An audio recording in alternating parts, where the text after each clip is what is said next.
is proud to carry that torch forward. We're more than an organization.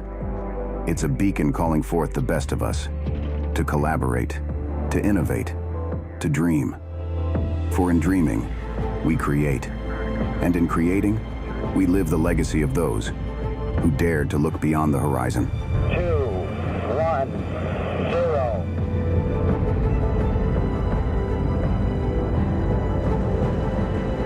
It's one small step for man, one giant leap for mankind.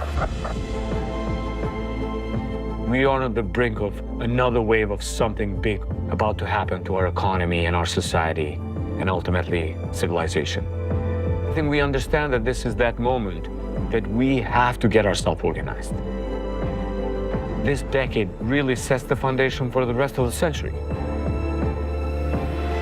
We live in a society that has checks and balances, that has rule of law, that you can hold people accountable, you can hold companies accountable. You know, there's no country like this in the world. I think we have to preserve what really makes America unique. How do we make sure that we as a democracy are positioned for this future? Dr. Kissinger in 1957 created a special studies project on national security, economic growth, technology growth. They were revolutionary. Those studies essentially prepared us for the nuclear age and the conflicts we faced as a result. We face similar challenges now, perhaps larger ones, and it's important, in my view, that America win. SCSP is committed to leveraging the groundwork of the National Security Commission on AI to do this. We have a chance in the United States of inventing the future. We have to build this future with American values. The development of an alternative intelligence is a really big deal. It will change the rest of history.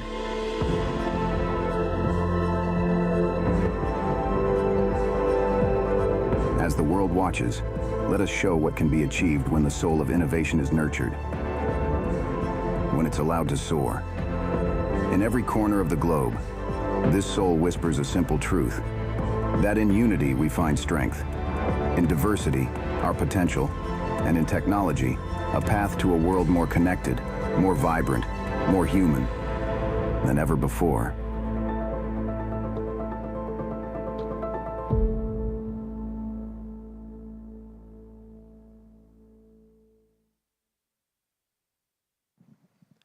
Ladies and gentlemen, please join me in welcoming Mr. Ilber Bayraktari to the stage.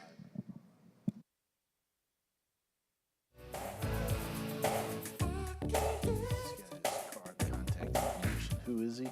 Hey everyone, on behalf of the Special Competitive Studies Project, I have the great privilege of welcoming you to this fifth exchange on innovation and national security. I will be very brief this morning, but I wanted to share 3 points with you, if I may. First, with this being our first event in Austin, I wanted to share a little bit about who we are for those of you who may have not come across our work previously. So the Special Competitive Studies Project is an American nonprofit, nonpartisan project. Our mission is simple, really, to make recommendations that strengthen America's long-term competitiveness as AI and other emerging technologies are reshaping our economy, our society, and our national security. Our purpose is to ensure that America is positioned and organized to win the technological and geopolitical competition that we're facing today. In other words, what we do is public policy philanthropy. We attempt to come up with the best policy recommendations. We attempt to build relationships between innovators and national security leaders, between research labs and financial institutions, and between like-minded international organizations. And we attempt to convene the pioneers and leaders of innovation and national security. Second, I want to thank you all for being here. I know there are tremendous events happening at all time, so really appreciate you taking the time out of your busy schedules to be with us this morning. And from our part, I can promise you that we've done our best to try and put together a robust agenda with great speakers, and we've spared no effort, resource, as well as attention to detail to make sure that this event is worthwhile from your time. Now, also what makes this event, this exchange special, and our series of exchanges really, is that it was inspired by and seeks to advance the legacy of Dr. Ash Carter, the 25th U.S. Secretary of Defense. For it was Dr. Carter who really had a unique vision on how to bridge innovation and national security. So that remains really the purpose of our series of exchanges, to bring together pioneers and champions of innovation, like all of you, from the government, the private sector, and the scientific community, to examine how we can collaborate better to advance both innovation and national security. Now, let me also thank our incredible speakers. I think we have about 25 speakers today, including our moderators. They are some of our nation's foremost, and our allied foremost defense leaders, private sector innovators, as well as successful entrepreneurs and academic researchers. So we're very grateful to have them here. Most of them have traveled to Austin to be with us today, so we are very grateful for them joining us today.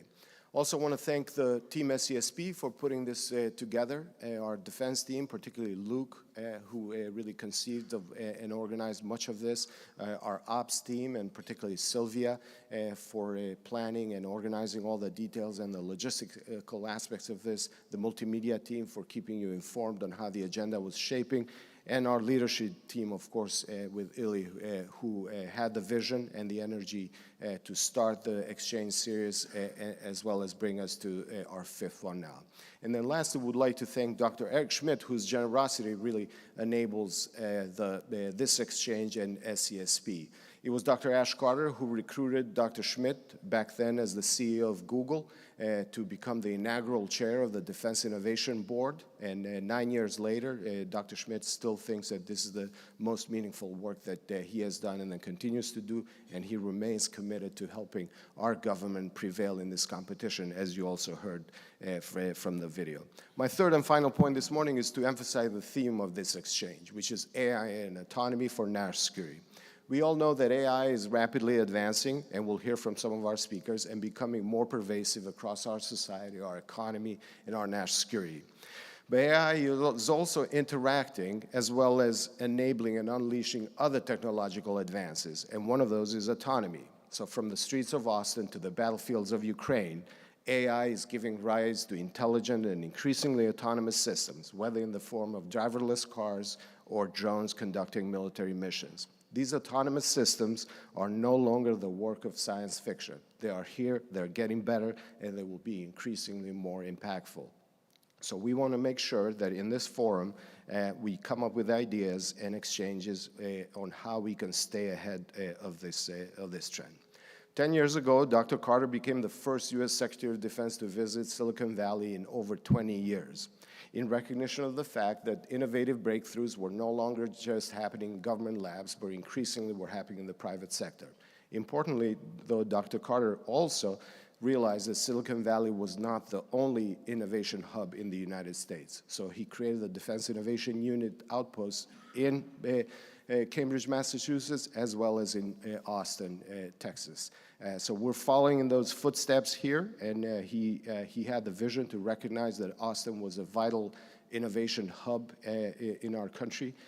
So that's really what drove us to be here and bring this forum to Austin, Texas. And that's really the spirit that drives us at SCSP. So thank you again for joining us. I sincerely hope you'll enjoy today's programming. With that, I would like to invite to stage my friend and former colleague from Pentagon, Julie Park. Julie Park was Dr. Carter's right-hand person for many, many years at the Pentagon, and she knows his legacy the best and his voice and his vision. So she'll share a few remarks, and then we'll have a brief video, and then we'll get into the programming. Thank you again.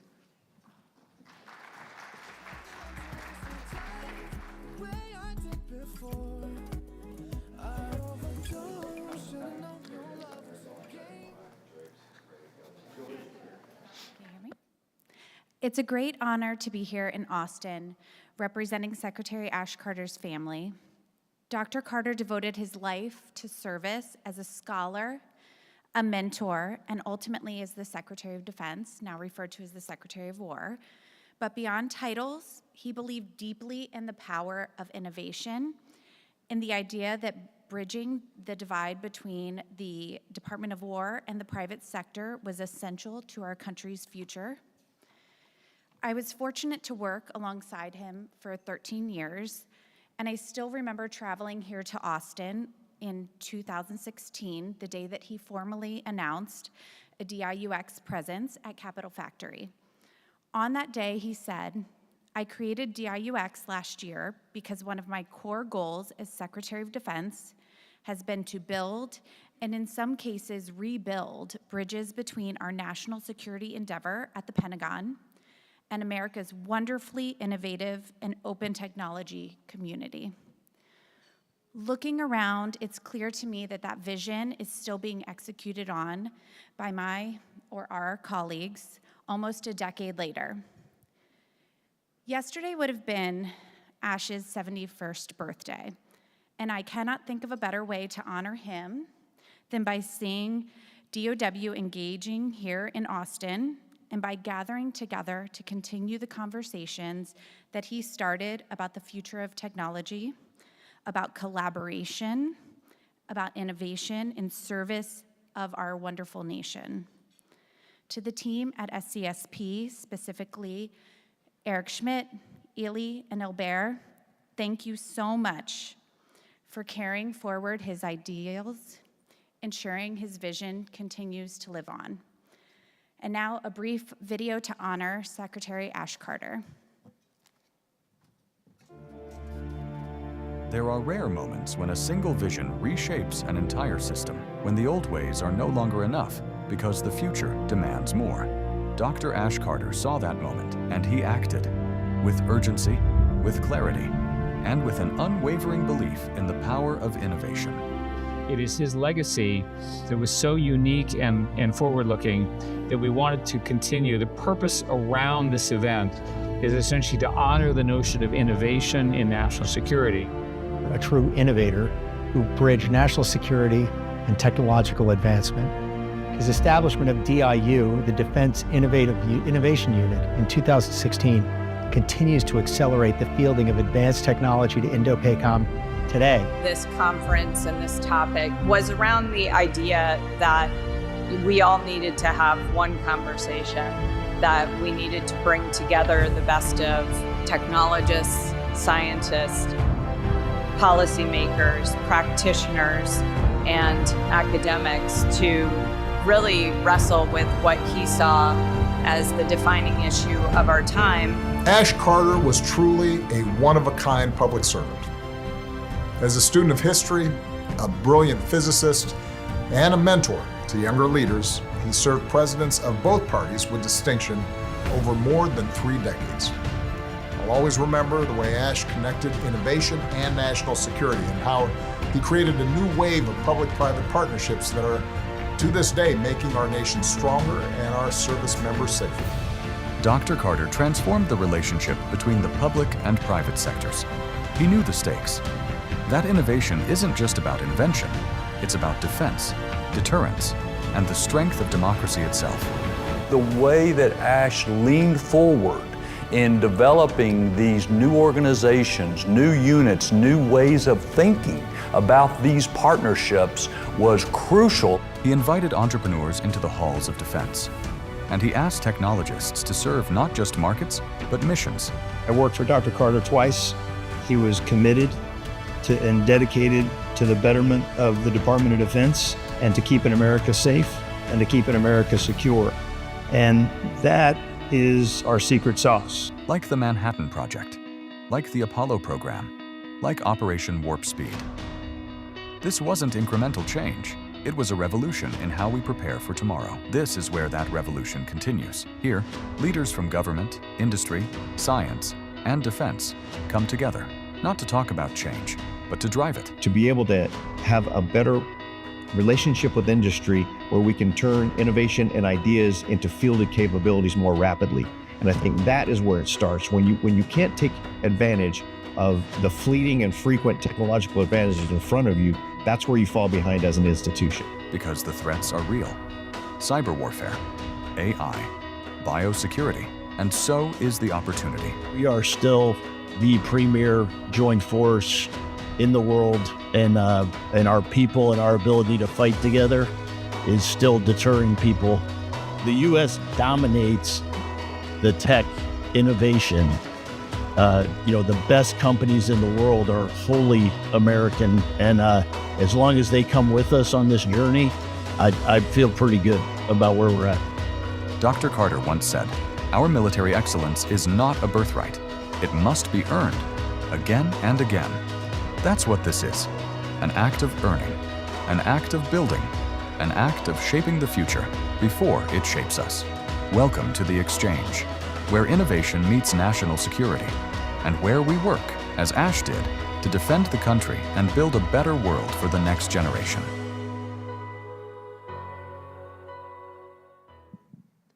Now, please join me in welcoming General James Rainey, Commanding General of the U.S. Army Futures Command, and Ili Bayraktari, President of SCSP, for a conversation on AI plus autonomy and the future of combat. Sir.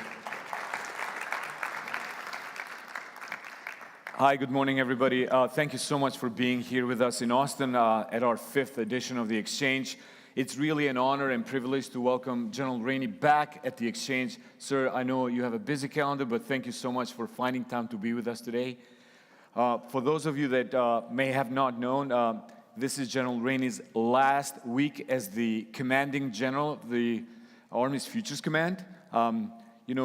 Starting October 1st, Army's Futures Command will be combined with the Training and Doctrine Command, also known as TRADOC, and it will become the Army's Transformation and Doctrine Command, or T2COM.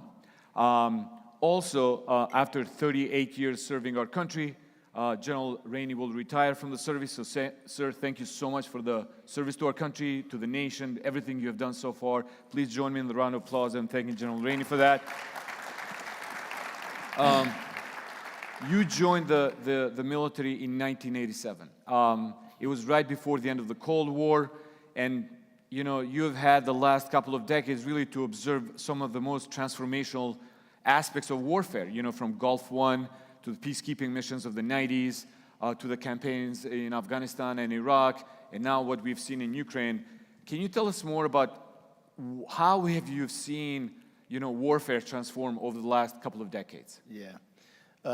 Well, first of all, thank you all for coming early this morning and coming to this great event. It's important to do this, and the reason I'm always willing is first, Secretary Carter, left such a great legacy, and I appreciate everything you guys do to honor that. National security and technology is kind of important, so it's a great topic. And thanks for coming to Austin. I'm a huge fan of, they say, the coolest city in the freest state and the greatest country in the world. So thanks for being here, and thanks for giving me a little of your time. I think the kindest thing human beings do for each other is share a little bit of their time with them. It's never get it back. Nobody's got enough. Once you use it, nothing worse than walking out of something going, man, I just wasted an hour, so I try not to let you down.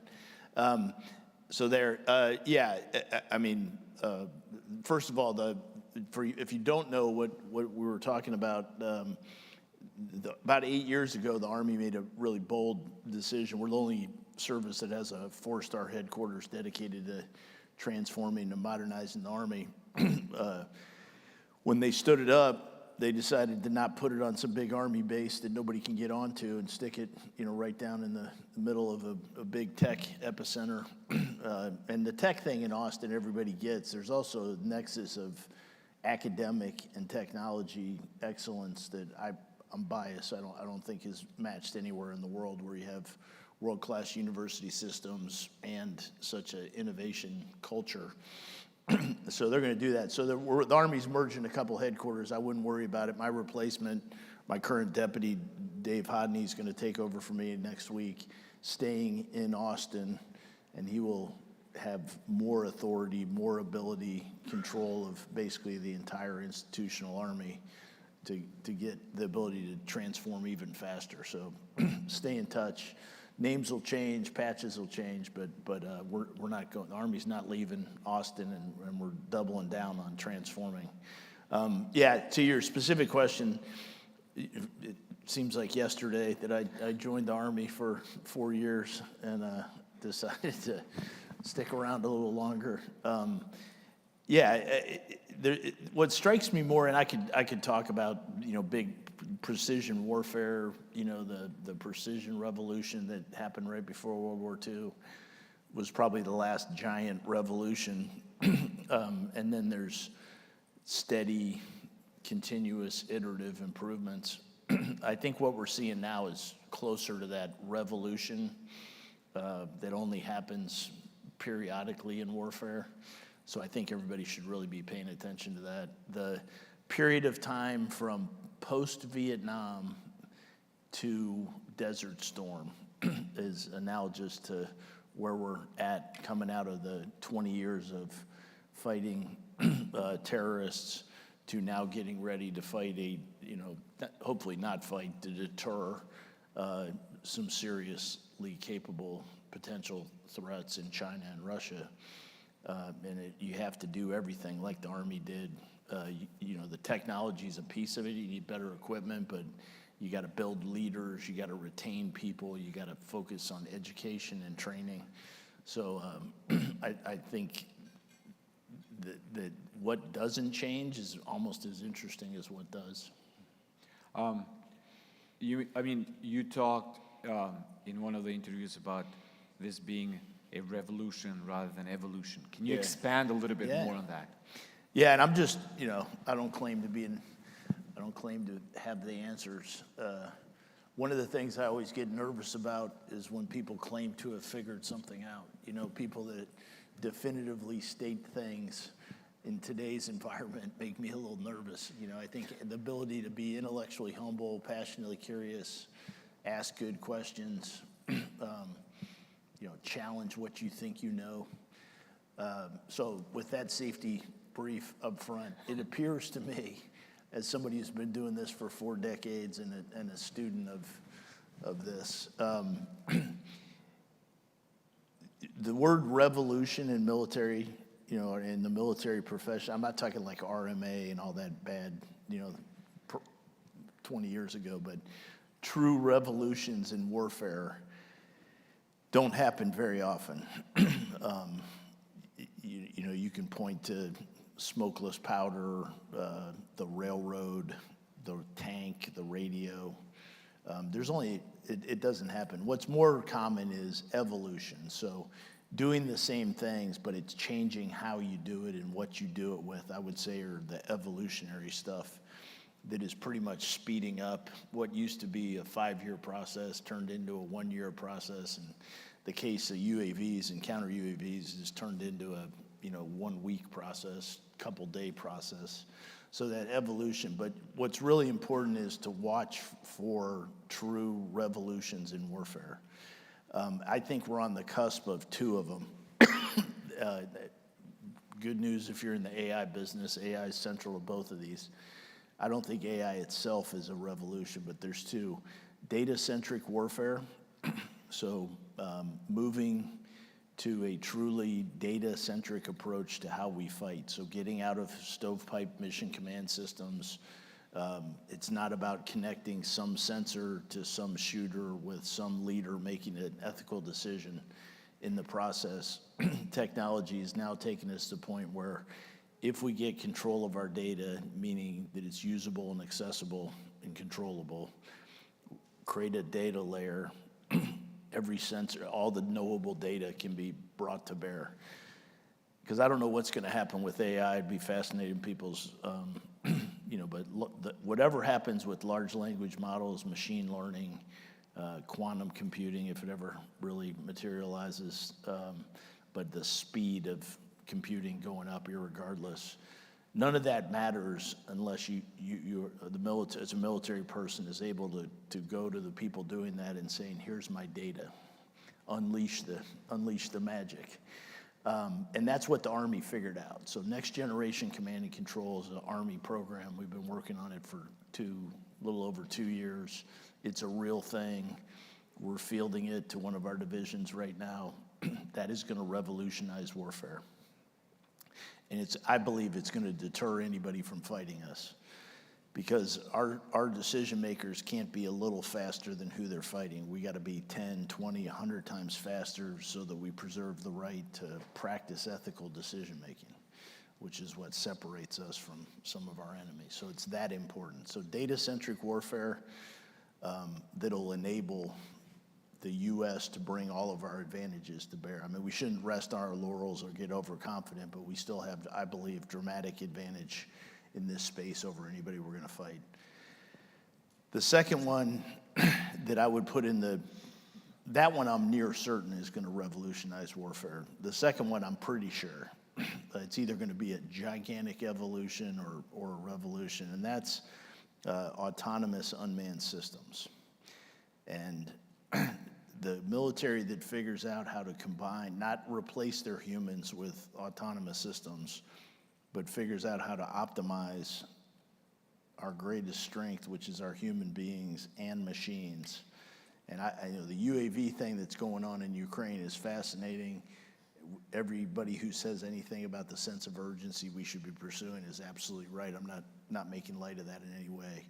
I believe that's just the leading edge of a major disruption where technology has finally got to the point against the laws of physics that you're going to see autonomous unmanned systems do to the ground what they did to the air 20 years ago and what they did to the maritime environment 5 or 10 years ago. So autonomous unmanned systems to include humanoid. Right. I mean, the nexus of AI and humanoid robotics is, I mean, it's going to revolutionize warfare. But be careful. It's not about replacing humans with robots. It's figuring out how to optimize the two. Right. Obviously, you have clear views about how this is going to evolve. How do you assess the Army's ability to change, in this environment? Well, how far we've come. Yeah. So I would never say that we're going fast enough. I mean, I cannot understate the need to how much we need to transform before we go to war the next time. But our sense of urgency, the Army leadership, General George and Secretary Driscoll, are accepting an unprecedented level of risk and have a sense of urgency about change that matches the seriousness of the threat. So I'd say we're doing okay there. One of the things our chief did a couple years ago was decide to start transforming at the lowest level. So we have transformation in contact, where instead of trying to solve problems from the bureaucracy down, we've gone to our lowest formations, our battalions and brigades, and are giving them technology, not trying to build the next program or record and then filled it to 58 brigade combat teams over 5 or 10 years, but buy 3 brigades worth of UAVs from 6 different companies and put it in the hands of the soldiers and close that kill chain, close that acquisition kill chain between the user and the company. And anybody that's in between, if you're not making it or using it, why are you in the process? And if you're necessary, why aren't you going faster? That's what's exciting me, and I would give the Army high grades on.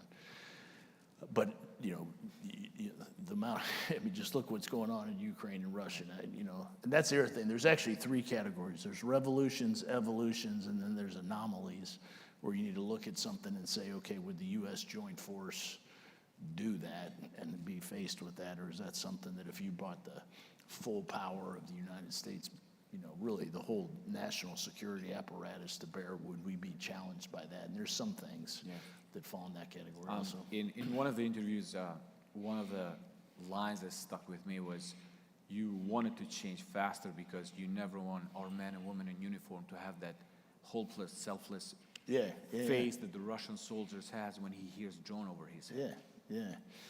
Yeah, as somebody who's senior and a big part of the transformation aspect, we expect American soldiers to, we expect them to be able to win if they're outnumbered. We expect them to win if the conditions are bad.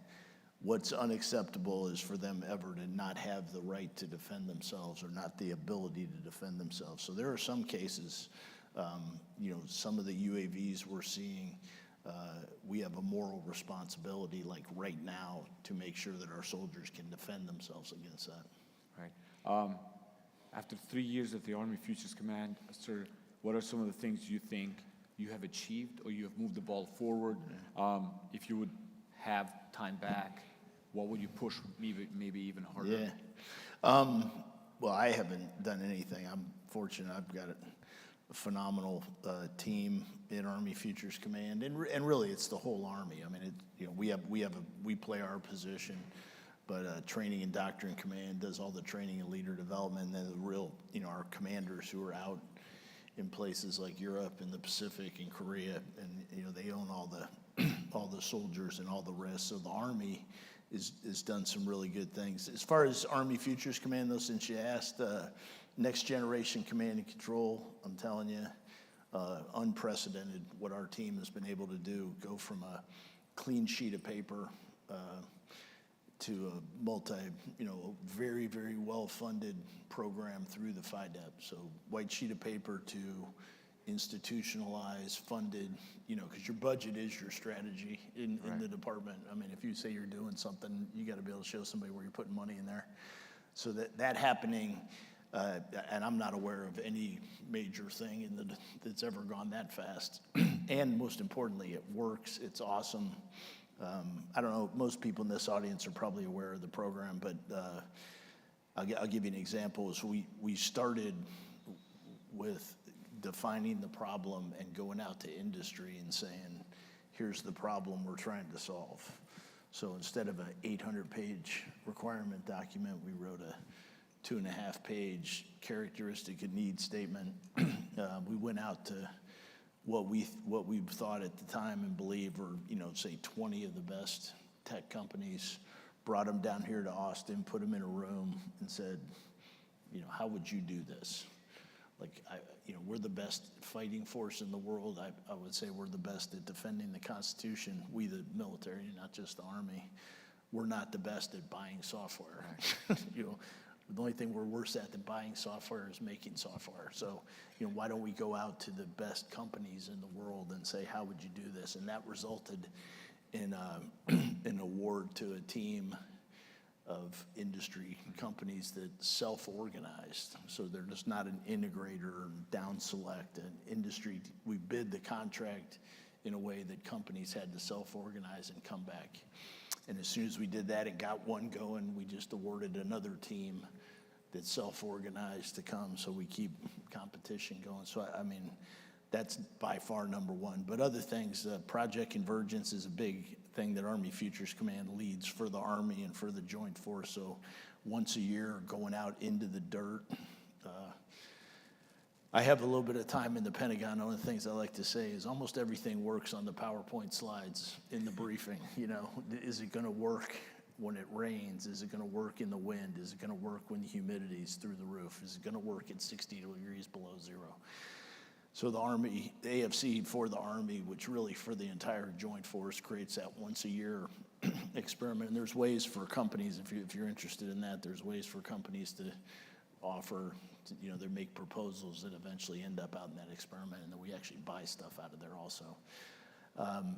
And then a whole bunch of boring process reform stuff. Like when I took command 3 years ago, we had 1,800 requirement documents in the Army, everything from literal, mimeographed, carbon copy 1972 M1 tank requirement documents to everything else. And we partnered with some AI people and brought the power of large language models to bear, and now that's all a consolidated, searchable, and we're able to kill and eliminate outdated and redundant requirements, and that's really going to create the conditions for us to accelerate.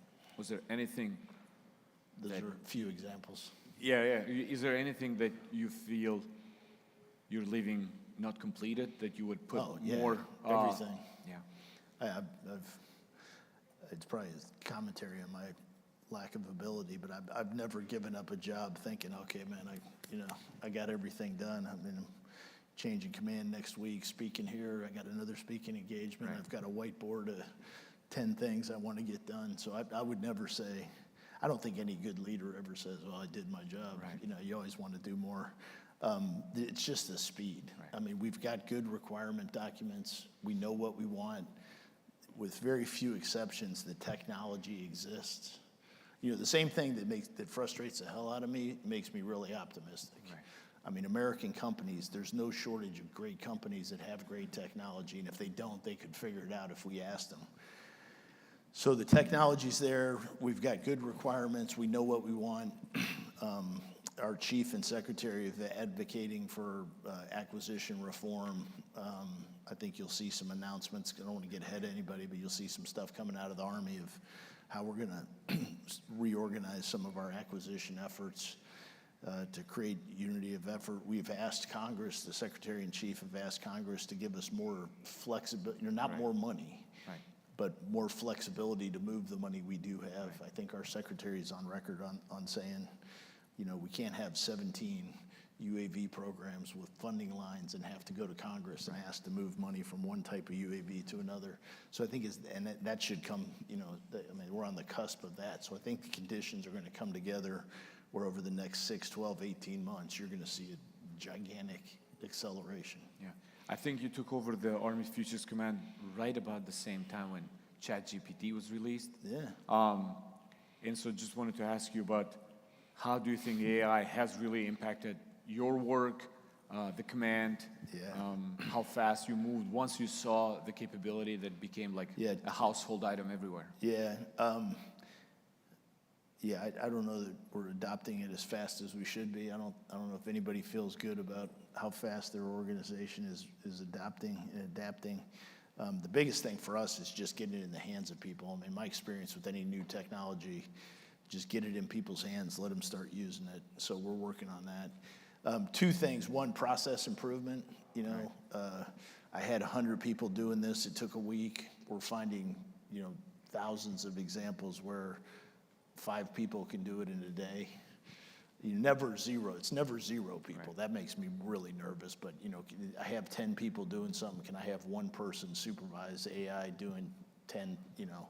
So there's plenty of room. You know, we're the world's best military. We're also arguably the world's best bureaucracy. So, you know, there's no shortage of opportunities to improve processes. And then on the warfighting side, which is obviously way more important, what I said, once we move to data centricity and have the ability to go out to AI companies, people building large language models, to include soldiers who are doing it themselves, and say, okay, here's a data set that you can actually do something with. Agentic AI is moving the fires process. Our 4th Infantry Division is the one that's fielding, the first one's fielding Next Gen C2, and they're seeing a 10x improvement in the speed of the fires enterprise with a 10% training, you know, 10% of the training time for a 10x improvement in the speed. That's just an example of the potential. Right. I think the whole sustainment logistics enterprise where there's so much knowable stuff that is unknown, you know what I mean? Like somebody knows all the stuff and I'm the commander and nobody can tell me, you know, they can answer 100 questions, but nobody can answer the one question. Right. So those kind of applications are really exciting. Right. Do you use the models, sir? And I was do. there anything that shocked you when you prompted and it gave you the answer? Well, first of all, I'm 60. So I'm an older fella. I'm a digital immigrant, so I'm a little slow to pick up on things. But yeah, I'm fascinated by it. I catch myself being self-critical. I'm still at mostly I use it as like a really super search engine. You know, like when I won't tell you which company, but imagine a model that's relatively popular now that's also the same company that has a really good search engine. So when I type something into their model and the answer that pops up is from the search engine where they just, that's like, so I'm learning, I'm teaching myself how to ask better questions. Right. What's most fascinating to me as a parent, I got 30-year-old kids that are awesome.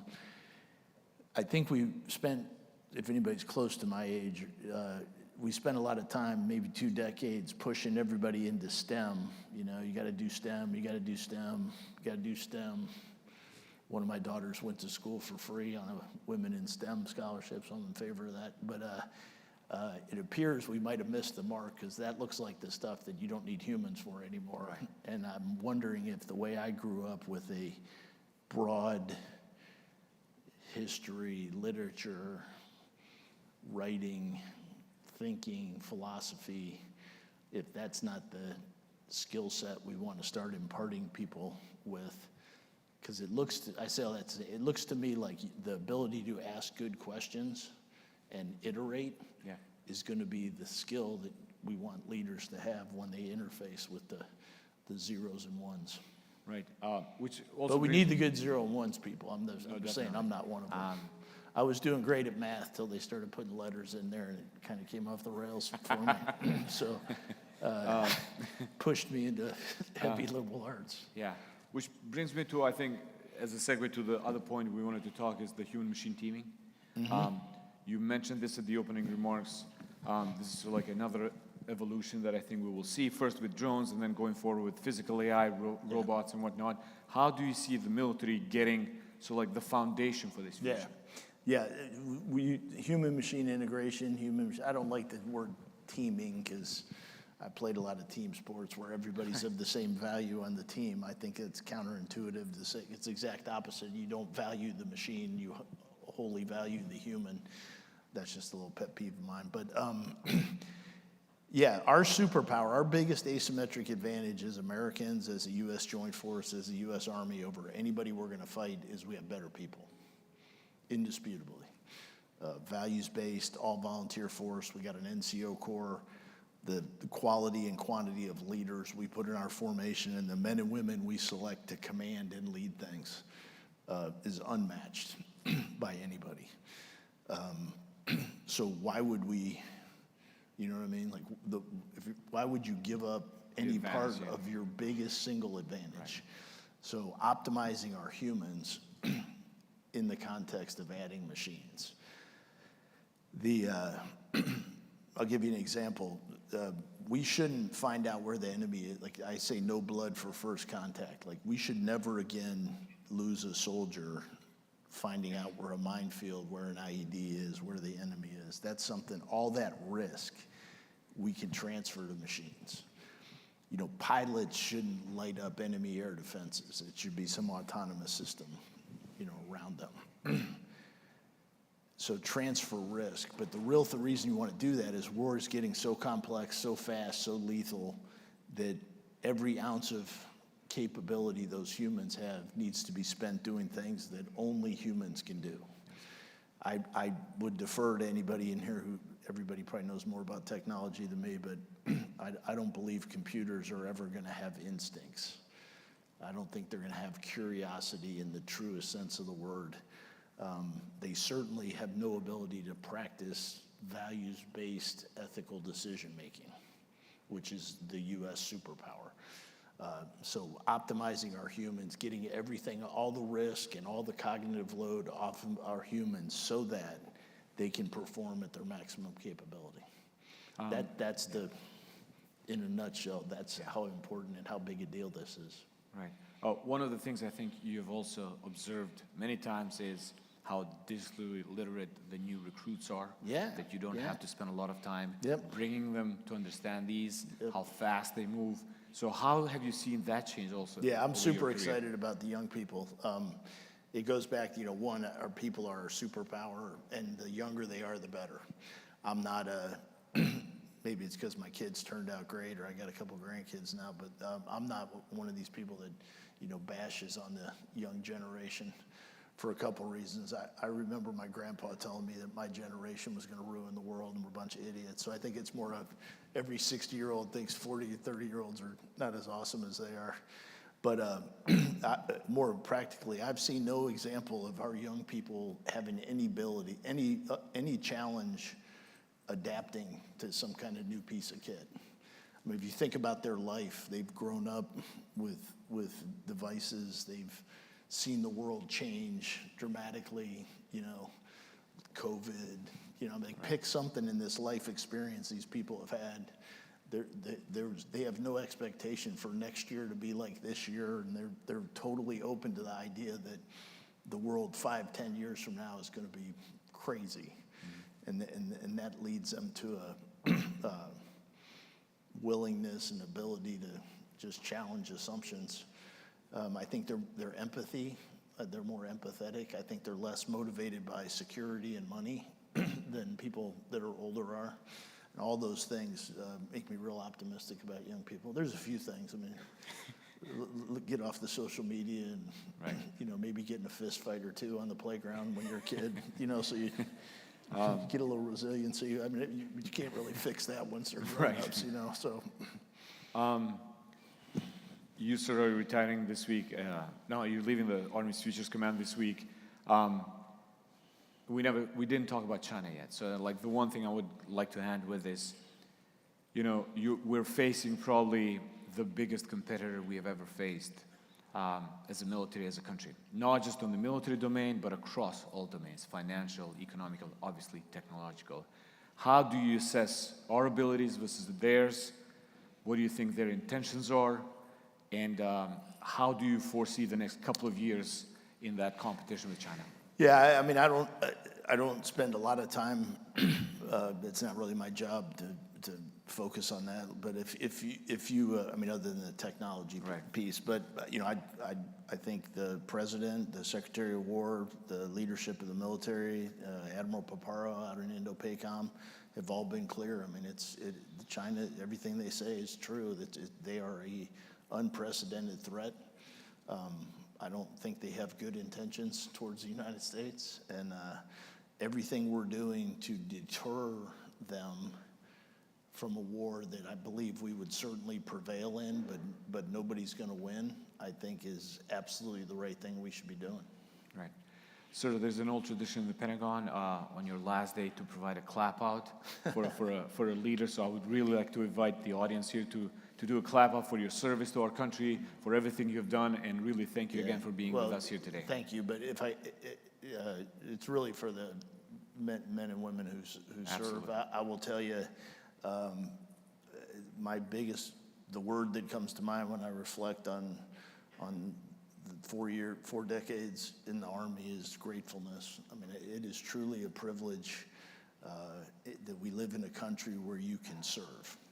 And whether that's teaching school for a year or two, or being a first responder, or if you're physically able and mentally capable of putting on the uniform for any period of time, I just think we should all, encourage, back to my young people, encourage young people to serve, do something with their life that's bigger. But, I mean, I got to spend 4 decades of my life waking up excited to go to work and going to bed with a clean conscience. And the older I get, the more and more grateful I am for that opportunity. So, well, thank you again, sir. Thank you. Appreciate it. Thank you so much. Thank you.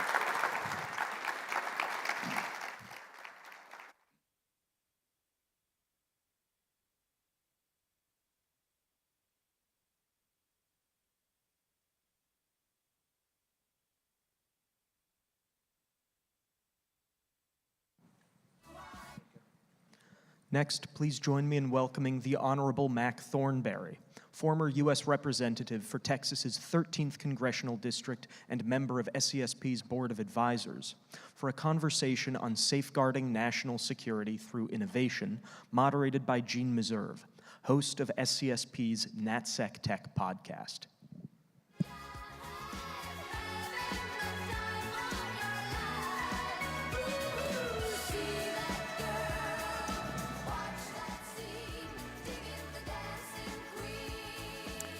Good morning, everyone. So at a time when the pace of technological change is accelerating and geopolitical tensions are intensifying, the question is, how do we harness innovation so it serves not just commercial interests and scientific inquiry, but also national defense?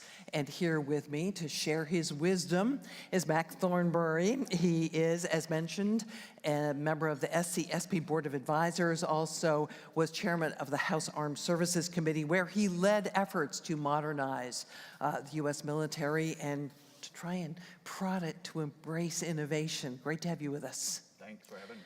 So you have said in the past that innovation is critical for national security. You've also said it needs to happen fast. So in your view, what is the greatest obstacle to its adoption? It's not the technology. It is the people, processes, the self-interest, the organization that prevents us from moving faster. I have every confidence that the smart people in the Austin area and in Silicon Valley and in Boston and other tech hubs around the country can develop the technology that we need to defend the country. What I have more doubts about is whether our bureaucracies, our organizations, and I'll include Congress, it's not just over at the Pentagon, whether they can move at the speed of relevance. And if there's one characteristic I would say that is crucial now, we're seeing it in Ukraine, we saw it in the Middle East, it's speed. And it's not our best characteristic. So that was a long list of obstacles. Let's break it down and deal with them one at a time. The acquisition system clearly is a problem, correct? It is, no question. And we made some, when you mentioned when I was chairman, this was the focus of my main initiative is to try to, and we did some things that were good. Senator McCain was chairman on the Senate side and he had the same goal. We did some stuff that was good, but not nearly enough. You see some things going on in Congress that give me hope. You've got things coming out of the Pentagon that give me hope. So we're doing better, but the key question is, are we doing better fast enough? It gets back to speed. And the answer is no. Yeah, and the answer is no, yeah. So is the acquisition process, in addition to being slow, too fragmented when it comes to innovation? A little bit here, a little bit there, but no really cohesive it's interesting. effort. If you think about Golden Dome, for example, you're taking a bunch of different technologies in different services, and you've got to make them all work together, and you've got to do it at the speed of a missile that's maybe a bunch of missiles that are coming at us. You got to figure out what it is, you got to do something about it. So I think the biggest challenge, just to take that one example General Gutlein has, is making all these things work together. So yes, it is fragmented in acquisition, but it's also fragmented in the operation and making sure that all of these things are compatible and can function together. And that's true across the board. I just think Golden Dome, it's a key issue that we're going to have to deal with. This doesn't strike me as a big light bulb revelation.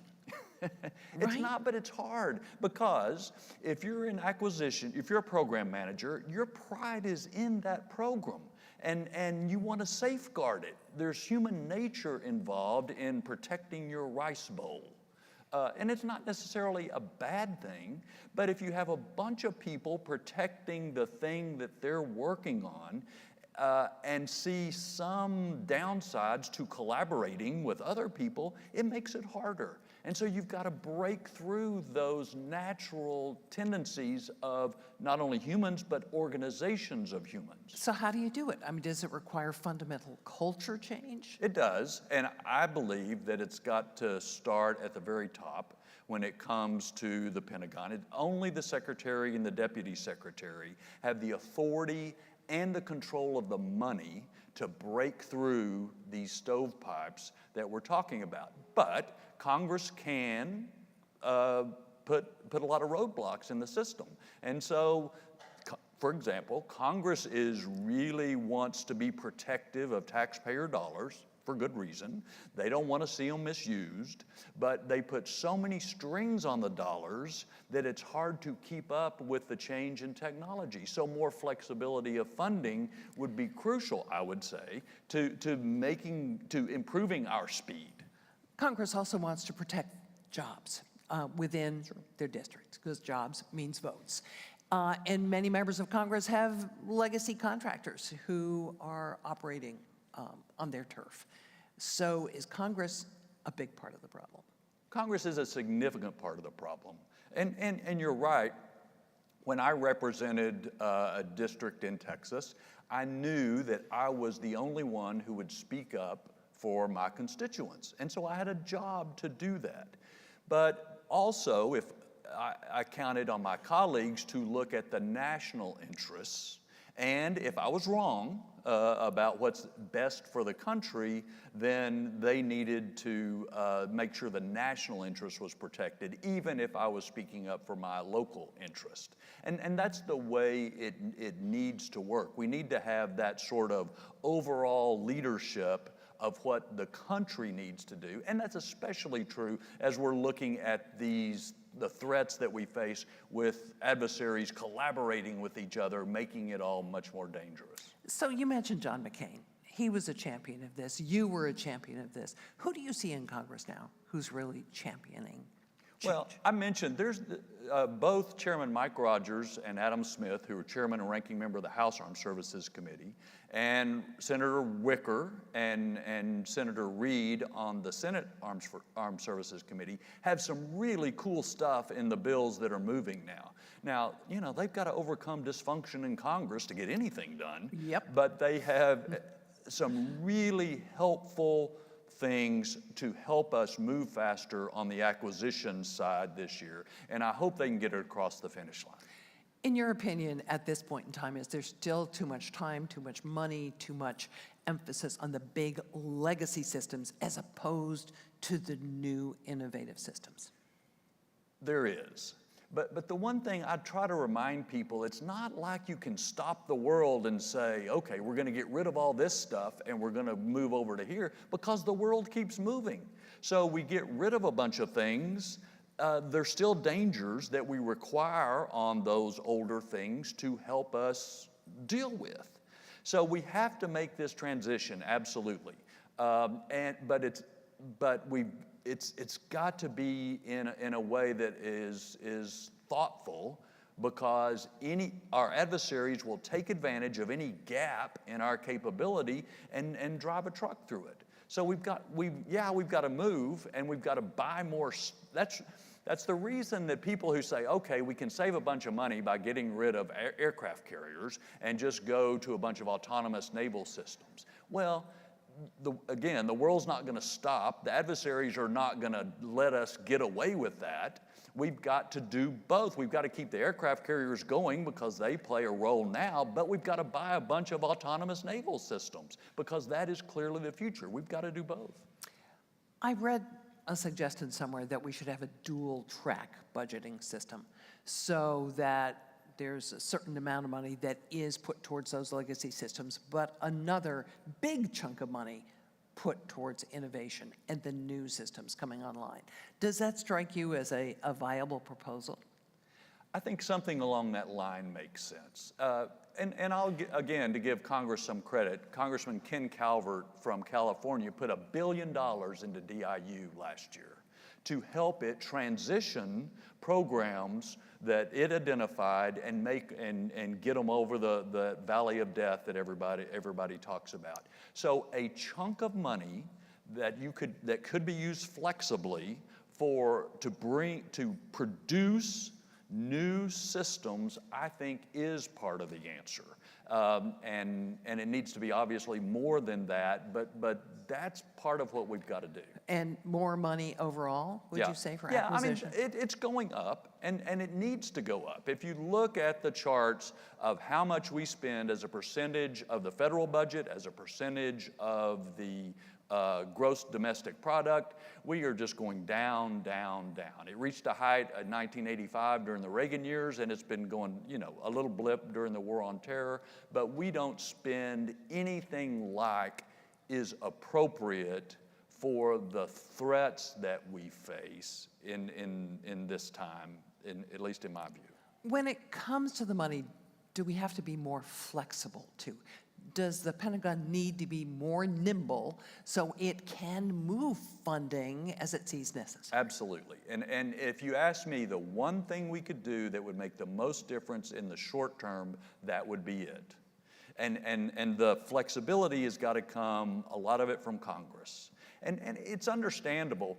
You know, there'll be a program and somebody will have done something wrong or misused money or something. And so Congress will put a new restriction. Okay, you've got to do it this way, or you've got to report to us every, so often. All these restrictions, but you add those up over the years, and it really constrains the ability to do things, especially at a time when technology is moving so quickly.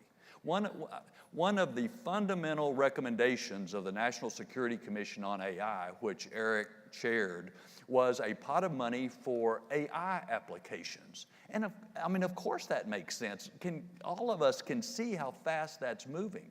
It hadn't happened, but that's an example of how flexibility, both from the congressional side and the Pentagon side, is essential when technology is moving so quickly. Has that sometimes harsh oversight from Congress, harsh reaction to failures, created a real aversion to risk when embracing risk is so important to embracing new technology? Oh, yes, ma'am.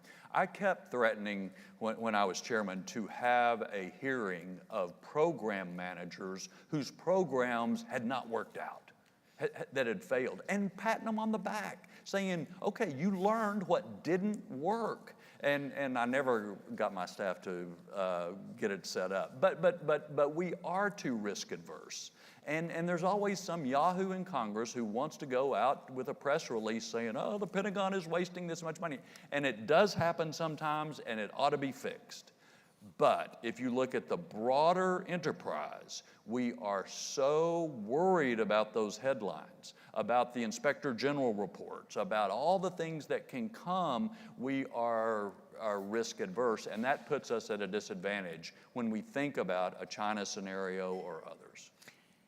Is there a better way to connect the research and development that's happening in academia, in industry, in startups with the Pentagon?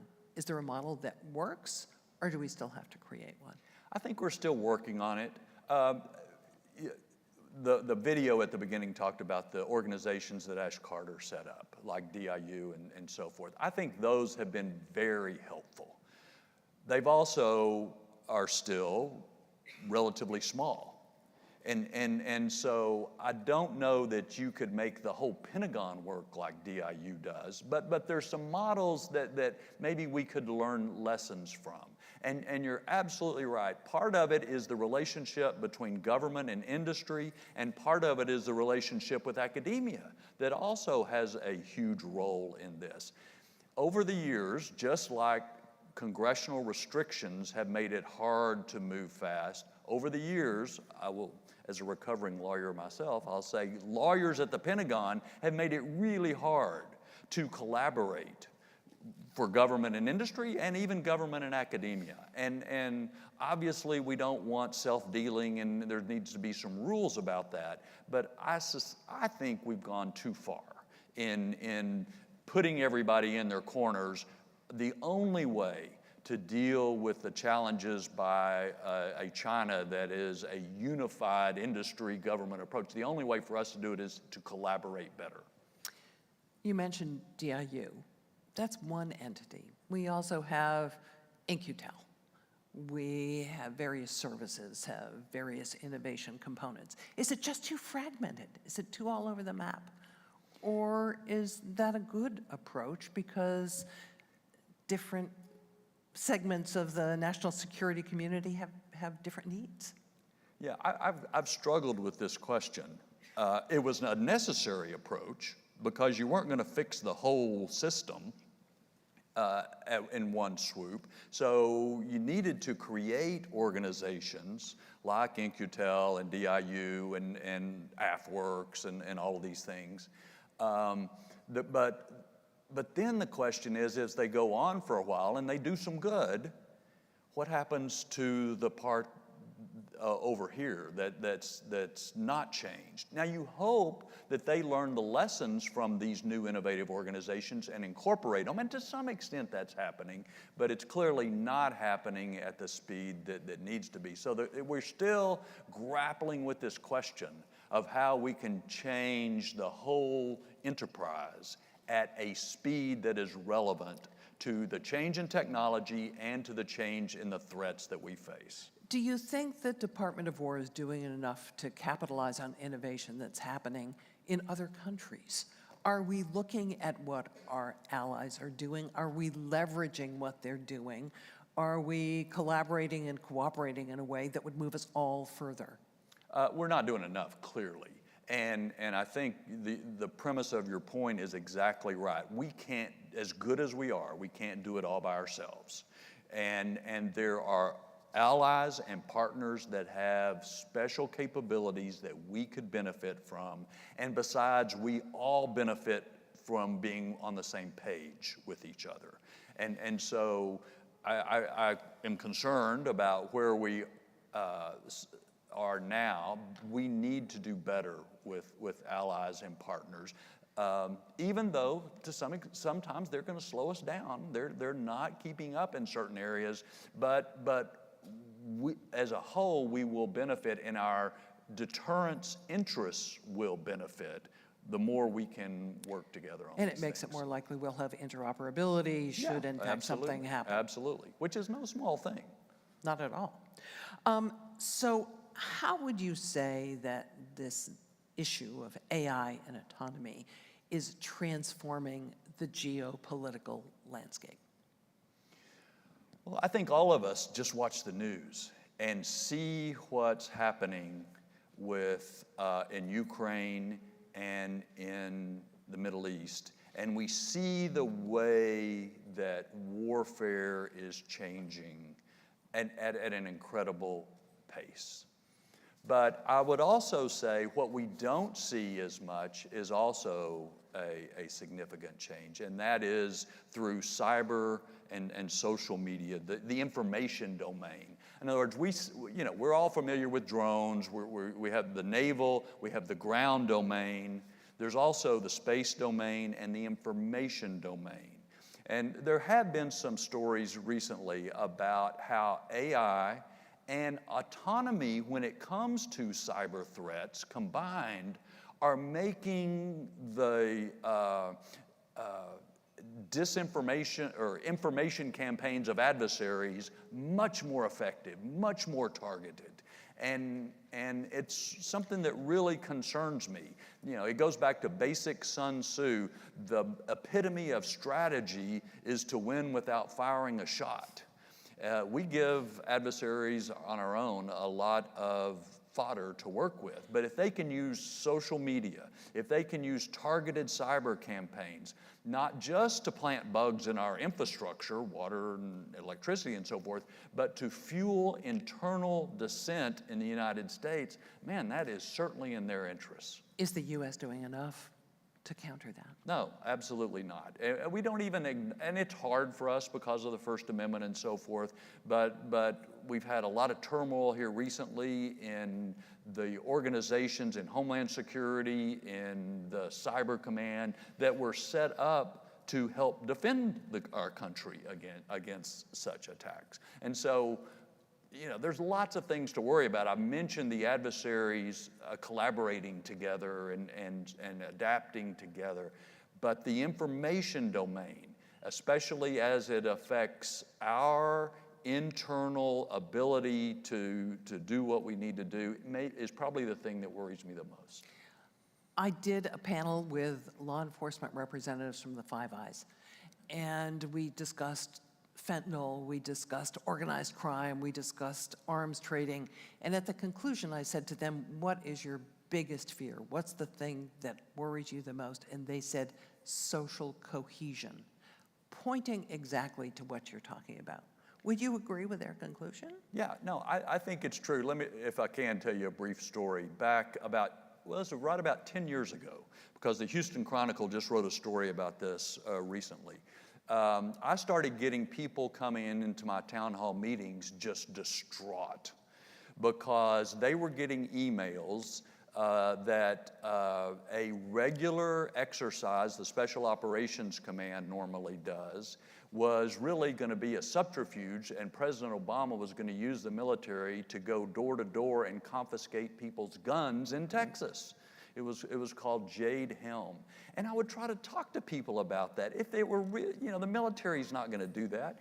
If they were going to do it, do you think they'd start in Texas, where everybody has a gun? And then part of this rumor was they were going to put people in the basement of abandoned Walmart stores. And I'd try to tell them Walmart stores don't have basements. But it didn't matter. And then it turns out, a few years later, the New York Times ran a story where Russian bot farms were pushing, they may not have originated this story, but they were pushing this story out just by the zillions.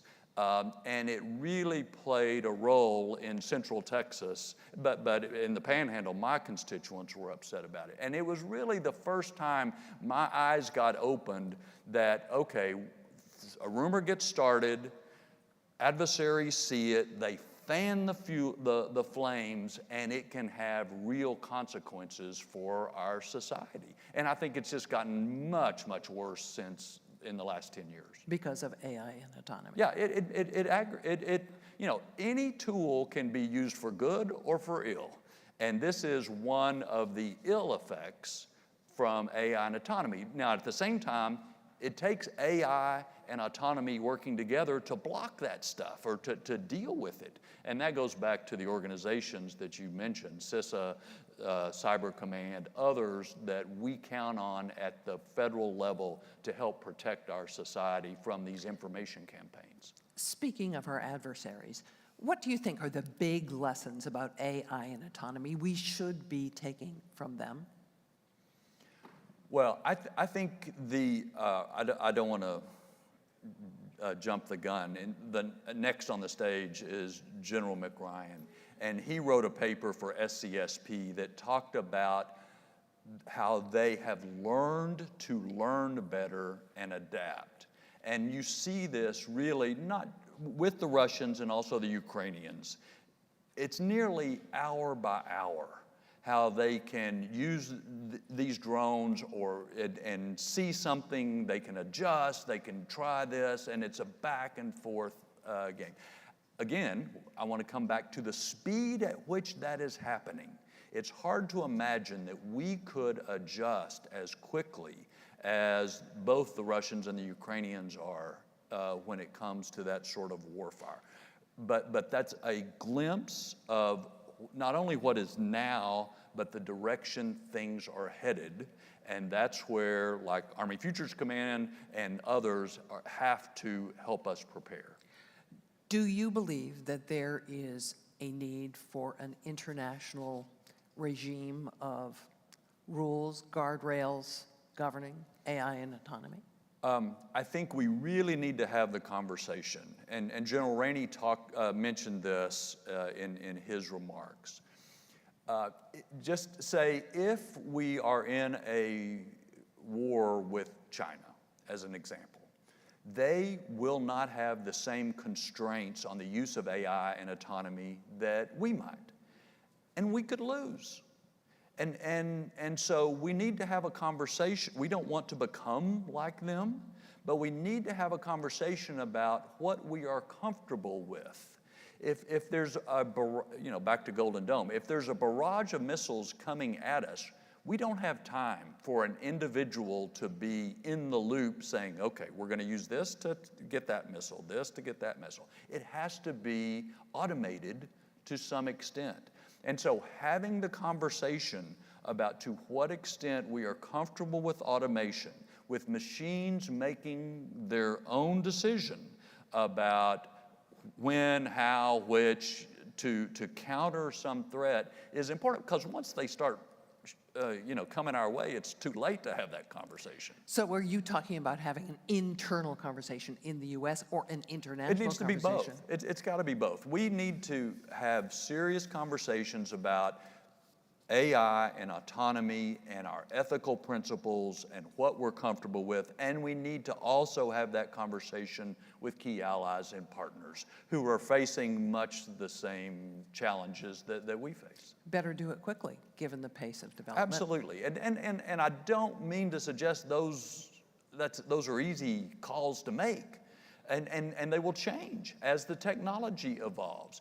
The one suggestion I would have, though, is I think we need to talk more openly with the American people about what our adversaries are doing, because we can have a better, richer, more helpful conversation the more information we have. And we tend to restrict this information, I think, too much. We don't want to give away the store, of course.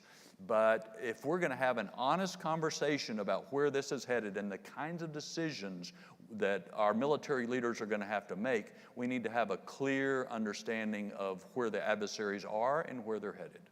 So I'm going to give you a chance to lecture your former colleagues. If you could give one piece of advice to current members of Congress about what they could do, should do, to spur innovation in the interest of national defense, what would it be? Well, the obvious one is do your job. And I know, I've been there during shutdowns. That shouldn't be a tall order, but it is, for any company thinking about doing business with the Department of Defense, having a shutdown is got to cause you to think, do I really want to mess with those people, or do I just want to focus on the commercial side? And so regular, predictable funding is absolutely crucial, especially if you're trying to attract commercial companies that have a choice on whether they do business with DoD or not. If I could say 1A is more flexibility in the funding you provide. For the reasons we talked about. Everything is moving so quickly. All the strings and stuff that may have made sense at one time do not make sense now. So get them the money, give them more flexibility, expecting transparency and accountability for how the money's used. Make them report back to it, but they've got to have more flexibility. Congressman, thank you so much for joining us. Mac Thornberry. Thanks for having me. Thank you.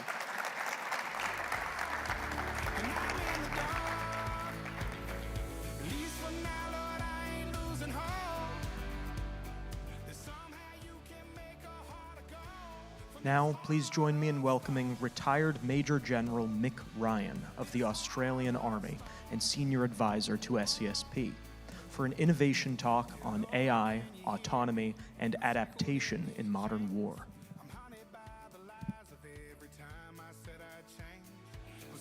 All right, well, thank you very much to the great team at SCSP for inviting me here.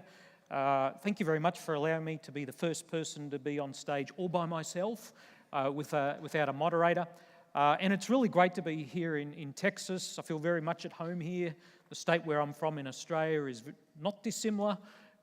We love steak, we love digging stuff out of the ground, and we love government staying out of our way. So I feel very comfortable here, and hopefully what I'll talk about this morning is useful to you. I really enjoyed the comments by two predecessors on stage, particularly General Rainey. We actually joined the Army in the same year, 1987. I'm a little less accomplished, only retired as a two-star, but everything he said there resonated very much with me. All right, just very quickly, I often find when I travel around the world that people ask me about Australia, and they ask me about the mountains and the snow and the apple strudel. Okay, wrong Australia. This is the correct Australia. Now, the reason it's red is not because of political orientation. The reason it's red is because that's where the dangerous snakes are. So if you don't like dangerous snakes, don't come to Australia. No, please come. We love having tourists here. All right, so the last couple of years, I think we've learned a lot of lessons about what the shape of modern conflict is. Now, many of the lessons are not new. We've learned about politics, we've learned about alliances and diplomacy, both from friendly alliances, whether it's NATO, ANZUS, these kind of things, or our adversaries teaming up together. We've learnt about the fight for influence and cognitive warfare. I think we've also learned a lot of lessons about understanding the enemy. The Russians misjudged the Ukrainians, and I think the Chinese will be looking at that very carefully when they look at Taiwan and other countries in the region about can they misjudge us as well, and I think it's very possible. We've learnt a lot about mass and the mobilisation of national capacity, and I'll talk a little bit about that. Learnt that nuclear weapons still matter.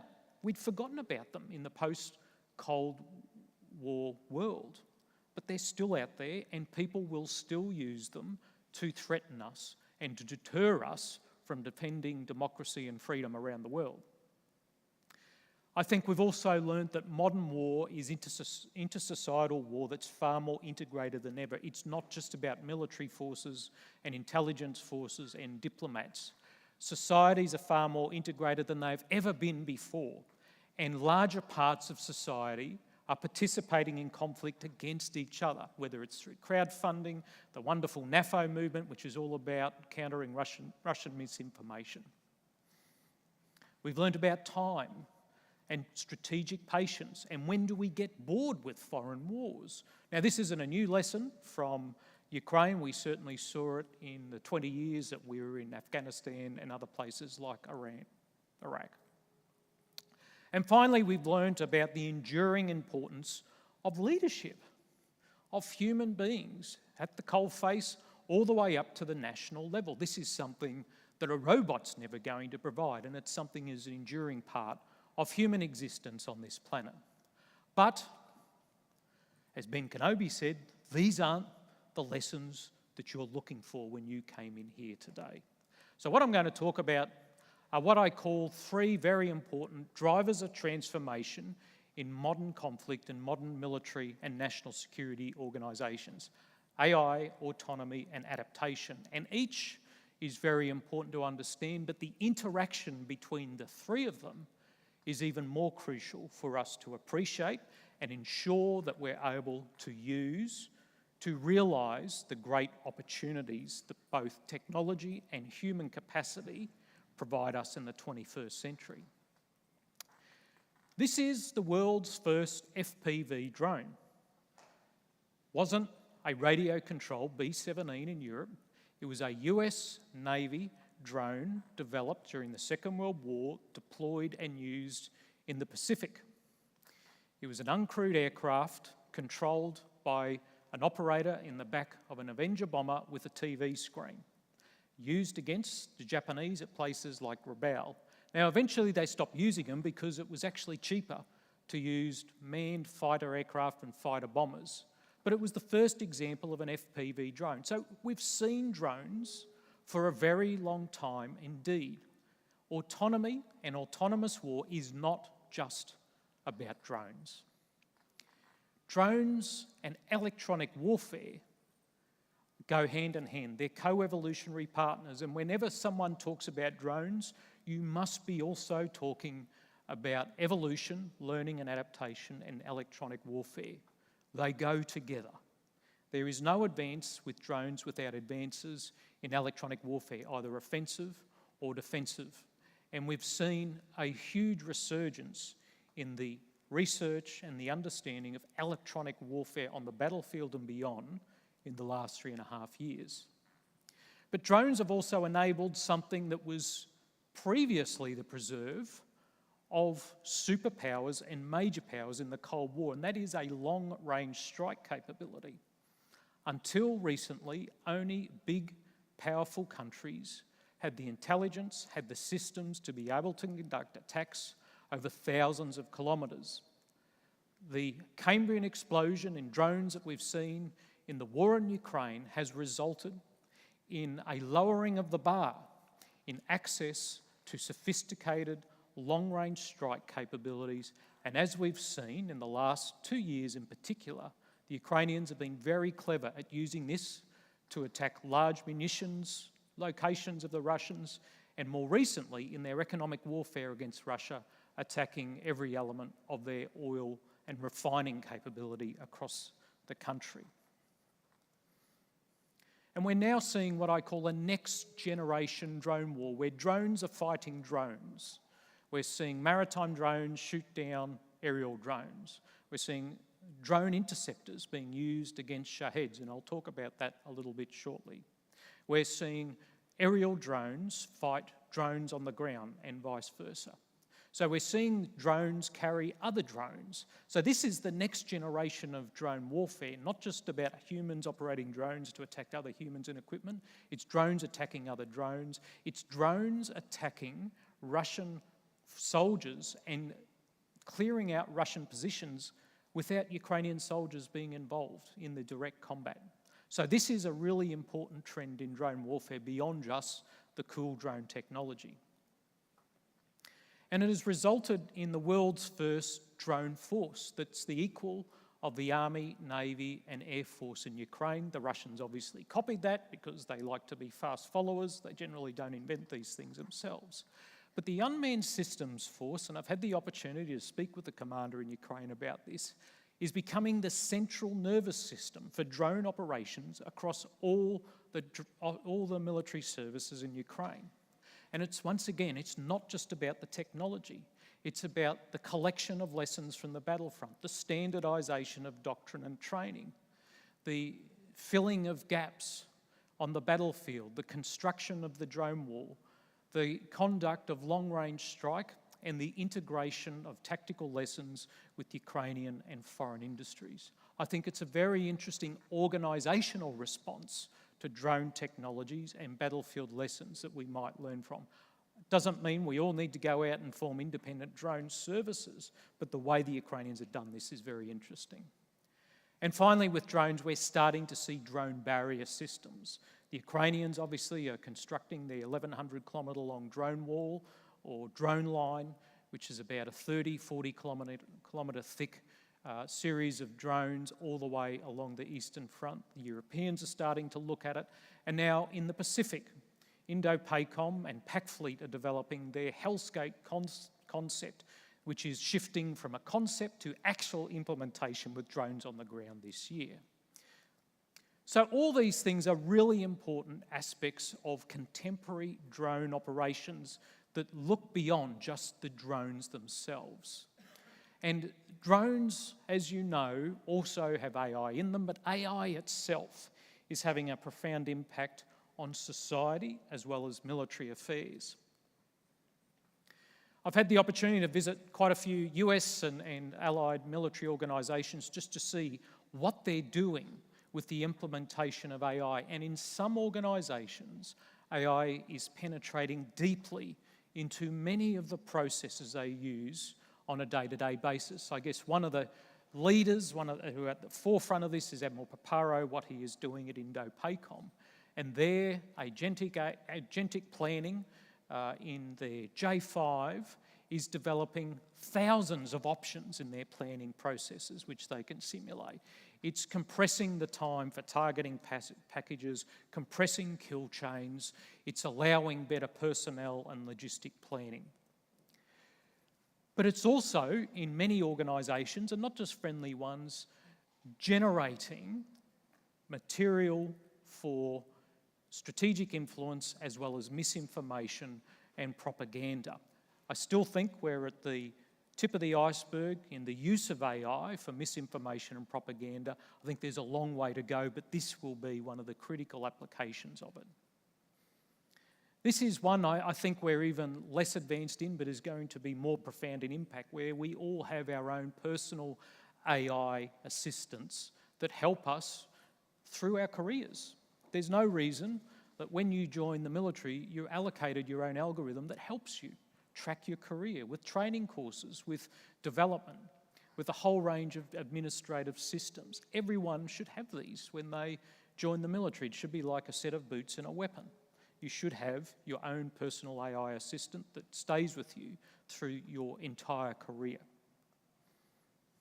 Obviously, AI is being used more now for guiding and teaming of machines in the battlefield, whether it's on the ground, in the air, or in the maritime environment. That is only going to continue. In one of my visits to Ukraine a couple of years ago, they just cracked the last mile targeting with the use of AI. That is going to continue to be very important, not just in Ukraine, but in places like the Pacific, where the wide open spaces are going to see more of our communications denied, and the environmental impacts of rain, of humidity and jungles are going to require even higher levels of autonomy from our drone systems. But ultimately, I think AI is going to have the biggest impact on the third element of what I call the transformation drivers for modern war, and that is adaptation. Our previous discussant up on the stage here talked about how in the last few years we've seen both Ukraine and Russia learn how to learn better. And I think that's a very important thing that we need to study in them, because it's not just about learning and adapting, it's learning how to do that better, learning how to do it more quickly, learning how to do it in a way where the various elements within a military and between a military, government and industry are better connected. Ukraine provides us with a great case study in the importance of adaptation in a military organisation, and it is now running at a speed that most of our bureaucrats in Western democracies would find incomprehensible. We're seeing the redevelopment, the refresh of capabilities, such as long-range cruise missiles, on a basis where we're seeing new systems every couple of months. We couldn't even write a requirement in most of our militaries in a couple of months. They're developing these things and rolling them out really quickly. And this speed of adaptation that is being witnessed in Ukraine means that the military that we are building now in your country and mine will not be the one that wins the next war. It might start it, but it will be an entirely different military every step of the way. And I visit Ukraine a couple of times each year, and I've seen that every time I go, it is a different war and there's a different Ukrainian military because the speed of adaptation is moving so quickly. Another great example of this in Ukraine is the counter drone and ballistic missile adaptation spiral. I developed this based on multiple interviews with a bunch of different Ukrainian air defenders, including the commander of their air defence. And in 2022, the Ukrainians lost a lot of their air defence radars, and they had to develop a whole new system. And a very clever university physicist came up with this system where they use about 14,000 iPhones as an acoustic detection system. And ever since then, the Ukrainians have integrated military and scientific effort to respond to Russian advances in the kinds of missiles and drones they're using, the scale, the tactics, and the technologies that are constantly changing. This is a daily battle that is underpinned by AI in both sharing awareness and learning from every single engagement. Once again, it is an adaptation approach that is probably beyond the comprehension of most of the bureaucrats in our nations, and we must get our heads around it. We've seen Russian tactical adaptation. The Russians are not stupid. Our future adversaries will not be stupid. One of the case studies is the turtle tank. A lot of people laughed at it. I didn't, because it was a serious attempt by the Russians to solve a compelling problem on the battlefield, that being getting from an assembly area to the break-in battle across contested terrain, physically, but also in the EW fight. Now, it's not the ultimate solution, but as an example of Russian learning and problem solving, we must assume that our adversaries are capable at least of similar learning and adaptation. Obviously, the Ukrainians have set the bar very high for tactical learning and adaptation in Ukraine. And as we've seen more recently, one of the big adaptations has been to extend the capacity of their limited people in the military. When I say limited, I mean numbers comparatively to the Russians, by the infusion of now literally millions of drones each year. And there's a whole range of other examples. But once again, this is an area where adaptation is spinning so quickly. On my last visit, I spent some time down on the Eastern Front, and in a little underground bunker with a Ukrainian brigade commander, we were talking about how quickly things are changing. The Russians change their tactics every month. The Ukrainians are having to change their tactical doctrine to respond every month. How often do our armies change their tactical doctrine? I can tell you it's not that quick. And there's also been a bunch of strategic adaptations which we can learn from. Some have gone well, some not so well. Whether it's the mobilisation of industry, the mobilisation of people, the development of economic warfare models, coercion, and a whole range of things that are done at the national level in war. The Ukraine war offers us examples of not just adaptation, but examples of how it was done, how to do it better, where the Ukrainians and Russians have excelled at it and where they've made major mistakes. But I think the really compelling challenge that we have right now is the adaptation battle between Ukraine and Russia has now metastasized into what I'd call a global adaptation war. Our adversaries, or potential adversaries, Russia, North Korea, China, and Iran, now collaborate in learning. They are sharing lessons on a daily basis. And it's not just about the use of drones. It's about constructing factories that can do it more efficiently. It's about how they can avoid economic sanctions. It's about how they can avoid the detection of new weapons of mass destruction and other capabilities they're building. Now, this is a reasonably new construct, and it's something that's happening not in real time, but when one learns, all can learn. In 2005, I worked for US Army headquarters in Baghdad, and while I was there, we saw the initial arrival of insurgents using explosively formed projectiles in their IEDs. And this had a really devastating impact because the average number of casualties per incident went up. The next year, I took an Australian task force to Afghanistan, fully expecting that I would see these things in southern Afghanistan where we were. I didn't see them, and it really shocked me. The world is not like that anymore. We will see good ideas used to kill our people transmitted between our adversaries much more quickly and much more effectively in future, and we must be able to counter that.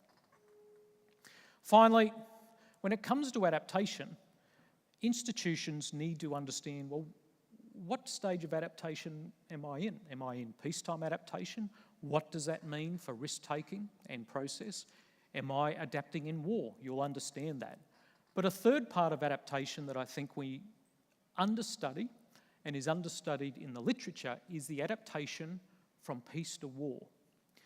And there's an important reason why it's understudied, because there's not a lot of technology involved. It's entirely cognitive, and it's generally about how societies think, how quickly they can readjust the mindset of citizens and politicians from the world that no longer exists, the peacetime one, to the new world, which is the wartime one. And this is an area where I think we need to invest more investigation, more research, and more preparation for. Because at some point in our futures, we are going to have to go through this, and the better we can do that, the more efficiently we do that, the better place we'll be to win the next conflict. So AI, autonomy, and adaptation are what I call an interactive trinity, and these are the big three things, the big three new things, I believe, that are driving transformation in military organisations around the world. Now, I'll finish with just some of the risks and opportunities. There are clear risks with some of these technologies and the implementation. Now, there's a bunch of wonderful speakers that are coming after me throughout the whole day that I think will go through some of the technological issues and risks. For me, the big risks are about using AI to speed up and improve our decision-making, but in doing so, creating gaps between the military and other organisations. For example, might it create larger gaps between politicians and the military? That's a problem. Might it create larger gaps between the US military and its allies? That's a problem. And I think the big risk I always think about when it comes to these transformative elements is, what do the bad guys know that we don't? All right, I'd like to finish with the opportunities. I think there's a huge number of opportunities. That's why we're all here today, I think, to look at the opportunities. AI-supported drone adaptation, I think, will be crucial. We collect lessons at the moment, and every time I go to Ukraine, I ask them, what are your adaptation mechanisms and processes, and the answers get better. But I think there is huge potential for AI to be used in that adaptation process. There's huge potential for it to be able to aggregate, to analyse and feed lessons back into industry. I think there's opportunity for AI to translate lessons from Ukraine to the other theatres that we will be working, because Eastern Ukraine is not the Pacific.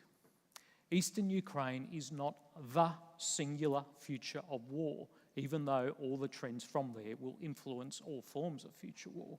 We need mechanisms to take what we've learned from Ukraine, filter it for the Pacific or Africa or South America or wherever else we might work, and ensure those lessons are fit for purpose depending on those regional conditions. I think AI can help us with this process.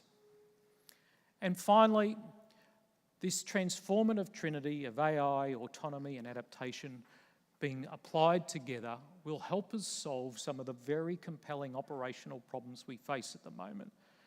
One of the truisms of this war is defensive operations are now the stronger form of military operation, at least in Ukraine.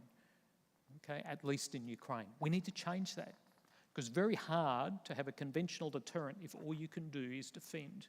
You need to go on the offence. You need to be able to threaten an adversary if you're going to deter them from making major miscalculations.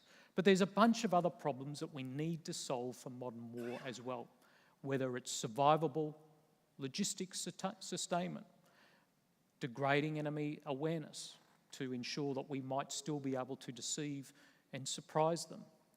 There's a whole range of things that this trinity might help us solve for modern military institutions that have traditionally been solved purely by humans, but I think the combination of new technologies can help us move forward.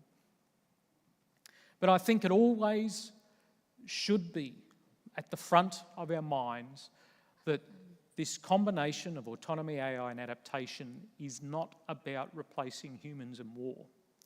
Without humans, it's not war. It's some kind of transaction. So humans are always going to be part of this, whether it's the politicians making policy decisions or soldiers doing the business at the coalface. These new technologies don't replace them, but they extend everything they can potentially do. But to fully realise the potential of these technologies, just as our two previous speakers have said, will rely on human creativity, the artistic intelligence that some talk about as the other AI, and taking much, much more risk with procurement, with experimentation, with new ideas and new organisations. And most importantly, this will all be founded on good leadership. Adaptation to our organisations, to our technologies, to our ideas won't just happen, it absolutely must be led. I've put up here a book by the finest leader I ever got to work for in Iraq, General Martin Dempsey. He talks about responsible rebellion, and he has a whole chapter in his book that talks about this concept about never accepting the status quo, but also understanding you can never get rid of everything that goes before you, that rebellion, that innovation, that adaptation can be done responsibly but quickly at the same time. So getting all this right is really, really hard. I think General Rainey was very clear about that. Getting this right is extraordinarily hard when we have a peacetime mindset, deep, sometimes obstructive bureaucracies, and quite frankly, a lack of threat perception in many of our citizens. So it's really, really hard to do. But I tell you what's harder. Losing is much, much harder. And we've had enough examples of what strategic failure looks like in the last 3 years that should steel our minds and steel our hearts to be able to innovate and move more quickly to ensure that our military personnel have the right tools, physical and intellectual, to get the job done and defend our freedoms in future. So thank you very much for your time and your attention this morning. Thank you again to the great team at SCSP who's invited me here. It's been a privilege to work with them over the last couple of years, and I wish you all well for your discussions for the remainder of today.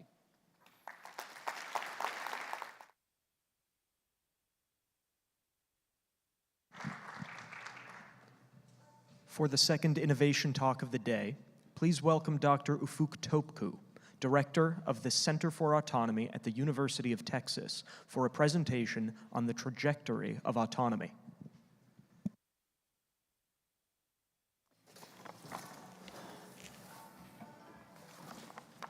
All right, good morning. How are you doing? Okay, so I'm the Director of Center for Autonomy at University of Texas, and also I am helping a small company here, Neurosymbolic Intelligence, to get off the ground. And the focus area there is contested logistics, and the comments this morning were encouraging. So this is the slide thing. Okay, good. So we are in Austin, and we talk about autonomy. I just couldn't help but put this picture up there. I'm sure you have seen these. Sometimes when I drive from home to the university, I see 10 of them at the intersections and all over the place. And it tells me that we probably are at a moment where we can see the glass half empty or half full, and today I'm going to see it as half full. And to me, the question is not anymore whether we can actually build autonomous systems. The answer is obviously yes, and it has been yes for a long time now. The question is really whether we can build these things aligned with our values, aligned the values of individuals, aligned with the values of our democratic nation, and whether we can trust these to adopt them at large scales. And I was asked to give a talk about the trajectory of autonomy, and I think the trajectory of autonomy is up to us. We can either build something like the social media, and it has come up a few times. We have created a monstrosity, and right now we don't know how to tame it.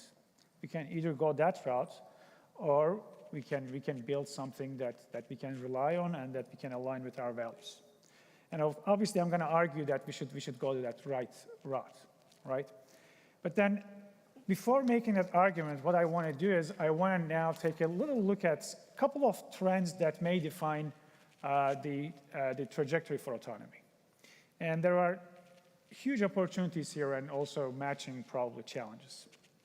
So the first one I want to talk about is that autonomous systems are not just information processing software. They usually come in embodiments, robots, cars, satellites, drones, and lots of examples that we have seen today. So our job is actually not just worrying about the information side of it, but these things will act in the real world, right? They will work with us, they will move things for us, they will fight for us, they will respond to crises and a bunch of other tasks. And the stakes are extremely high because these are now physical objects that are around us. They can also cause real harm.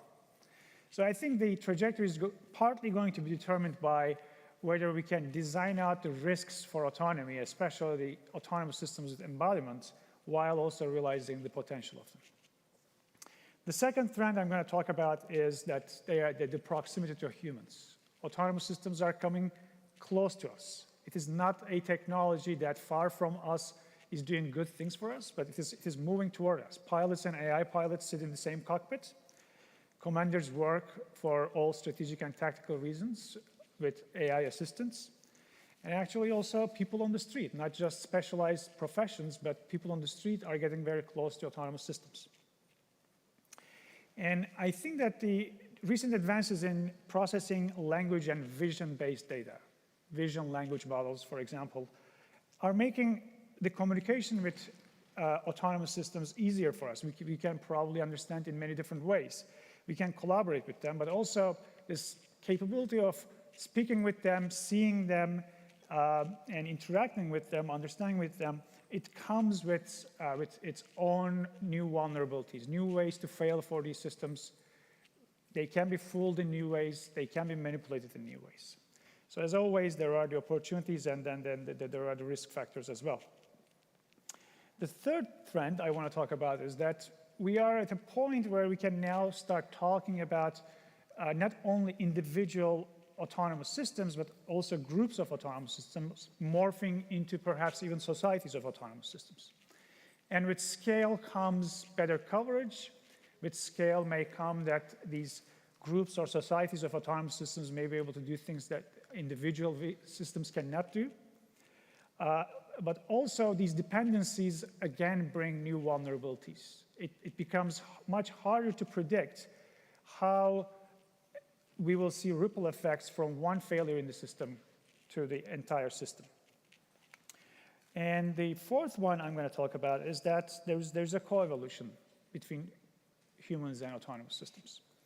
And this is related to the scale that we talked about, but also the proximity of humans to each other. We may start actually influencing each other. So through this coevolution, autonomous systems and humans not only work together, but they may influence how they see the world, how they see each other, what they would call as trusting the other side, what they expect from each other.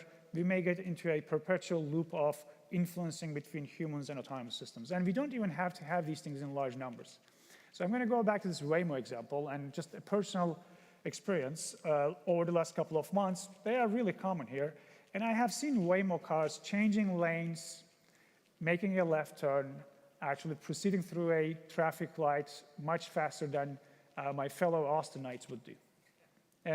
And I call myself an agile driver. My wife would probably call me an aggressive driver. That's a debate when I drive. But I find this faster reaction of Waymo refreshing. And it has already affected the way that I actually try to see the intersection when I notice an autonomous car around me.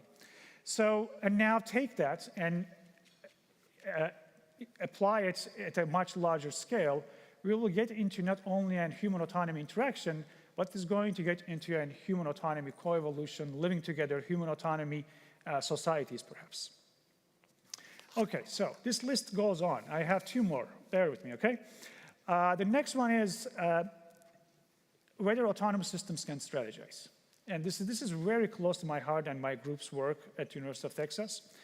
And the motivation is the following. In our daily lives, leave alone military operations, of course there it is extremely important, but we constantly manipulate information, not for hostile reasons perhaps, but we manipulate information to operate more smoothly, or at times we manipulate information to create strategic advantage for ourselves. And if we want to talk about human autonomy societies, then that has to be a factor as well. So that strategic aspect. And information is going to be, in addition to the embodiment, information is going to be perhaps the most important asset that we will leverage in our interactions with the rest of the world. And this is no doubt that this is going to be the case for conflicts in the space or for conflicts in the Indo-Pacific for at least near future. And let's hope that the conflicts stay in the information realm. So with autonomy now, again, we have a bigger opportunity, right? They can see farther, they can react faster, they may be able to shape the events no human force can do. And it is going to be amplified by, again, the recent advances in generative AI, our ability to manipulate, generate and manipulate information in different forms, visual, textual, etc. But we also have a little bit of a recent result where we looked into whether these models can actually really strategize, whether they can hide information, critical information or not. And what we have noticed is that, of course, they had built as association machines, they had built to please people, but they were not as effective in actually concealing information or manipulating information to create advantage for themselves in even in strategy games. And there's also the flip side of this, right? If we do all these things, the adversaries will try to do it as well. And then we have to worry about that. And the last trend or last factor I want to talk about is that all these things create systems. Why do we want to have autonomous systems? We want to have autonomous systems so that we are more effective in situations that we cannot anticipate.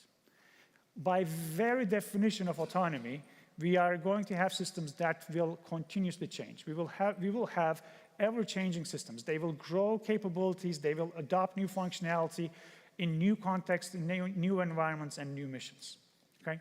And this ever-changing aspect of it, I think raises a big question. We need to now start thinking about, we need to rethink about the entire life cycle for autonomy. From design of these systems to certification of them, to deployment of them, and et cetera.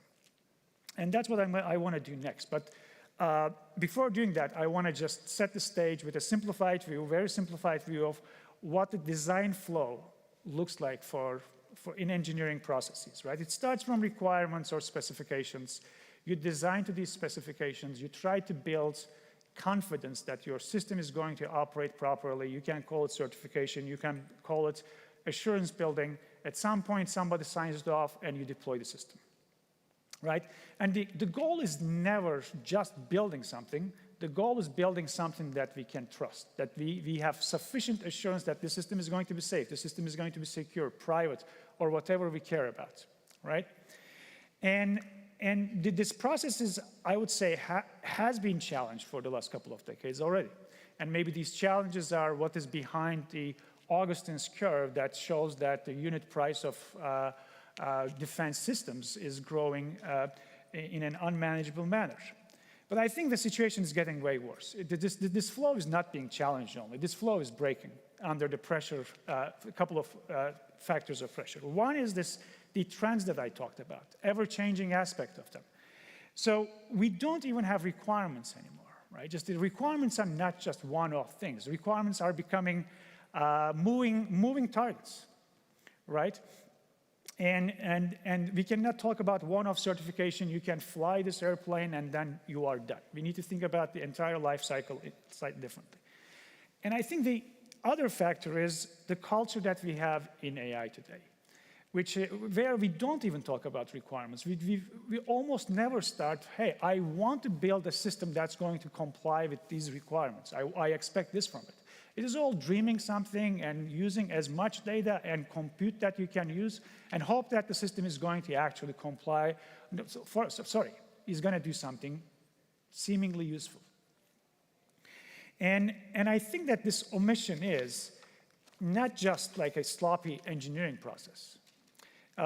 It is just amplifying the severe adverse effects that we will see in the future, right? It feels, for many of us, it now feels warming, fuzzy. We might be making, we might be bringing revenues, but I think that it is going to create a bigger problem in the future. And this challenge is not just theoretical, right? I want to go back to I want to remind you the social media example. We have created something, and we are now dealing with the consequences of that. Misinformation and many other tools that can be exploited against us, and I'm going to argue that we don't have slightest idea or incentives to actually deal with that. Okay, so that's going to bring me to the next one. So with autonomy, the stakes will be higher than social media, all right? And for reasons that we discussed. And I want to argue that having assurance or having the process toward building assurance for autonomous systems, it is not like a little add-on property that we want to have for autonomous systems. And I'm going to go one step further than that. I will argue that with no proper assurance processes, the progress will not be sustainable. And we can undo the seemingly positive effects of autonomy eventually if we don't think about that process. And if we have it, of course, we can reliably field. And I'm not arguing that it is easy to do. I'm not arguing that I have a tool for you tomorrow, you will do it. I'll get to that. But if we lose sight of this, that is the consequence. If we don't lose sight of it, we may have a shot of fielding these systems in a reliable manner, in a scalable manner. And the process is also going to give us a common purpose for all the stakeholders, a common purpose, a common language through which they may be able to coordinate. And this coordination doesn't have to be that they give up on their own purposes. The coordination can be in such a way that we go toward assurance while also not stifling innovation. I believe that is possible. We just need to acknowledge that. Okay, how are we going to do that? Who knows how are we going to do that? If we knew it, we would go out and do it, right? But we are working, we put a proposal out there, and I think we should have many such proposals, and we call it dynamic certification.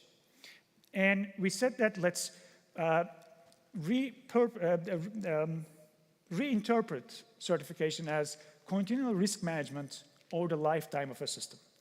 That is that we deploy an autonomous system with limited capabilities for specific context, and then interact with that, it does something. Out of that, you figure out what it can do, what it cannot do, how you can expand the context, and then start expanding and get into that iterative process.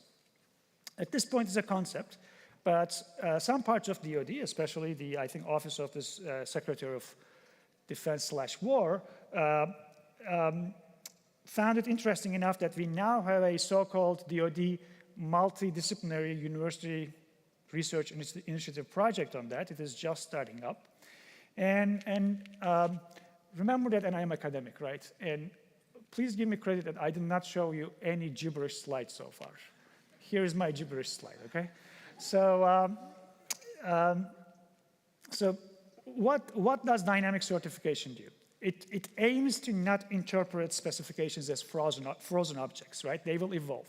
They will be elicited from the stakeholders, designers, commanders, users, etc., and they will be refined over time. We hope that this is going to give that joint language. Oftentimes, we don't agree on things. We cannot agree on things because we don't even have a joint language to discuss these. And I think that the starting point could give us a joint language. Then verification or certification could look into also act under uncertainties, incomplete specifications, inconsistencies. And joint languages here is extremely important because I have been in engineering design processes where we were given requirements that were actually inconsistent with each other. So a company works to build a system that cannot exist, all right? And they did not even have a means to discuss this. So starting from specifications becomes extremely important. And then, of course, we want to deploy in cases where we don't know how to act. So we need to have the means to anticipate the unexpected and find the vulnerabilities, not all of them from the beginning, but at least with sufficient advance time so that we can act on them in a timely manner. So that's what I want to say about dynamic certification.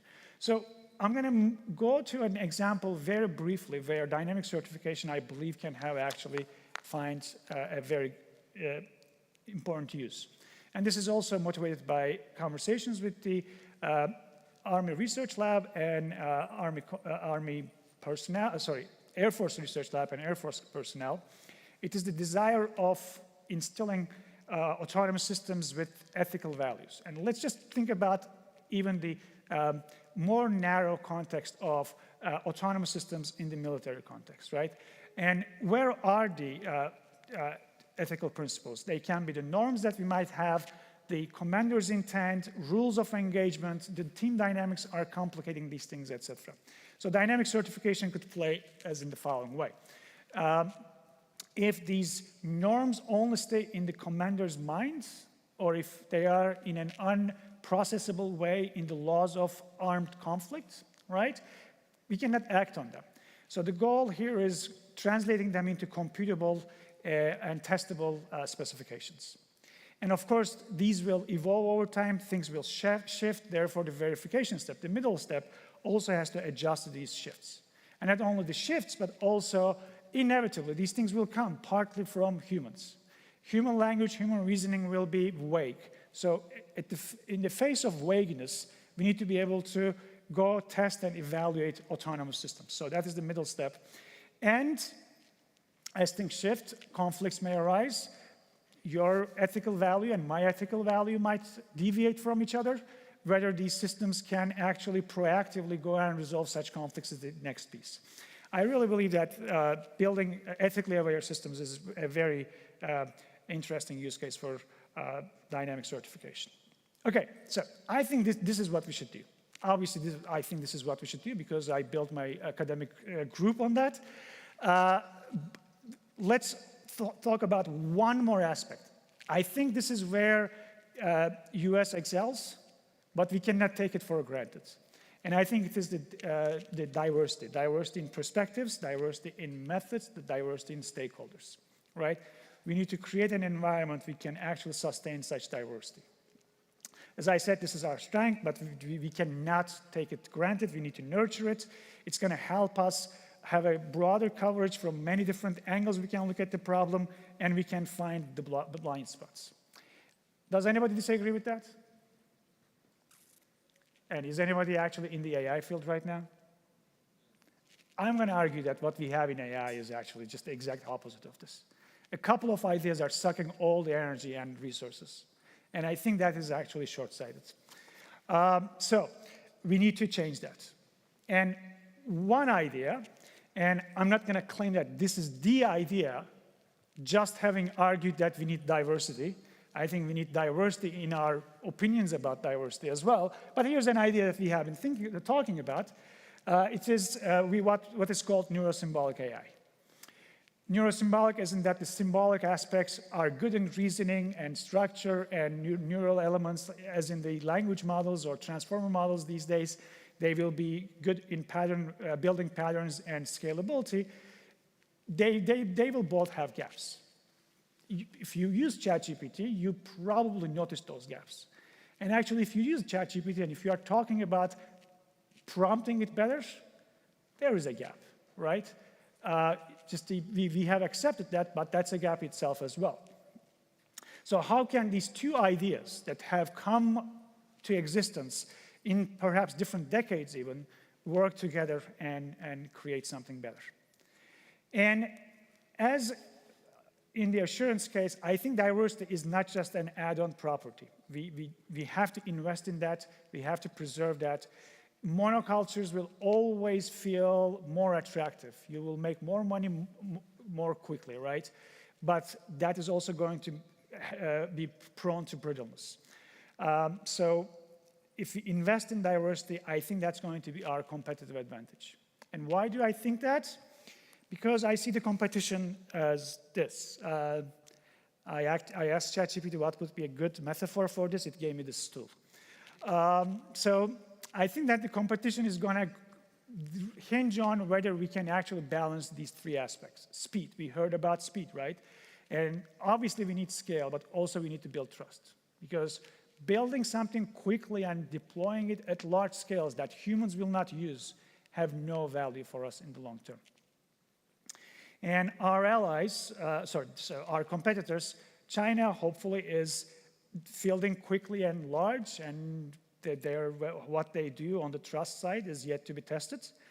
I don't think we have enough information about that. Europe is banking big in regulation, and they even accept that they are lagging in innovation, possibly.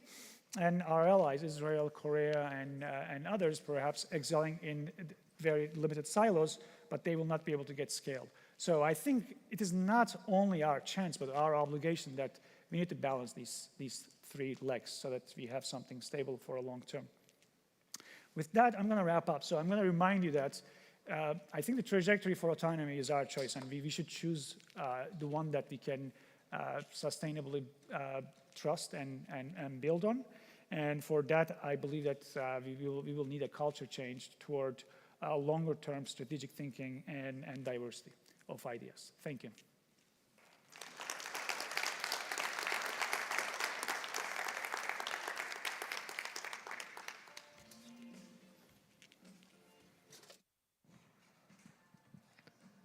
Now we are honored to welcome Dr. Eric Schmidt, Chair of SCSP, for a discussion about AI, autonomy, and the future of warfare with Jean Meserve, host of SCSP's NatSec Tech podcast.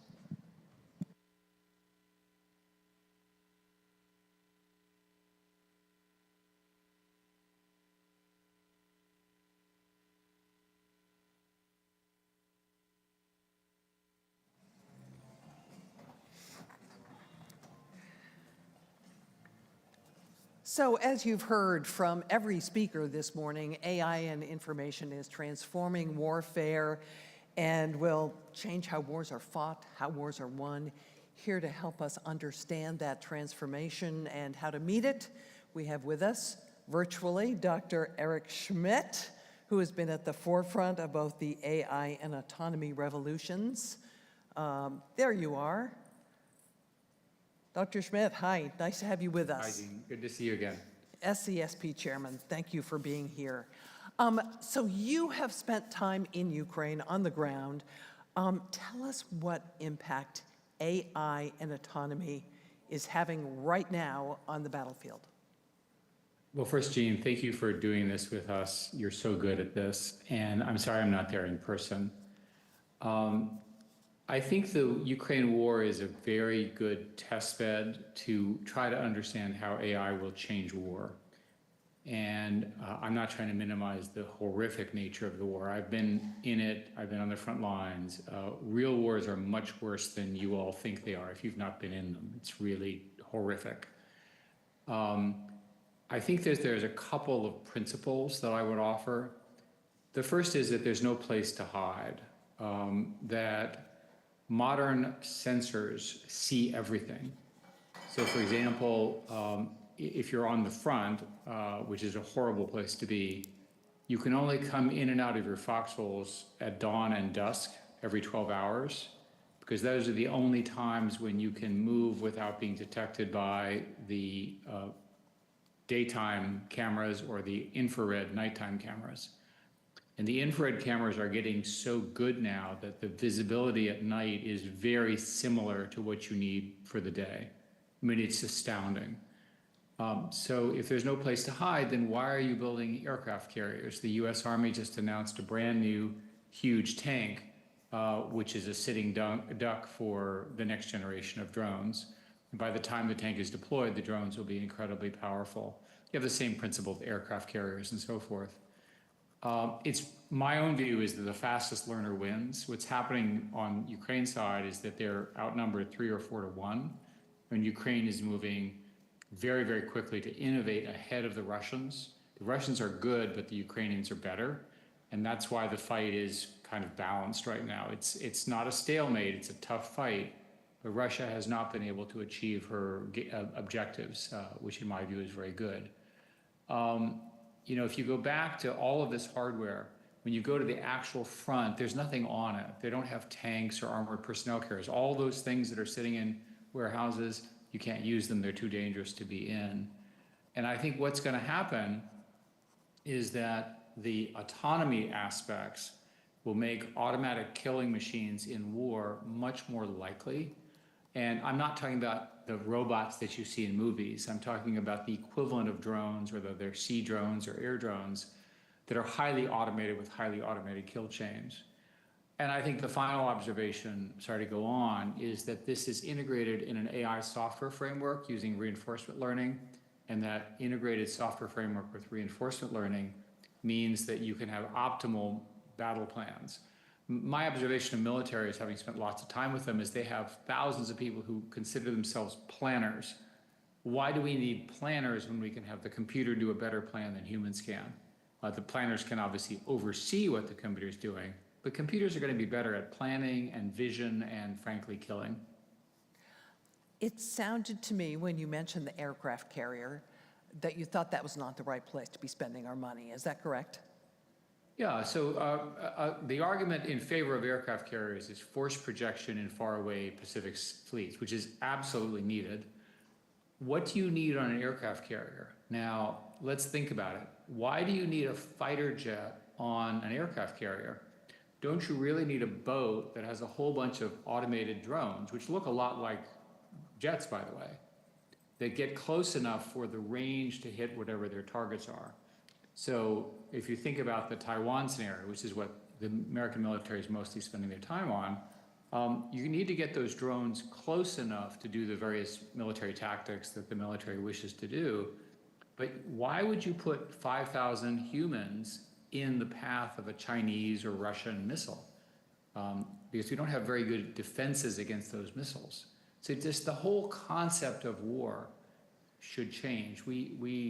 Bob Work and I wrote an article called Offset X, which is a derivative of his third offset work, where we basically said that the digital transformation and autonomy were fundamentally going to call in question the need for all of these things. The reason I'm having fun with aircraft carriers is one aircraft carrier is like $18 billion, and we build one every 5 years or so. I just don't see why we need them. Now, they look good, and they look very powerful. I'd much rather have a network of defensive systems that are so powerful that no one can attack America. Let me push back just a little. Was talking to a general from Eastern Europe who was talking about the emphasis on drones, and he said, wait a minute, sooner or later, counter-drone technology is going to get so good that drones will no longer have the kind of effect they're having right now. We have to keep investing in those big legacy systems. What would your response be to him? Everything he said is correct except the last sentence. Because remember, the anti-drones will be so powerful they can be used against aircraft carriers. And a swarm, the aircraft carriers are not ready to defend against large-scale drone or anti-drone attacks. One of the things about anti-drones is that they themselves are powerful drones. And we're beginning to see in Ukraine, basically Shahed killers can also be used for ground-to-ground. So I think it's a fair bet that in the next year or so, the ability to launch something from land to far distant targets with very high targeting is going to eliminate most other forms of weapons. If you think about it, artillery makes no sense, mortars make no sense, and tanks make no sense. I'm going to assert that large ships with lots of people on them make no sense. I'm going to assert that humans in airplanes make no sense. Now, integrated air defense is really important, but it's going to be automated. And what I've learned, again, I'm an amateur, we have a lot of people in the audience who are professionals. If I make a mistake, I apologize. My observation is that control of the skies is a presumption of American exceptionalism. There is a presumption that we can control the skies. And I'll tell you that Ukraine started without an air force. And so it was forced, right, literally forced to build a drone air defense system. And the other observation I would make is that we don't understand the game theory dynamics of these things. But the way to understand war is that this would never happen, but I hit you, you hit me back. And then my next choice is whether I escalate. We don't understand what those ladders are in the drone world because we've never had any experience with it. This week on NatSec Tech, to put in a little bit of a plug here, we had Steve Boucher, who is the CEO of In-Q-Tel. He said one of their top priorities right now is working with drone swarms and getting them to coordinate and collaborate. Talk to me a little bit about that, if you would. Another thing I learned was that in this future, reliable communications are going to be very important. I did not know that the Russians have the strongest and best electronic warfare systems, offensive in the world. I also did not know that American weapons generally fail against them. Shame on us. We don't even have good ways of testing the Russian systems with our own, to test, like the military contractor can't really test. And so if you look, for example, at the HIMARS, they were initially effective, and then the Russians found ways to jam them.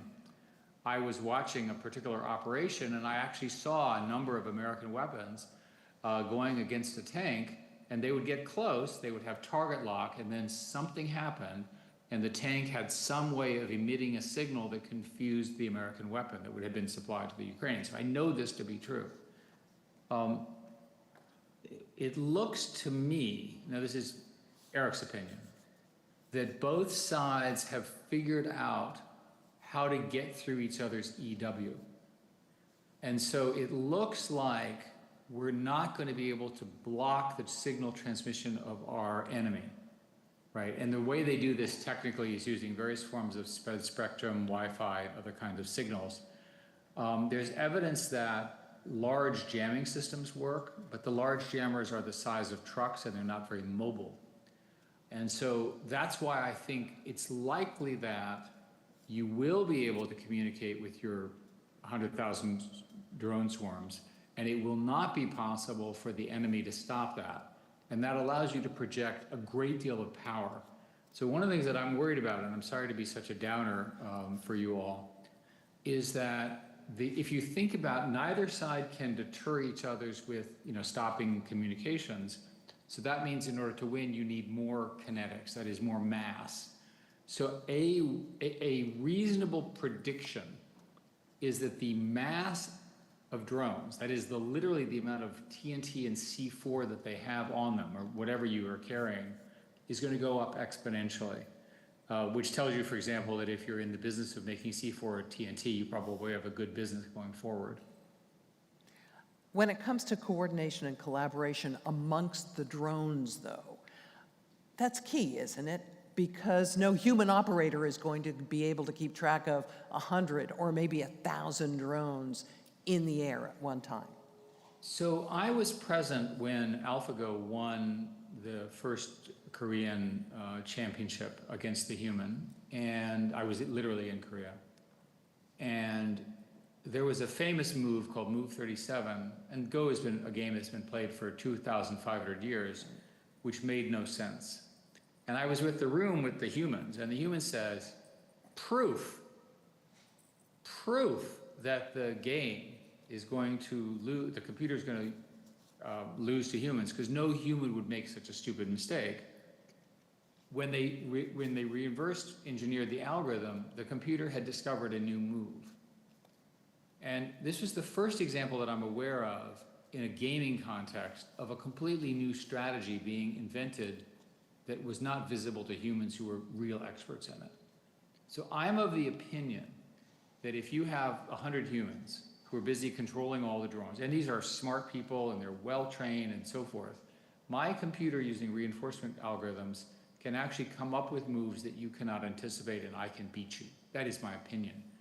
So my guess is that the key things you need for winning a war on a go-forward basis is you're going to need millions of drones of many different kinds, by the way, not, you think of one type drone, different sizes and power, that the algorithms will run in simulation and they'll learn what combinations to do based on what the enemy is doing.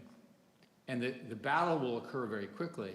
So the enemy comes in with a particular force projection, and the computer says, the optimal winning algorithm is to do A, B, and C. The humans will watch this and go, holy crap, look at what it just did. And this is equivalent of sacrificing your queen in chess. But as a mathematical ability, the goal in war is to increase the probability of winning from 50-50, say, all the way up to 100%. We know how to do that algorithmically. We've talked a lot about Ukraine. Talk to me about China. You've visited there too as well. What are you seeing them do in terms of AI and economy that raises concerns or interest? Well, it's interesting. I was just there. I visited a whole bunch of robotic factories, and I'm sorry to upset people in Texas. It sure looks to me like China is going to dominate the low-end robotic space. They're driving the cost of humanoid and non-humanoid robots down to thousands of dollars from $10,000, $20,000. Their hardware, which is derived from their electronic vehicle work, is extraordinary.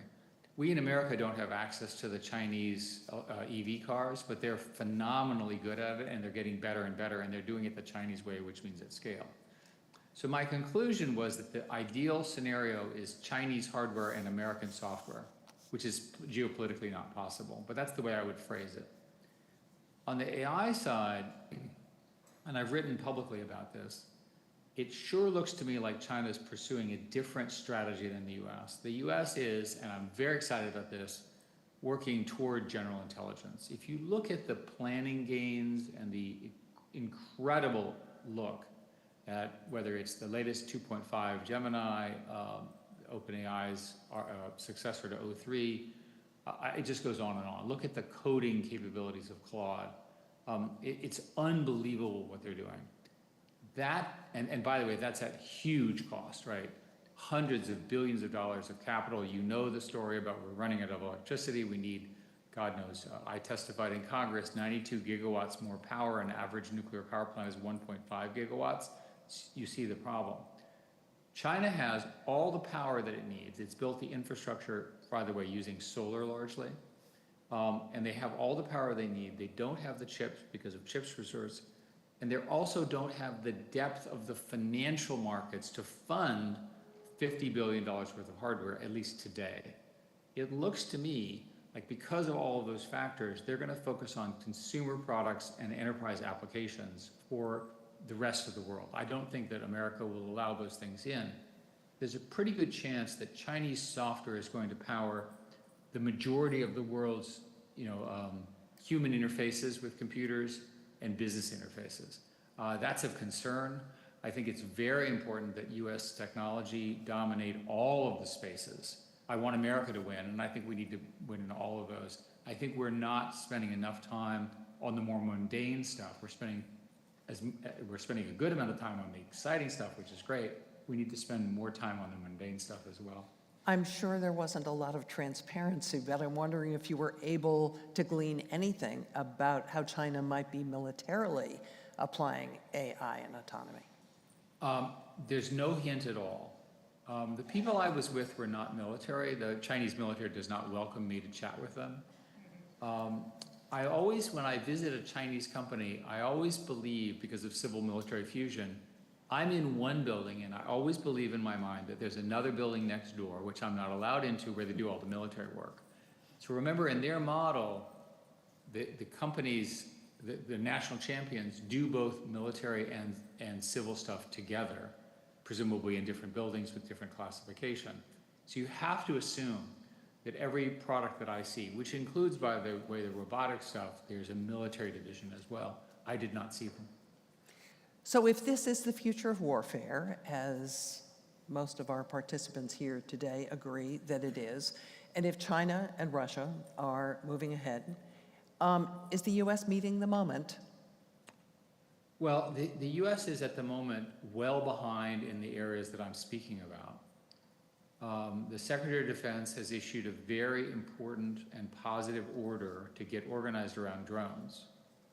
The US spends, I think it's $1 trillion a year, roughly, in military national security spending. It's on that order. So there's plenty of money in the system. One way to understand the US military is, and thank God we're at peace, is it's sort of a job subsidy program for existing industries. If we're really at war, which hopefully never will occur, if we're really at war, I think you would see our military change very, very quickly. We have plenty of US companies that understand what I'm talking about, many of which are in the room, and they have trouble getting big contracts because that's not how the primes work. The US military does not have very good software capabilities compared to their hardware capabilities. The procurement systems are not organized around these. So again, if it were possible, I would accelerate this transition to Offset X, autonomy, and drones. I see no reason why America should give an inch. I want us to, the phrase is, we bow to no one, right? America's dominance in the world is very important to American exceptionalism, to American economy, to freedom. I think America is committed to fighting against tyranny. That's why we fought in World War II. I'm a strong supporter of all of this. I worry that we're still spending 99.9% of the money on stuff that's not very important. Another example, for the last 15 years that I've worked on this, when you have a person with a rifle in the enemy, they typically use a missile from a jet to kill that person. That doesn't make any sense. In the initial war in Ukraine, before the Ukrainians had what they have now, they would use $1 million S-300, S-400 missiles to shoot down Shaheds, which cost about $27,000 at the time. Again, the math doesn't work. It's really important in this new world to have defensive systems, which are, by the way, dual use, that you can mass produce at scale. What I'd like to see in America is a commitment to large manufacturing capabilities in the United States with stockpiled parts. I was talking to some of my general friends, and they pointed out that in the China conflict, which again, we hope will never occur, we're going to also want to have those kinds of factories in the Philippines, Japan, Korea, our allies as well, because of the tyranny of distance, which makes sense to me. It's a complete rethink of this. Do you think it's underway? As is usual with our military, there are some very smart people who I've met with who understand this, but I don't judge the military by what they say. I judge where the budget goes, and the budget is still going to legacy systems. Speed isn't just important when it comes to acquiring these systems and deploying them. As you've mentioned, in Ukraine, one of the lessons learned is the learning and the re-engineering and new iterations of technology. There seems to be a cycle that operates very, very quickly.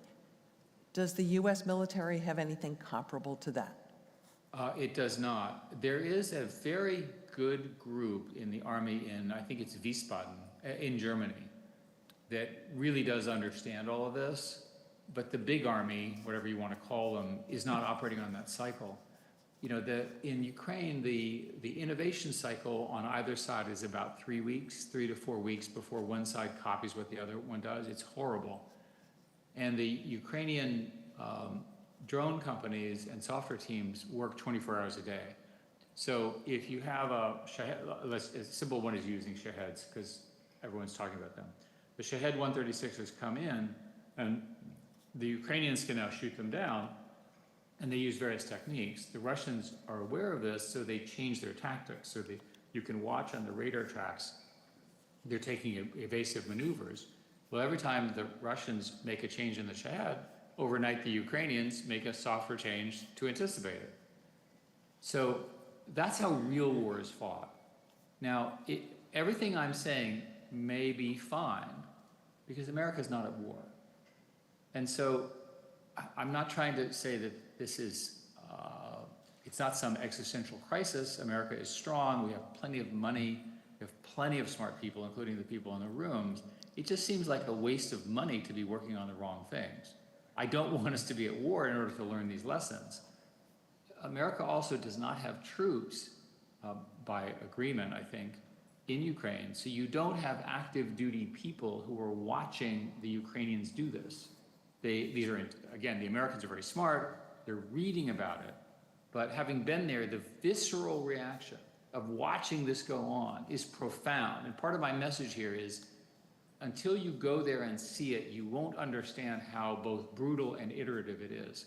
In my career, which is almost 50 years in tech, I'm used to highly competitive markets.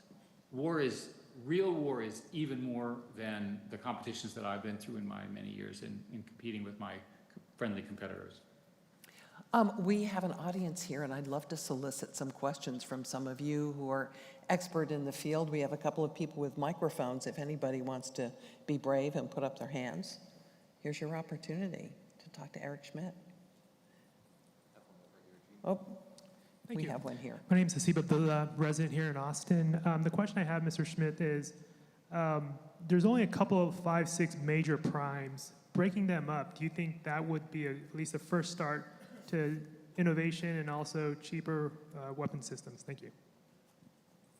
A lot of people have talked about this. The way the primes got, they're really sort of 3 primes. And the way the primes got there is, I'll just bluntly say, regulatory capture. What happened was the government got comfortable with a set of companies. The companies got comfortable with the government. And a whole procedure which involves writing specs, the government writes them, the companies build them, they compete, and then they award to one, and then each of the others sues the other. That delays everything by 2 years. Then eventually they start building something which, in my view, by then is obsolete, then it takes forever, and then there's another lawsuit and so forth. It's a bad model. So I think breaking up is not the right answer. The right answer is to understand rapid development. I had suggested, for example, when I worked for the Secretary of Defense for a long time, I had suggested that the right way to do this was to actually work directly with the companies to iterate, because that's the way you build products is you talk to your customer, that was a bad idea, this is a good idea, oh, I'm sorry, I didn't understand something, so forth and so on. And the answer was, it's a great idea, Eric, but it's illegal. I visited something called a CAOC some years ago during the Iraq War, and it's a classified airplane control system. And I made some suggestions, technical suggestions, because of my own background, and I built some of the software that they were using, which tells you how old it was, way, way back when. And they said, those are great ideas, but it's illegal to bring in a new computer into this building. I said, all right. So the system is organized for stasis, not innovation. And that's a hard problem. It has to be really rethought. I talked to, again, some of my general friends who said, don't worry. In a real war, we're going to ignore all these rules and we're going to do the right thing. I said, great. Okay. We don't want to have a real war. Do we have another question out there? I see a hand up over here. Hey, Eric, it's Craig Martell, former CDAO, but now CTO at Lockheed Martin. So speaking for the primes, Hi. I actually think we agree exactly with your statement that being able to be iterative with the customer would radically change the way we build things. We feel our hands tied equally as much as I think the rest of you do. Yeah, I was going to say, I've actually worked with Lockheed, and as you know, I'm good friends with your CEO. And what's interesting is that when I sit down with your teams, and you actually talk to the engineers, and you said, why did you do this? And the engineer said, we were ordered to, by someone who had no idea what they were doing. It's a terrible system. Nice to have a contrary viewpoint here. I'm so glad you were here. We have a couple of questions over here. Thank you for your time today, sir. Jason Ballard, CEO of a tech company here in Austin. I'm going to get the quote wrong a little bit, but something like weapons win battles and logistics wins wars. And of course, the weapons often get a lot of the attention, the drones, the electronic warfare. But I wonder if you have any commentary or thoughts about what we're learning about logistics and infrastructure and how that's changing in the recent contexts. You know, I've been told that for like 15 years, and everyone believes it. I'm not really sure if that's true. Partly because I'm a scientist, you can't prove it. You know, it's a belief.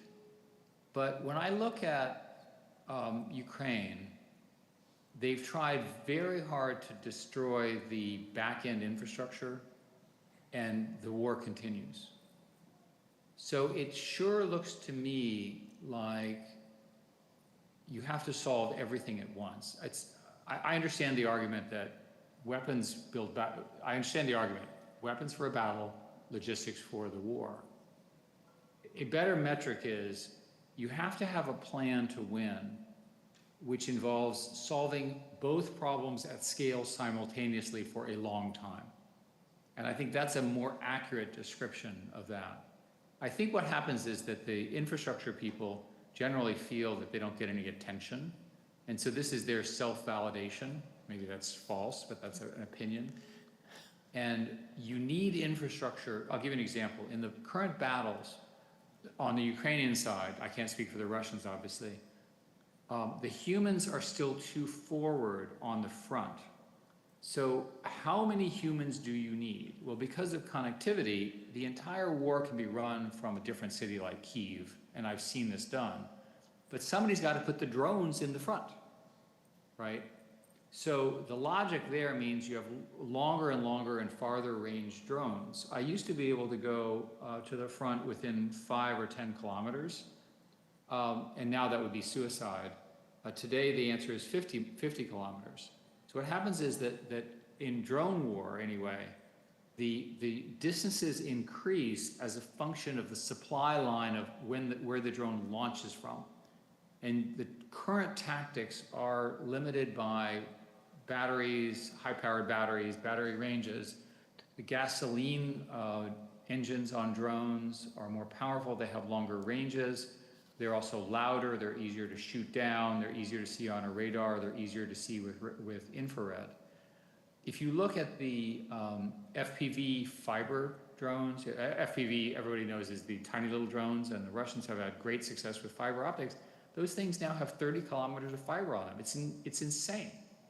So I think the doctrine says that you move people away from the front in the war. This is a land wars.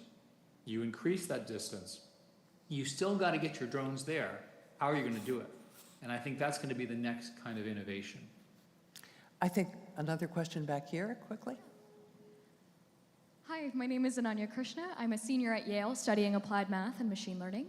And I'm curious to know, with all the recent advances in adversarial AI with technologies like evasion or misclassification-based attacks, do you think that this technology could be a fast or scalable solution to threats posed by autonomous systems?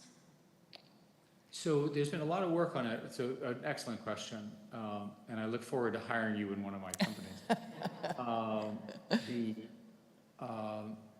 The adversarial system,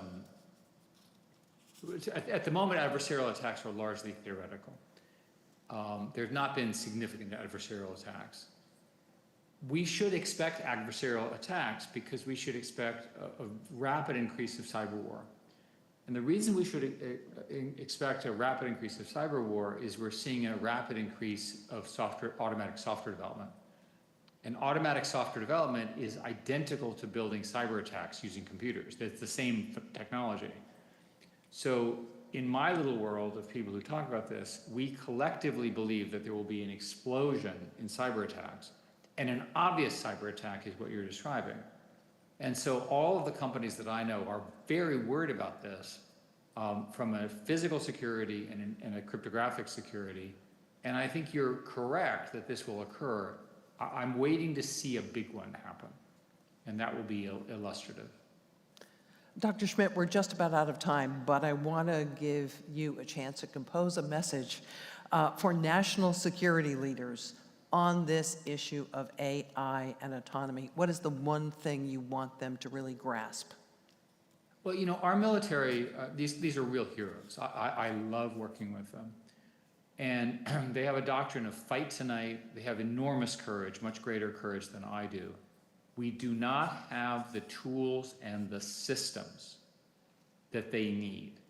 We are failing our leaders. People in this room, part of the reason we're having this meeting is because collectively, I think we all kind of agree with this in philosophy. And so America's strength is innovation. So why are we not applying the same principles of innovation that are in the consumer sector to the military? And it's because of the procurement systems, right? The average time to weapon system is something like 17 years now, right? By then the thing is obsolete. I can't remember which of the jets it is, but it has like a Pentium 4 processor in it, and it's still programming. When I was flying, when I was in the Pentagon, I discovered a Burroughs 6600 deep in the bowels somewhere that people were afraid to turn off, right? The programmers who wrote that are literally dead, right? So come on, guys, we can do better than this. And so this, part of the conversation, part of what you're trying to do, Gene, is to get everyone to talk about this. It seems to me that the way America changes is either from a crisis, which we do not want because it's war, or because we collectively agree that we want to win in a new space. And for all of you, there's enormous revenue here. One of the things that I'm proudest of is after the disaster at Google in Maven, which is my personal opinion, obviously not speaking for the company, the industry refigured, and now you have this explosion in fantastic startups. And I want them to get through the valley of the death. I want the government to have a way of working with them. I want them to know who to call. The thought experiment that I used to give is, let's imagine that I collect all the venture capitalists in the Bay Area in a room for a military procurement venture conversation. Who from the government is going to come and present to them, and what is he or she going to say, right? If you can't answer that question, right, then you're not going to win. Now, our venture capital community loves to talk to CEOs, and they imagine who the customer are, but this is a single source customer, right? For good reason, by the way. We don't want separate militaries. The military has got to learn how to work with us, and of course, they're very law-abiding. The laws have to change to allow for this, and I'm excited for that to occur. I'd like it to occur during my lifetime. Dr. Eric Schmidt, Chairman of SCSP, thank you so much for joining us today. Thank you all. Thank you, Jeannie, and I'll talk to you soon.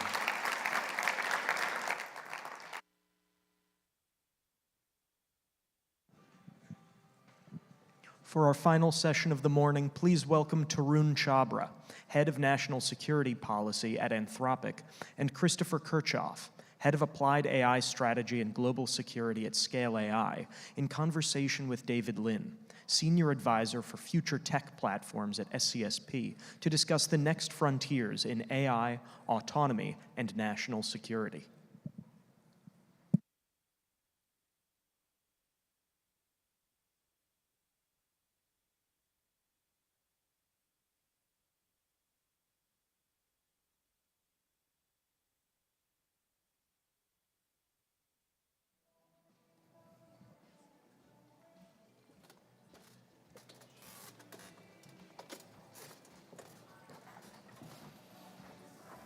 It's in the middle. Good morning. We're your last session before lunch, so it's good to have a captive audience. Incentive to stay. My name is David Lin with SCSP. It's my pleasure to be here today and share the stage with two distinguished national security professionals to talk about the frontiers of AI and ways that government can better adopt AI for national security applications. So joining me is Chris Kirchhoff, head of AI and global security at Scale AI, and a former founding director of the Pentagon's DIUX. And then Tarun Chhabra, the head of national security policy at Anthropic, and former White House coordinator for emerging technologies. So two folks who have worked in central national security roles inside of government, which leads me to my first question. But now you're working in leading AI companies, leading the way in pushing government adoption for AI and national security applications. So you've seen both worlds. You've seen both sides of the same coin. So maybe we'll start with Tarun. As you've made this transition from the White House to Anthropic, one of our leading AI frontier labs, what are some of the starkest differences you've seen in culture and operations and the way work and business is done? And what do you think industry fundamentally misunderstands about government? What are some of the things that government misunderstands about industry? Start with you and then go to Chris. Great. Well, thank you. It's great to be here with you. Thanks to SCSP for organizing this, and great to be here with Chris, who's a partner now and also was a suite mate in the Eisenhower building for a brief time, some years ago. And it's really great to be here as well at an event inspired by Secretary Carter, because for a spell, I got to be a speechwriter for a while, so it's really wonderful to be at an event that's dedicated to him. So thank you for that. I think, David, well, one is just from a government perspective, I think there's often what does industry want? What is the voice of industry on this? And, industry is obviously not a monolith. I don't need to tell people in this room, where you sit and your views depend on where you sit in the supply chain, who your customers are, what entanglements you might have with China, so on and so forth. And so your job, in government is often to figure out who's going to be allied on certain policies at certain times and moments, and who has interests that may be jeopardized that you have to work with, because your job is obviously the national interest, defined by the President, Congress, and hopefully there's bipartisan support for it. But that means you can't make everybody happy all the time. And so your job is to kind of partner with industry, but keep that in mind. One of the things I've really loved about starting at Anthropic is just seeing a really strong mission orientation around the work. I think there's really, and that's true at Anthropic, and I know it's true at many other labs, among the researchers especially, about delivering the benefits of frontier AI across so many domains, but that really includes national security as well. I've been really, thrilled at how many people just want to find out how they can work on national security issues, even if they've never done it before, even if that's never been part of their day job. And that's energy that we really want to capture in a bottle and do a lot with to partner with the Defense Department, the intelligence community. Now, Chris, you wrote a whole book about your experience at DIUX. What were some of the stark culture shocks that you experienced as you transitioned away from the Pentagon into the private sector? Well, thanks, David. I want to second Tarun that it's very special to be here at an event that honors Secretary Carter with so many people who work directly with him.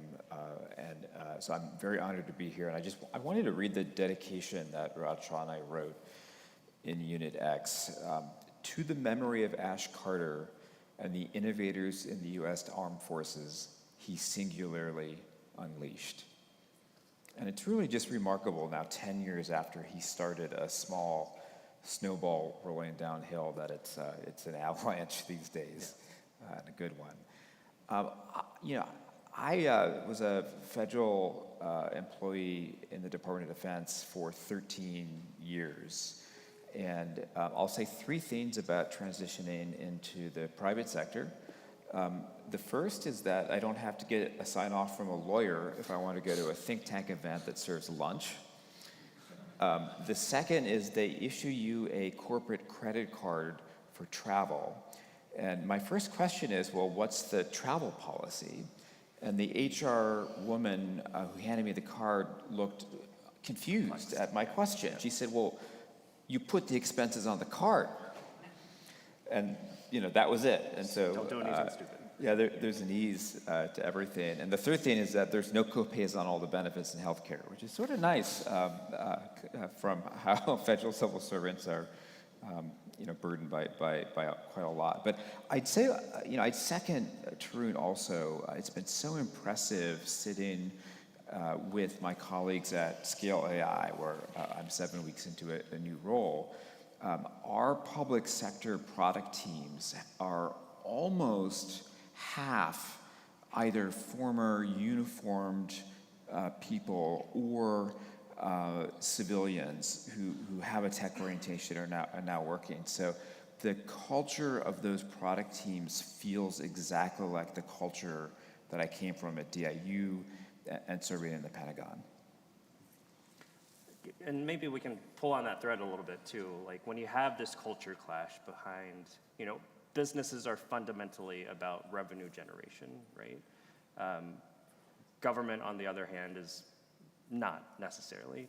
Like, how have you found that crosstalk with one another when you run into like the business development folks versus the policy folks? Start with you, Chris, maybe.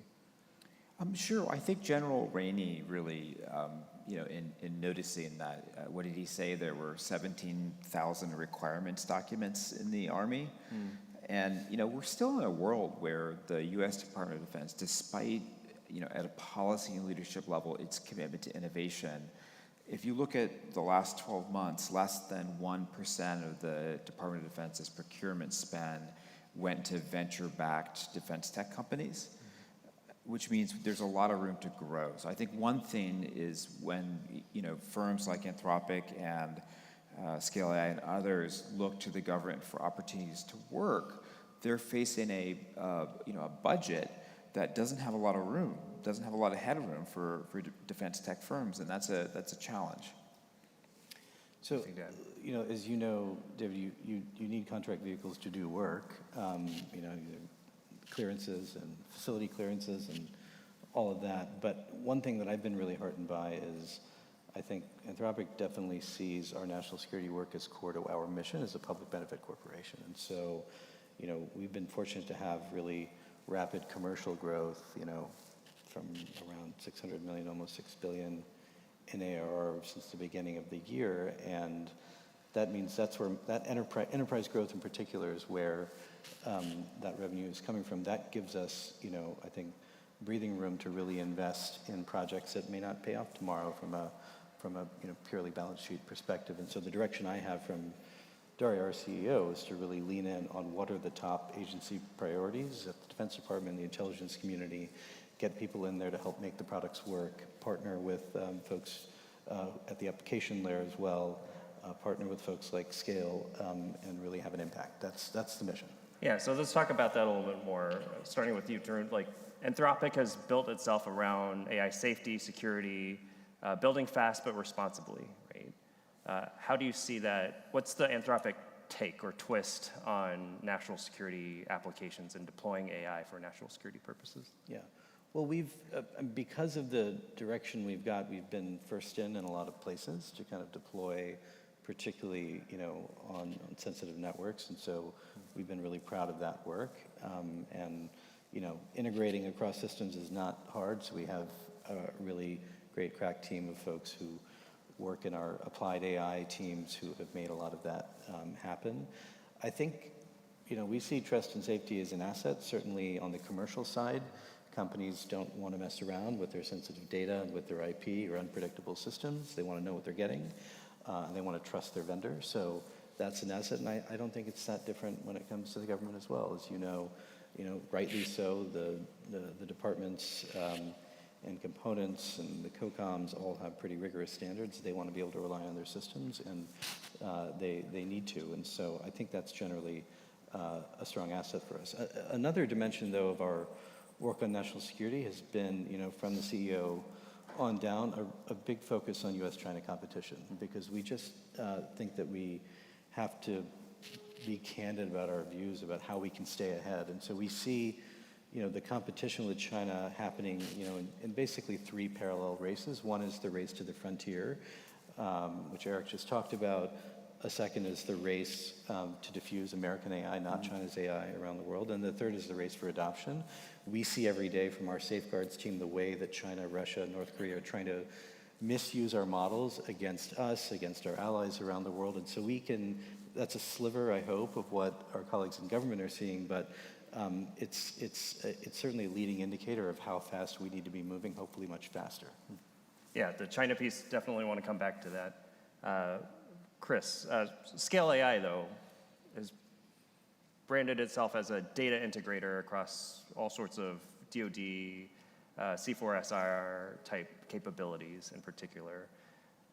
What do you envision as, if there were to be a killer app for when you bring all of these data streams together, having that almost like God view of DoD capabilities, where do you see this going in the next 12, 24 months? Yeah, I'd love to talk about that and also just talk about Scale AI for a little bit. We've been in the news because Meta made a $14 billion investment in the company, owning a 49% share now of us. And it's actually been an incredible unlock because for the first time, Scale AI has $1 billion of working capital. And like Tarun mentioned, has now the opportunity to make very targeted and bold investments, and we're really excited about that. And we're going to be making many of those investments in our public sector business and its national security work. The way to think about Scale, it's really complementary to Anthropic. There is sort of an AI tech stack, and there are different layers to it. And Scale has two unicorn businesses inside of it that are two separate layers of the AI stack. The first is our work on data, which began with self-driving vehicles, moved on to supporting the US government, and that is now actually taking a fascinating turn towards robotics, which maybe we could talk more about later. And then we have an applications and MLOps business, which is the core of how do we actually take agents and models and make them work together to tackle complex problems. And that's the unlock for national security that I'm so excited to talk more about with you and Tarun. So maybe going back to the US-China tech competition piece of it, both of your respective CEOs and founders have been very vocal about US-China tech competition. Dario in particular on export controls. Alexander Wang, who's I guess now at Meta, but still on the board at Scale AI, has really leaned into this framing and telling the story of US-China tech competition. Maybe we can just talk about where do you think things are going in the future of US-China tech relations, or just broader bilateral relations in particular. The Trump administration recently tweeted out that there's a series of high-level meetings that Trump has at least established with Xi. How does that, or does it, or should it change the pace of the tech competition going forward over the next year or two? Whoever wants to take that on first. So I'm fortunately not in the business anymore of having to predict that, but I can say where we hope it goes, which is take those three kind of concurrent races. So the race to the frontier, we've really applauded the administration's work on enabling the build out of AI infrastructure in America. We think that's really important, especially training infrastructure. We want to see the largest clusters in the world, given the national security sensitivity of really powerful AI systems. We want to see that happen in the United States. So we're trying to partner as much as we can with the administration on that, and again, really laud their great work in that area. I think the thing we worry about is enabling China to fill the gap that they have in hardware, in AI hardware, between now and the time at which they are able to indigenize AI chip production, which we think is still some years away. And that window also happens to be the window in which we could see really powerful AI capabilities come online, which is quite fortuitous. And so we think we should not help China at all in that window. And the reason is not just to have the best frontier models. The reason is a national security concern that, as Eric said earlier, you have to assume that if there is a model, if there is an application of that on the commercial side in China, it will be made available and used by the national security apparatus, and it will target American troops and American assets and our critical infrastructure. And we should not have any part in aiding and abetting that, is our view. And so we see, similarly, it doesn't make sense from our perspective to give China AI chips in the diffusion race. So we take very seriously the argument that we want American AI and the full American stack around to be in a privileged position around the world and to win. But from that perspective, we don't think we should be fueling Chinese data centers around the world. You just saw yesterday, I think, some news about Alibaba looking to expand AI data centers in Europe and Latin America. We should have nothing to do, I think, with supporting that. And it's why we took a decision actually just a few weeks ago to offboard a number of very large Chinese tech companies that were kind of operating through headquarters in third countries, subsidiaries in third countries. And we did that, which will cost, hundreds of millions of dollars in the short term. That traffic gets pushed immediately to competitors. But we hope over time we also stop providing frontier models to enable Chinese applications, which will also end up serving the PLA. Chris, anything to add? Eric Schmidt said something also very profound, which is whoever learns faster is going to win. And we're at a moment where the leadership of the Department of Defense is trying their hardest to learn faster and to make enormously consequential directional shifts in the way the department buys and uses technology. And if you look at the strategic competition with China, Tarun and I used to sit in the Directorate for Strategic Planning of the National Security Council thinking about this all day. It's a frightening moment because, as Eric mentioned, the Chinese manufacturing base is so sophisticated. They are now producing weapons platforms and command and control systems that, are essentially close to or at technological parity with a lot of our systems. So the question then becomes, well, if we have parity at the level of the technological platforms that are warfighting platforms, how do we then win? And Anthropic, together with actually Anduril on one project and Anthropic on another, is trying to look at how we can speed up decision-making and operational planning. Because if you're faster at decision-making and operational planning and you have this, the rough parity of platforms, you win. So we have a prototype project with Defense Innovation Unit called Thunderforge that's deployed in EUCOM and INDOPACOM. That is a very exciting, potential game changer if it evolves to reach its fullest potential. And then we have a separate program. The first Thunderforge is with Anduril. The second is actually with Anthropic. It's in support of a service doing incredibly sophisticated operational decision support using both large language models and AI agents. So the AI discourse, and you made reference to this a little bit, Tarun, is not moving away necessarily, but certainly pivoting from all the emphasis being put on the development and innovation surrounding developing that frontier model to deployment and scaling and adoption, right?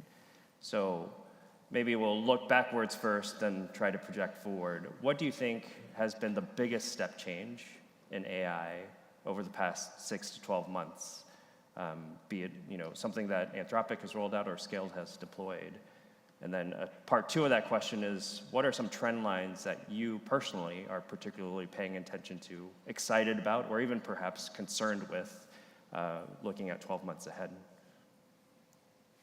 you want to start first, Chris?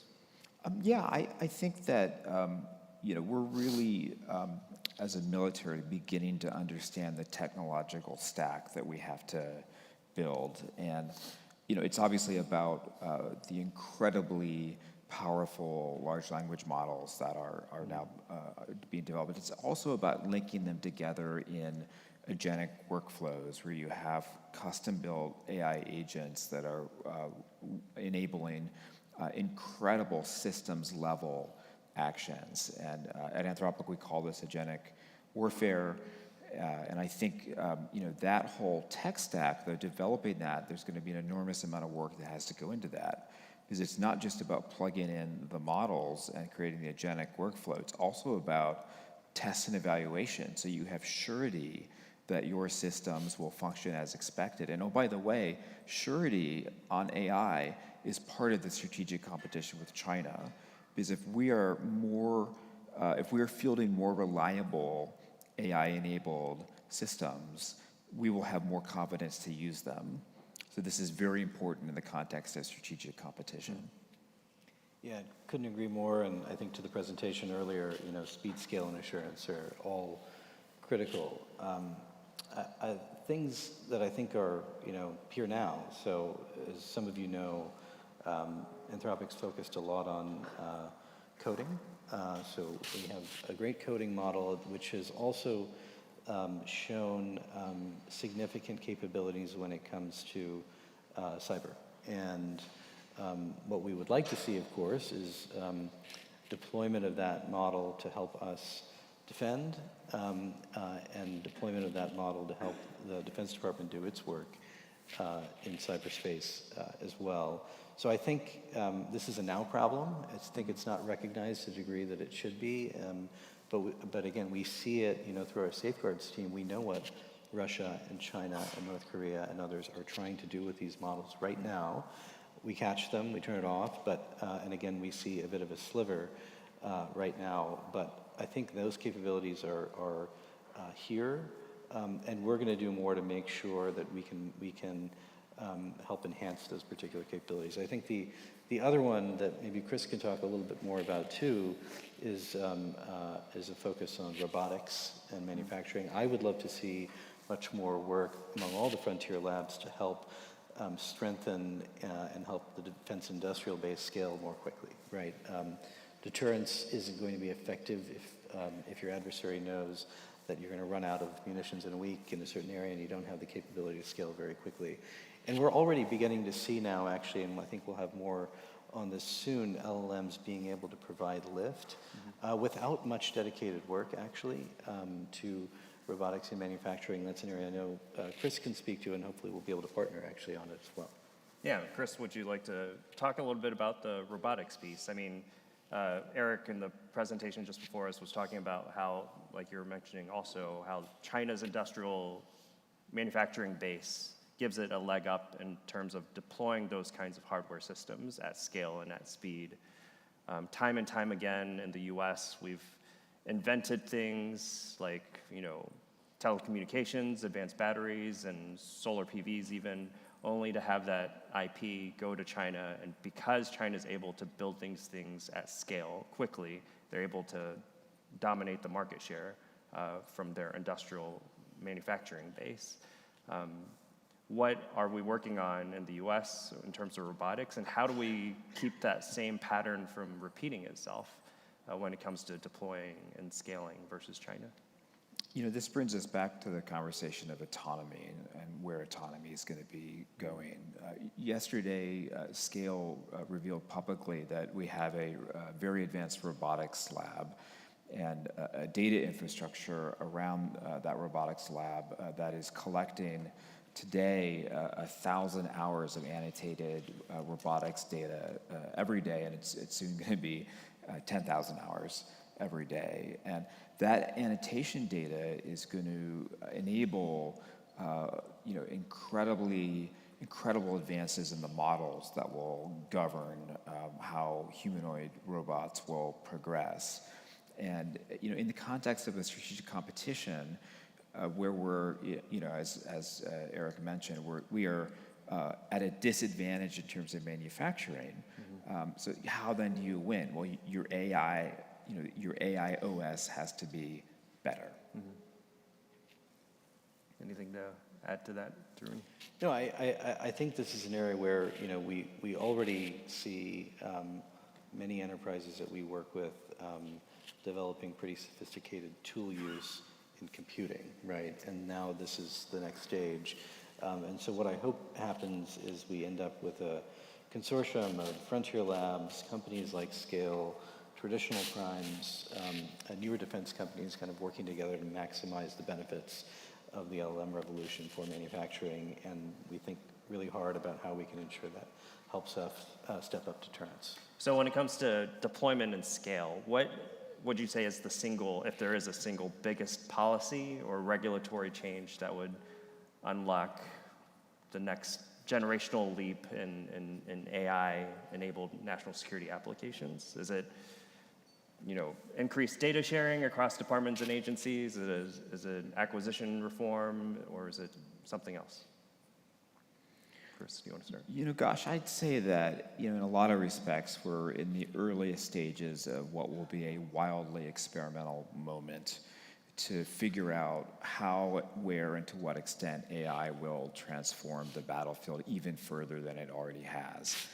It's sort of like we're at the right military flyer moment of AI. And because we're so early in this revolution, it's incumbent on us to experiment to the broadest extent we can and to rapidly iterate, because that is going to be the muscle movement that gets us first to what the private sector calls product market fit and what the military calls combat effectiveness.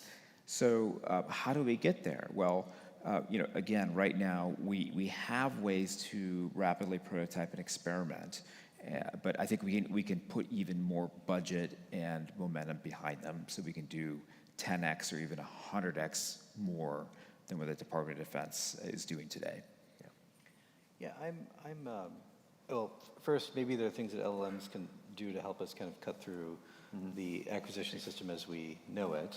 It's illegible to most humans anyway, so that might be a good job for LLMs.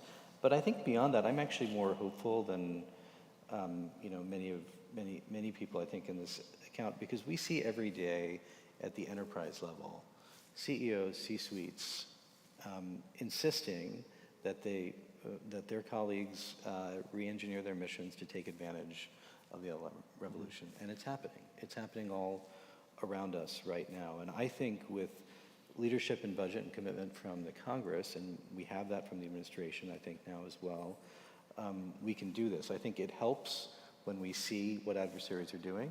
It's a reminder we're not moving quickly enough.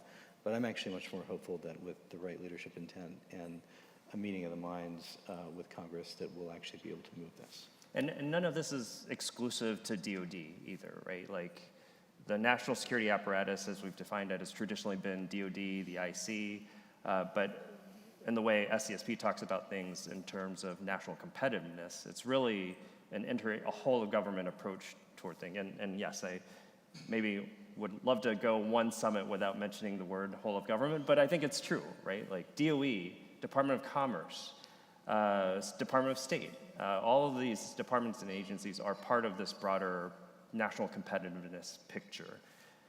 When we talk about deploying AI solutions into these national security agencies, what are some other anecdotes or case studies that come to mind in DOE or other departments and agencies that you think are compelling and that should, policymakers should put a pin in it to really push harder?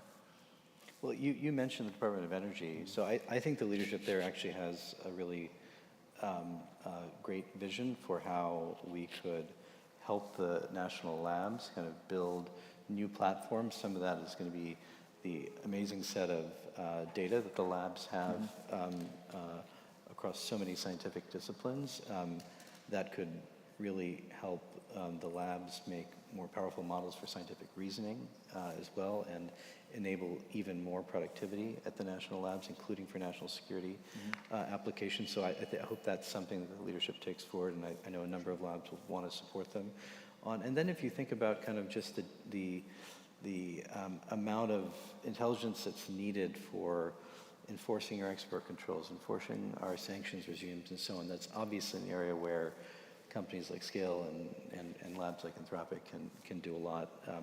And I hope that there's as much direction, much attention directed there from the Congress as there is to the defense intelligence communities. Chris, thoughts outside of DoD? Yeah, so I think about this in two ways. The first is just to notice that the revolution that Ash set in motion is not only going sort of vertical through the Department of Defense, but it's actually going horizontal through the government. And we should commend actually Secretary Hegseth for two monumental policy directives that he's issued. One in March, saying that all software bought by the department has to be bought the fast and easy way through the CSO contract mechanism developed at DIU. The second thing he did more recently, which is even more profound, is he just blew up the requirements process. He literally took a nuclear weapon to what the department calls the JSIDS process, which to this day has governed how we integrate joint warfighting capabilities in a way that leaves us 20 years behind where the technology ends up being when systems are finally fielded. And those moves are being replicated in other departments. Other departments are starting DIU-like entities, are adopting rapid contracting. So there's a lot of horizontal movement to the revolution that Ash unleashed. But to return us to the bigger picture, and Tarun already spoke about this in terms of strategic competition, we are in a giant fight for market share of the world AI services.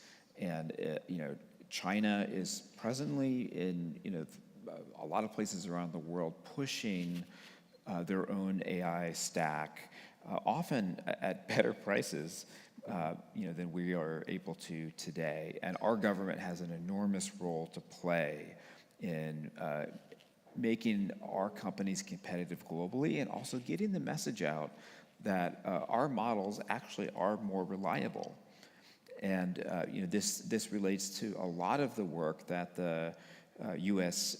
AI Safety Institute, now Center for Security, right? Standards and Innovation, I think. And so that, we have a role as a government in making sure that there is an international high bar for evals of models, so an open leaderboard, so that everybody can see, where Chinese models stack up, models and agentic workflows stack up against U.S. ones. So we started this conversation talking about how there can be better, or how there should be better crosstalk between government and industry. I always have found it refreshing to escape the Beltway, to get out of DC, because it can be a pressure cooker. It can also be kind of an echo chamber of sorts. We're in Austin, Texas, hundreds of miles away from DC. What would you say is one of the fundamental misunderstandings of the inside the Beltway culture versus outside the Beltway culture? I know both of you spend a lot of time now shuttling between Silicon Valley and the district. From just a cultural or even vibe perspective, what are some of the things that you think we could do better to really treat this competition from a more whole of ecosystem approach? Well, first of all, the biggest beneficiary of greater cooperation between Silicon Valley and Washington is United Airlines, which Tarun and I patronize now to an enormous extent. A 1K member? Not yet. Not yet. Not yet. We'll get there one day.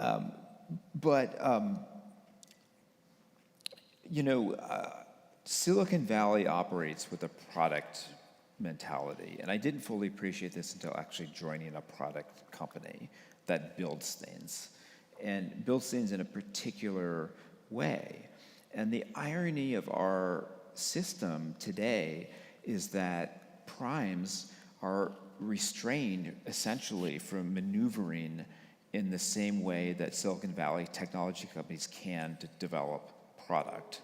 And that is still a profound disconnect that we as a nation have yet to come up with a policy and ultimately legislative solution for. Yeah, I think, David, there's just sometimes really just lack of familiarity. I mean, any number of like our researchers actually really want to do things that would support national security missions, but have just not had an opportunity to work with or be exposed to people who do it, the working culture of doing it, and so on. So, you know, one of the things I try to spend a lot of time doing is bringing our researchers. I don't want policymakers and analysts to speak just to the cadre sitting in Washington, you know, and talking. I want them to be exposed directly to our people who work on hardware, who are actually training models, who are working on the product side as well, so they have the full kind of perspective that's not necessarily filtered by the Washington GR view. And then similarly inviting them out, you know, spend a day with the team doing that. So I think they're great programs. You guys are helping do that. I think Stanford is doing a lot of work on that at UT. I think we need more of those programs. So there's just a much greater familiarity and stronger relationships across the board, and not just kind of at the highest levels. In our last few minutes remaining, want to talk about career and career advice that you all may have for those in the audience. Some of the speakers earlier this morning talked about, you know, perhaps the waning use or utility of STEM degrees. There's been the long-running joke of the waning use of liberal arts and humanities degrees. What are some thoughts, perspective, advice that you would give to those who are trying to break into the AI sector today, or even just thinking about future career or educational pathways or pipelines? Chris, why don't you start? You know, well, first of all, Scale AI is hiring. I'm hiring people on my team, and our public sector is almost going to double in size in the next 3 months.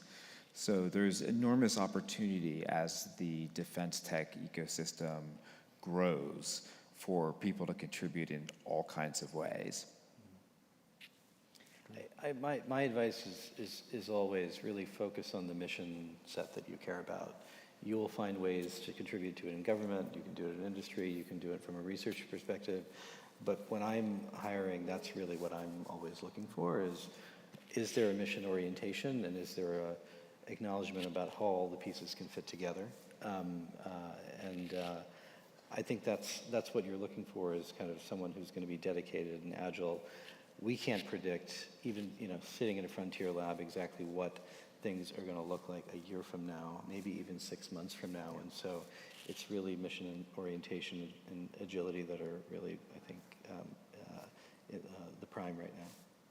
Well, I think that's a great note to end it on. So please join me in thanking Tarun and Chris and joining us today. Thanks.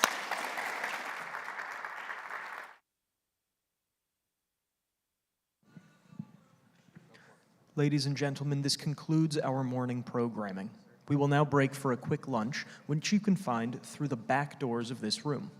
Our afternoon programming will begin promptly at 12:40.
Ladies and gentlemen, programming will resume shortly.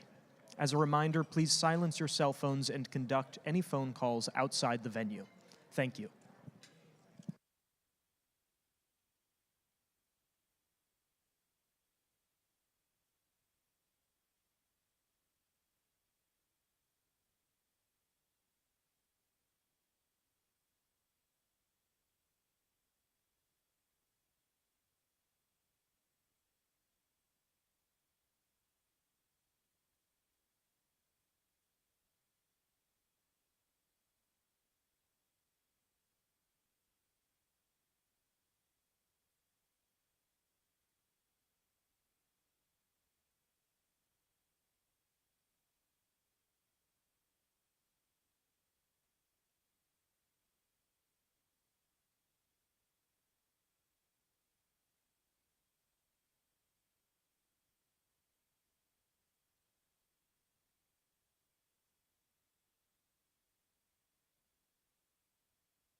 Ladies and gentlemen, welcome back to the Exchange. To kick off our afternoon sessions, please join me in welcoming Dr. Craig Martell, Chief Technology Officer at Lockheed Martin, for a conversation with Sasha Ingber, founder of Humant and host of Spycast, the International Spy Museum's podcast, to discuss AI and autonomy and its role in defense.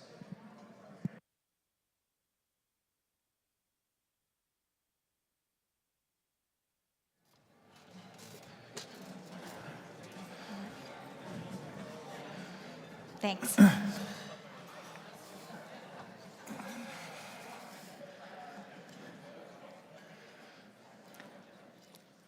All right, Craig, good to sit down with you. Thanks so much. You were the first Chief Digital and AI Officer at the Pentagon, so a two-parter to get us started. How did it feel to leave the building, and tell me about your perspective on AI? Oh, well, the second one's much larger than the former one. So being the inaugural CDAO is pretty fascinating. I had to join together 4 organizations that were sort of on the periphery of what was necessary to do AI. And we merged them together into a single org. And there, I want to praise Jim Ramey because he was a very important partner in my work there. There we focused on a hierarchy of needs. At the bottom of that hierarchy was getting the data right, which, you know, Jim really pulled on. I even like what he said. He said that, I'm not sure what's going to happen with AI, but whatever happens, the data is going to be necessary. I think it's really important that we focus on that. The next level on top of that was analytics and metrics. And those two were really important because in the demand for AI solutions, you'll often see problems that are probably easily solvable by clean data and a dashboard, and an analytics dashboard that might not need magical AI. People just want to know what's my data say and where's my stuff. And so we really focused on analytics and metrics because how do you know you're getting it right if you don't know how to measure whether you're doing it right? And note, I haven't said AI yet. That was just clean data and analytics and metrics. And finally, we had AI on top of that for some problems that we thought needed more. And so that's what we tried to drive. And I think we did a really good job of driving that. And you know, I was pretty happy with what Jim said this morning because it showed that sort of message stuck, although Jim was a leader in that. I'm not saying I did that for him. That was Jim's work. And then leaving the building, since the Pentagon is Lockheed Martin's customer, I will say being in the Pentagon was a wonderful experience. I have nothing negative to say about it whatsoever, and I wish I were still there. You guys can believe that if you want to or not. Should I ask a question about the shutdown? Oh, the upcoming shutdown. No, I have no opinion. Yeah. And then the other one was my perspective on AI. Right. Is that right? I'm a little concerned by this meeting, and I've been a little concerned by a lot of meetings like this. And here's my concern. It seems like we've all already presupposed the answer to the problem. We have a set of capability gaps. We have a set of desires of things that we need to build, and we have a set of competitive tasks that we have to with our pacing adversaries. But we've already presupposed the answer comes wrapped in a label that says AI. And I don't know if that's true. It might. I've been doing AI for 30 years. This is the best it's ever been. But is that actually the right answer to all of these problems? I don't know the answer to that. And so, again, I really appreciated Jim's comments. I think we should, instead of be saying that AI and autonomy plus this, AI and autonomy plus that are going to solve the problems, we should be asking what capabilities do we need? How do we have to change? And maybe AI is the answer. Maybe some other statistical data-driven solution is the answer. I would like us to be a little bit more open-minded. You have in the past talked about how it's about high-quality data that is representative of the future, and then how do we monitor the model? So let's start by talking about Lockheed's work on Aegis with the Navy and how that has helped destroyers in the Red Sea.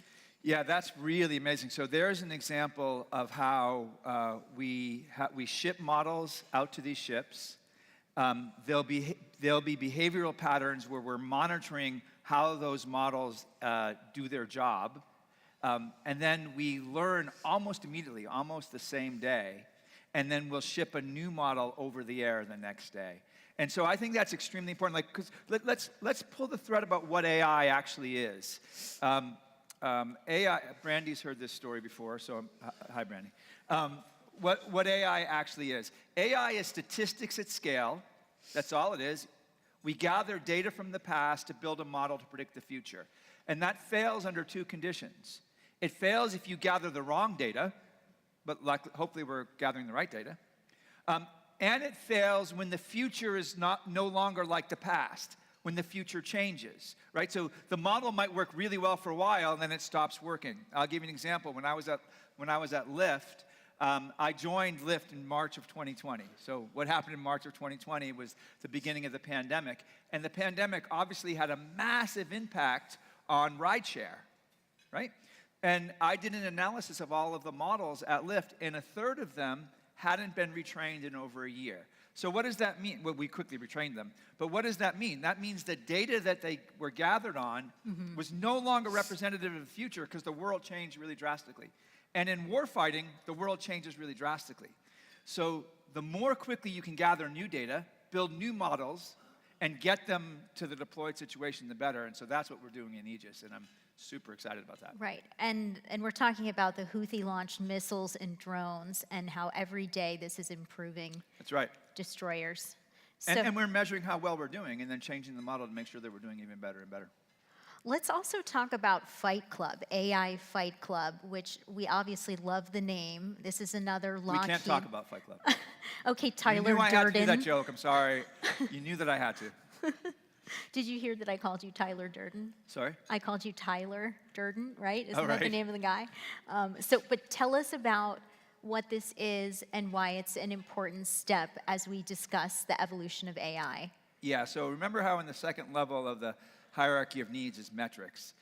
We have to be really clear about what it means for a statistically based model, whether you call it AI or ML, I don't actually care. We have to be really clear about what it means for a statistically based model to be successful. What kind of errors are you willing to accept?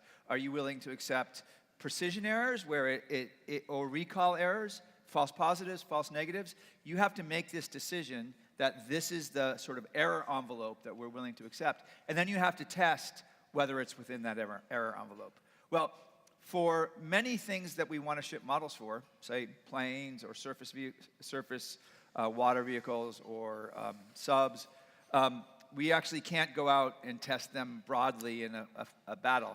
So we've built the AI Fight Club, and the idea is you bring your models. Lockheed is not bringing a model. This is not designed so that we win and look good. It's creating a metaverse, essentially, where you bring your models into a particular use case, into a particular setting, and we just test them. We let them run, and and the best model wins. And again, we're not gaming this. We're happy to not even have our models run. We want it to be, as best as possible, clear evaluation about how well a model's doing and how the model can get better. I'm super excited about this. Yeah, and this is government-approved models and simulation tools. Yep. And I mean, from what I was reading, it's coastal defense, airborne operations, space-based surveillance. So it's really There's a lot of different use cases in which we're trying this out, yeah. Yeah.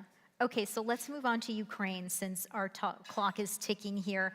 We've seen that the Ukrainian forces today have shown that fast and cheap can beat expensive and sophisticated. So do you see private industry working fast enough to fill in that gap here in the United States? So I find the Ukraine example to be really fascinating. It's really a testimony to the creativity of those soldiers and leaders on the ground. But the question that I have is, just because they build something fast and cheap during war, is that what we should be building for the next war? We have to strike a balance. Like, if we're equipping the folks for the next battle, is it the same taped together solution that they're required to do now, right? So they're doing fascinating things with roles of fiber optics, giving them over the horizon capabilities that they wouldn't have had otherwise. That makes perfect sense in that environment.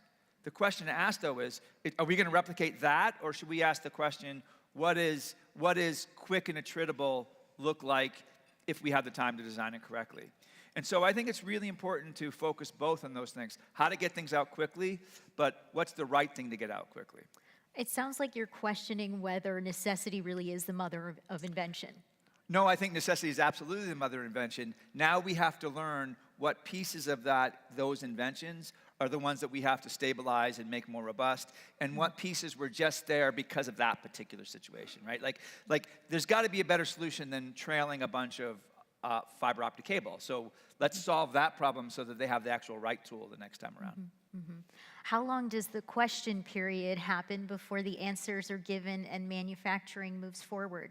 Yeah, I think that's a great question, and it's something that I struggled with a lot owning AI for the Pentagon. I think you have to balance the fight tonight with getting it right. And that's always going to be a balance. But let's take a look if we only focus on the fight tonight.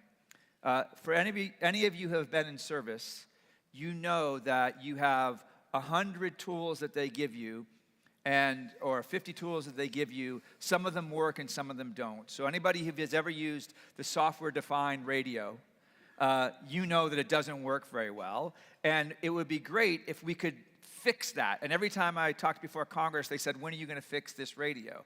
Well, the answer is, you won't let us fix this radio because you want the immediate solution now. You want the quick solution now. Well, the side effect of the quick solution now is long-term problems that don't work in the long run. We really have to balance that between figuring out how do we get something out today, and how do we get something out today that may have tech debt, but how do we actually pay that tech debt so we have a long-term stable solution? Now, luckily at Lockheed, my particular job as CTO is looking out 5 years and 10 years from now. Like, what does Lockheed 2030 look like, and what does Lockheed 2035 look like?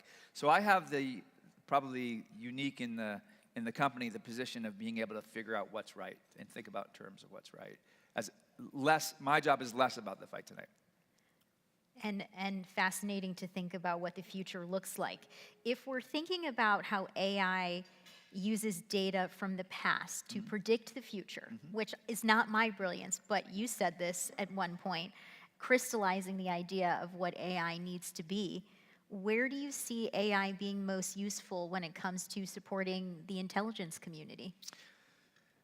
Wow, the intelligence community is from an AI, so I still have professoritis. I don't know if you can see it in the way I talk, but in a prior life, I was a tenured professor. And the intelligence, and I worked for the Naval Postgraduate School, so I was doing a lot of classified work. The AI community is the community that professors like me really want to work with. Why? Because what drives AI? Labeled data is what drives AI. Data from the past where you know what it is. You know what it's supposed to do and what it did do. What does the intelligence community do? The intelligence community, more than anything, gathers data and labels it. They gather data and label it. And it's an AI builder's dream because not only do they gather data and label it, they gather data, labeled it, and digitized it. And then they gathered data, labeled it, digitized it, and organized it, right? So from an AI builder's dream, the intelligence community is ahead of everybody. So remember how we talked about getting the data right? Well, they've been getting the data right for as long as they've been around. And now that it's digitized and organized, they're going to be able to build models more quickly than other parts of the government. Are you speaking about Project Maven, which started in 2017, working in the National Geospatial Intelligence Agency? Are you speaking specifically about that? So that's an example of it. So luckily, CDAO had a part in Project Maven, and now that's being run by the NGA. And it's remarkable how quickly they can get data, how well labeled that data is. The NGA is tightly coupled with NRO, so if they need data that's based on satellite intelligence, they can get that right away. So that's a pipeline from data gathering through data labeling through model building that's one of the most robust I've seen. And I think that's true, though, in the intelligence community as a whole, not just for Project Maven. As we talk about the future, and you say you have to look 5, 10 years from now, what conversations do you expect we'll be having? And is it going to be more focused or mostly focused on autonomous warfare? Is that where this is all really going? So that's probably the case, right? My guess is, I really liked Eric Schmidt's comments. It doesn't really make sense to put humans out there in harm's way if we can put autonomous things out there in harm's way. So we have to push that level. We have to push that autonomy. Again, I want to drive home the point that whether that autonomy can be done using tool A or tool B should be left open, and we shouldn't presuppose that it's a particular kind of tool. Mm-hmm. Right? And look, large language models are all the rage, but I've been doing this a long time. There's always a rage, and there's like for a while, support vector machines were going to solve everything, and before that, Bayes' rule was going to solve everything, and so there's always this the most exciting thing. And let's be clear, transformers have transformed my field. There's no question about that. But whether that's the set of techniques that are going to get us to the kind of autonomy we want remains to be seen. So where do you see humans associating with the machines in wartime as we move forward? Yeah. As we're talking 5, 10, 20 years on? That's a great question. Given that AI is statistics at scale, that means it's guaranteed to be sometimes wrong. It's extremely important you remember that. It's guaranteed to be sometimes wrong. Anybody who's driven in a self-driving car knows in very scary ways it's sometimes wrong, so you better be paying attention to grab the steering wheel, put your foot on the brake. Okay, so I think the most effective human-machine teaming I've seen, and I saw this at Wiesbaden, I think Eric made reference to Wiesbaden, are teams of folks who get the input from I can't give too much away, so I'm just making sure I'm not giving too much away.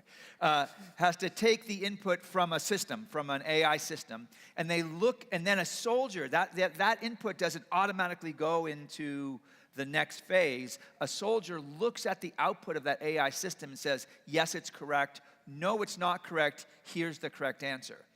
And then it goes into the next phase where a system makes another inference, and then a soldier says, yes, correct, not correct. Now, that might seem slow, and there's definitely, you don't want every AI chain to have people interspersed like that. But let's say the system was 80% correct, and humans were 60% correct. Well, humans were 60% correct, or actually, let's let humans be 100% correct, but slow. So humans are 100% correct and slow, and the system's 80% correct. Well, in most warfighting scenarios, 80% correct might not be good enough.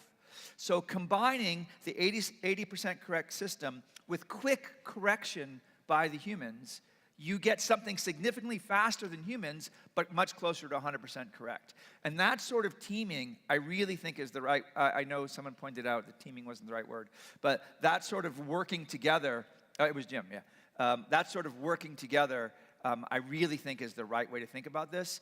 We don't want to give up our autonomy to a system as a whole, but we need that system to help make us faster. So joining them together, I really think is the right way to think about these things. And it was actually here with Vice Admiral Trey Whitworth, the director of I really NGA. like Trey, by the way. We sat down together with CSP for one of the AI conferences in the spring, and he described how they have now started labeling purely AI-generated intelligence so that humans can say, okay, we know this comes from AI, no human touched this whatsoever. So my next question is, are we at risk of becoming too reliant on AI? And as a person who used to work at Lyft, let me just go back in time to the days where I would get in a taxi and people would know where to go. I wouldn't have to give them any directions. And now I get in a Lyft or an Uber and they are absolutely married to the GPS. They have no idea where they're going. So that institutional knowledge that taxi drivers had is gone. I guess I'm thinking about it in the context of war. Again, are we at risk of becoming too reliant? Are we going to go to AI for more than we even should? So, yes is the answer. I think we're at risk of being too reliant. And let me give you an example. I think because these systems are guaranteed to be sometimes wrong, there has to be what I call a human escape hatch. So let's go back to self-driving cars for a moment, or just ones that are level 3. So I have a Ford Mustang Mach-E, and when it's on the highway, I can take my hands off, and it drives really well. I'm really impressed. But every once in a while, it gets too close to the car in front of me. Okay, so that makes me nervous. And what if it, and once it actually didn't see a car next to me and almost changed lanes into it. Okay, what was my human escape hatch? First of all, what was my cognitive load that was necessary for me to determine that? As long as I'm paying attention, I could see instantaneously that that lane change was wrong, that was a lane change I didn't want, right? And what was my human escape hatch? I just grabbed the steering wheel. Okay? So as an autonomous human teaming system, self-driving, the level 3 cars are awesome. They're going to get it wrong. They're going to get too close to the car in front of you, and they're going to swerve out or get too close to the truck next to you. Okay, you know that going in. They're statistical systems. They're guaranteed to be sometimes wrong. But the human escape hatch is the steering wheel and the brake, right? And because you know how to drive, if you're falling asleep, that's on you. But because you know how to drive, the cognitive load is very low, very, very low. Let me challenge the large language model producers here the following way.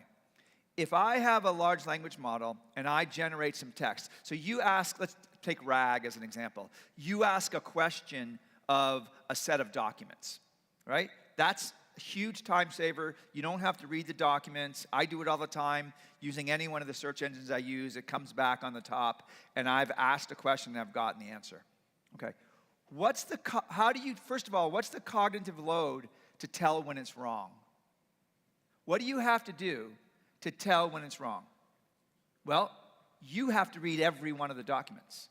So I take 10 documents and I throw it into a summarizer, and it gives me a summary. How do I know it got that summary right? I don't. I have to read all 10 documents. Now, I'm starting to develop enough faith that I use it for non-important things. But for important things, I won't use it at all because it's guaranteed to be sometimes wrong. And I can't tell when it's wrong. I can tell when my system called a truck a school bus or a school bus a truck. I can visually look at that in low cognitive load, know the system got it wrong. I'm going to mess up all your phones. When I talk to Siri, when I talk to Siri and texting my wife, and it says and it transcribes the wrong words, it's very low cognitive load for me to tell it's wrong, and it's only a slight irritant to correct it. Okay? Those are great systems. Those are great ways for humans to interact because I know it's wrong, and I know how to fix it, and it's going to be sometimes wrong. You got to accept that as a premise. And I want to challenge everybody in this room that builds systems. Work harder at making it clear to the user when the system might be wrong. I think this is actually a user design problem, not a AI problem. But find ways to indicate its confidence so that you as a user can dive in and try to find ways to fix it and do a better job. Look, I don't think it's a good enough job that you just tell me the 10 links that you got this information from. Because nobody goes to those 10 links. Nobody does it. The legalese underneath it says, this could be sometimes wrong, so please verify important information. Nobody verifies the important information. It's too hard. The cognitive load is too great.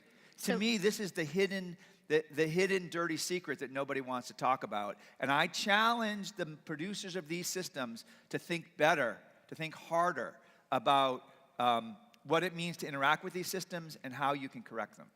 And we have seen, say, in the intelligence community that they'll get information summarized, and then they'll use it to go back to certain places to then read that information. And then they also establish confidence levels. And they have pointers that say this paragraph came from here, here, here, and here. And you can quickly look at them. Like they've done, but that was manual work. And it's massive amounts of manual work. And if we're going to automate that, how do we know that's right? I don't care that it's wrong. What's the cognitive load to determine when it's wrong is the question. You've also talked a lot about how because these large language models sound fluent, we tend to put our trust in them. They tend to sound reasonable. And that when it comes to our own decisions, we often don't know the decisions we make. So you've made these interesting points in the context of AI, and I'm interested in learning about how your own background in studying philosophy and political science plays into this, and is that why you're kind of going against the grain with a lot of what you're saying here? I'm not purposefully going against the grain, I'm just trying my best to be honest. It just happens to be going against the grain. But I do think my own background in philosophy and political science before doing a PhD in computer science, I want to give my technical bona fides as well, really had a big impact in the way I think about these things. So if you look at the way humans react to fluent text that these models generate, they react with deference. The output of this text is so fluent and so authoritative in the way it speaks. We react naturally, I think evolutionarily, with deference to that text. Why? Because before 2022, the only things that spoke fluently were human beings. And if you trained a parrot really well, but sure. And we trained a parrot really well. That's true. That's a good point. But we don't. I have to think about that. Okay. Aside from that comment, which just messed up my story, the only things that spoke fluently and we could interact with and feel like we were having a conversation with, that's my way out of it, and we could feel like we were having a conversation with, were human beings. And we make the assumptions that human beings reason, and we make the assumption that human beings, except for sociopaths, have engaged in a social contract to tell the truth. If you're having a conversation with me, your expectation is I'm not lying right now, and that I'm actually trying hard to tell the truth. And so, and if I say something that I think is wrong, I'll say, ooh, that might not be right. Let me correct that for you. And that's part of our social contract. So that's what we've been used to engaging with. Those were the beings we've been used to engaging with who spoke fluently. Now we have this new entity in the world, large language models that speak fluently, and we have the same default reaction to it, which I think is fundamentally broken. Because there's no sense of there's no internal state to these machines. They don't know what they're thinking or why they're thinking, and they have no sense of, I'm going to say this, but it might not be correct, so let me tell you why I think it might not be correct. All they do is generate the next most likely token given the prior tokens. And that's fine. That works really well. I'm not opposed to these systems. I'm just saying that we shouldn't defer to them as if they're reasoning beings. We should treat them as statistical systems and put in the sorts of safeguards that I already talked about. Mm-hmm. Sorry for the soapbox, folks. She opened it up for me. He's going to go blame me, of course. No, I blame me. Okay, we've got a minute left here. So last question. With the resignations, with the layoffs at the Defense Department, is there brain drain on AI? Yeah. So I don't have too much visibility into that, but I will let me say this. When I first took the job of the Chief Digital and AI Officer, I asked the following question to the Deputy Secretary. I said, ma'am, why is this a PSA, a Principal Staff Assistant to the Secretary? Why isn't this part of CIO? Because it felt to me AI is definitely the buzz phrase of the half decade, but it felt to me to be a technical solution that needed to be implemented by technical teams. And we'd figure out what the problems were and see if we could solve them. And there were some policy aspects to it. That was her response. There were definitely some policy aspects to it. But I'm not that bothered by the CDAO, for example, moving under R&E, which just recently happened. Because R&E definitely knows how to think about policy with respect to AI. And now all of the AI folks are underneath the same leadership. So let me say that I'm cautiously optimistic that joining those things together allows for economies of scale. All of the folks who are thinking about AI, thinking about it together, from implementation within the building to the research happening at DARPA, that continuum being together, I think, is potentially a really good thing. So let's hope. Thank you so much, Craig Martell. Thank you all. Appreciate it.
Ladies and gentlemen, please join me in welcoming Paul Lewin, co-founder and CEO of Havoc AI, for a discussion on AI and autonomy in the maritime domain with James Rysef, Director for Defense at SCSP.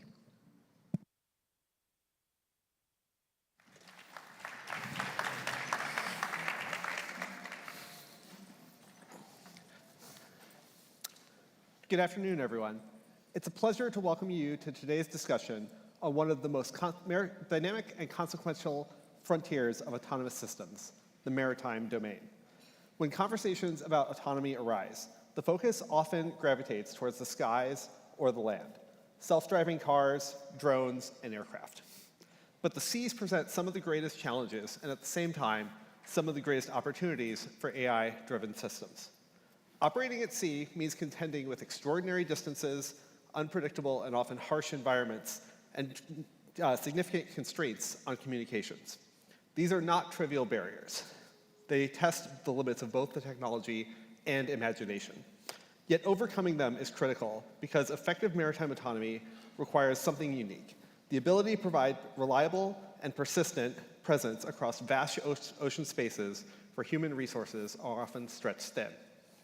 This need is particularly pressing in the Indo-Pacific, where distances are immense and the security environment demands continuous awareness and engagement. Autonomous maritime systems are poised to play a decisive role in meeting this challenge, supporting everything from logistics and surveillance to deterrence and crisis response. With that backdrop, I'm thrilled to introduce our guest today. Joining us is Paul Lewin, the co-founder and CEO of Havoc AI. Paul and his team are at the forefront of pushing the boundaries of what maritime autonomy can achieve, and we're very fortunate to have him here to share his insights and his vision. Paul, welcome, and thank you so much for being with us. Thanks for having me. Appreciate it. So, what are some of the unique challenges that the maritime domain poses for autonomy companies such as yours compared to the domains like land and air? And how do your platforms handle weather, wave dynamics, and long-haul communications? Yeah, I think you listed all of the challenges, right? When you think about aviation and land, the self-driving cars, there are a lot of them out there, right? Tesla's gathering data, and most car companies now are gathering data actively. Same thing with aerial. We've got a lot of airplanes flying, and they are collecting data. Unfortunately, for the maritime space, right, it is using outdated systems, and they're not really keeping data. And when you talk about AI ML, that's it, right? The challenge is to get the data so that we can train the perception models, the decision-making models, and iterate on our algorithms. And so that is the challenge, right? The oceans are huge. The Pacific is 8,000 miles wide. You got, sea states 3 and 4, which is the average sea state in the Western Pacific, and then you've got wind and current, right? And you need to have your systems be able to operate in those. So as far as sea state, they have to be survivable, right? There's no going around it. Even big container ships, if you haven't seen it in the North Sea, they get beat around a lot, right? So one of the things we do is we build self-riding boats, right? It's not something we invented. If you think about life rafts, if you go on a cruise, those are self-riding boats. So what that means is if they flip over, they'll just flip right back using buoyancy and center of gravity. So we adapt those things to USVs, and we say, hey, the goal isn't to design a USV that doesn't flip over. It's to design a USV that when it flips over, it flips back, right? And then to gather the data that we need, so that our systems can operate in these environments. We just have to build a lot of vessels. You have a lot of maritime autonomy companies that are claiming that their systems are autonomous, and they only have 2 or 3 vessels and maybe 100-hour testing. If you think about that, right, and compare that to self-driving cars, right, Google, Waymo, Cruise, they want to drive millions of miles. So you really have to ask yourself, wait, if you only have 2 or 3 boats and 100 miles, are you autonomous? Or are you automated, right? And then the line between people not understanding automation and autonomy gets crossed. So we've built 75 vessels. We've been in business for 2 years. We're building another 200, and we've delivered 32 of those to customers. And the customers are providing us the data, right, in these real technical environments so that we can continue to iterate on our systems. Terrific. How do you build autonomous systems that can operate effectively when GPS, communications, and human oversight may be compromised, conditions that are often common in the Indo-Pacific theater specifically? Yeah, you just have to accept, I'll start with communications, right? That you, not even because the other side is going to jam things, but because the Pacific is so huge, and the sea states are so big that you need to design systems that don't need persistent communication, right? So that's the difference, I kind of hinted at it, between automation and autonomy. So in autonomy, you want humans on the loop, right? Not in the loop. If you think about in the loop, that's either you remote controlling a boat or you waypoint planning a boat, right? Which is fine if you're doing 2 to 3 boats, but we operate 10 boats every day, and you can't sit there and click 100 points over and over, and the paradigm breaks down. So humans cannot be in the loop. They have to be on the loop, which means, if you would looking at the video, there was a scene of our command and control user interface, and in that, the operator selected a vessel and said, hey, protect this vessel at all costs, right? That's the human on the loop. The human isn't telling the autonomous systems how to protect that vessel. It said, this is the vessel I care about, the 8 boats that are surrounding it, do whatever it takes to protect it. And what you saw was that was actually an Army competition 2 weeks ago in the Pacific called Ace-Tech Pacific. We won, right? We were a 2-year-old company that beat some pretty big names in the industry. And because what you saw was that little red dot was an Army target boat that came at the Army watercraft that was being protected. And in it, you saw our vessels react to it, right? They used their sensors, they picked up that target, and then 2 of them intercepted that target, and the rest of them reformed their perimeter to make sure that there was no way that boat could get through to blow it up, right? So that's humans on the loop. You need to assume that you don't need comms, right? If you're doing waypoint planning, the minute that your communication system get jammed, the boat's just sitting there. It's a nice looking buoy, right? But if it doesn't require persistent comms, then they'll keep doing their missions. For GPS, a lot of companies are solving that problem already, that, APNT, Assured Position Navigation and Timing. So we integrate with them. We have 3 different solutions that a defense customer could say, okay, I want that, and we'll just integrate that sensor so that we're not reliant on the GPS constellation to be able to navigate. Perfect.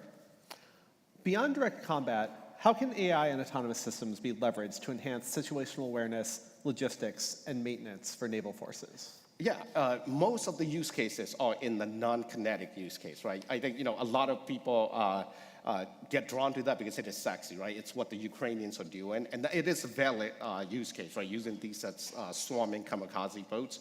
But if you think about that, I just mentioned that the Pacific is 8,000 miles wide, right? And in a conflict with a peer adversary, you need to monitor all 8,000s. Right. Right now, we rely on Aegis destroyers. We just don't have enough of them, right? And in a shooting war, right, we're going to have to be careful about how we use those Aegis destroyers and the manned aircraft because it's incredibly expensive, right? So how do you monitor 8,000 miles of ocean, right? You use unmanned autonomous assets, right? So our vessels right now, the 32 that we've delivered to the Department of War, we've sold for $100,000 a piece, right? That's cheaper than a Hellfire missile, right? So now we make the economics just right? If you think about it, warfare at the end of the day is economics, right? If you need to buy 1,000 of something and that thing costs $10 million, that's probably not going to be sustainable. But you could think about buying 1,000 of an $100,000 boat. You can put 100 different types of sensors on thousands of these boats and spread them out over 3,000 miles. And imagine what that does, right? You've created a distributed sensor network. Who cares if they shoot 100 of it out of the water, right? They're $100,000 boats. You still have 990 other vessels forming this distributed network and providing situational awareness of the maritime space. So that's the biggest thing. The simple use case, they move between points with no humans in the loop, so you can transfer supplies, right? So if you think about the U.S. Army, the U.S. Marine Corps, they've started to think through, just like World War II, how do we fight on these dispersed island chains? We're going to spread out over hundreds of islands. And right now, if we had to do it, the only way to get basic supplies, right, like food, medical supplies, bullets, to these islands is to use very expensive ships or very expensive helicopters. right? In a conflict in the Pacific, those things are going to get shot at. So you could use our vessels to transfer, food, beans, and bullets between these islands with no humans in the loop. If they blow it up, they had to blow up a $100,000 boat with $1 million missile, right? We win if that happens. Absolutely.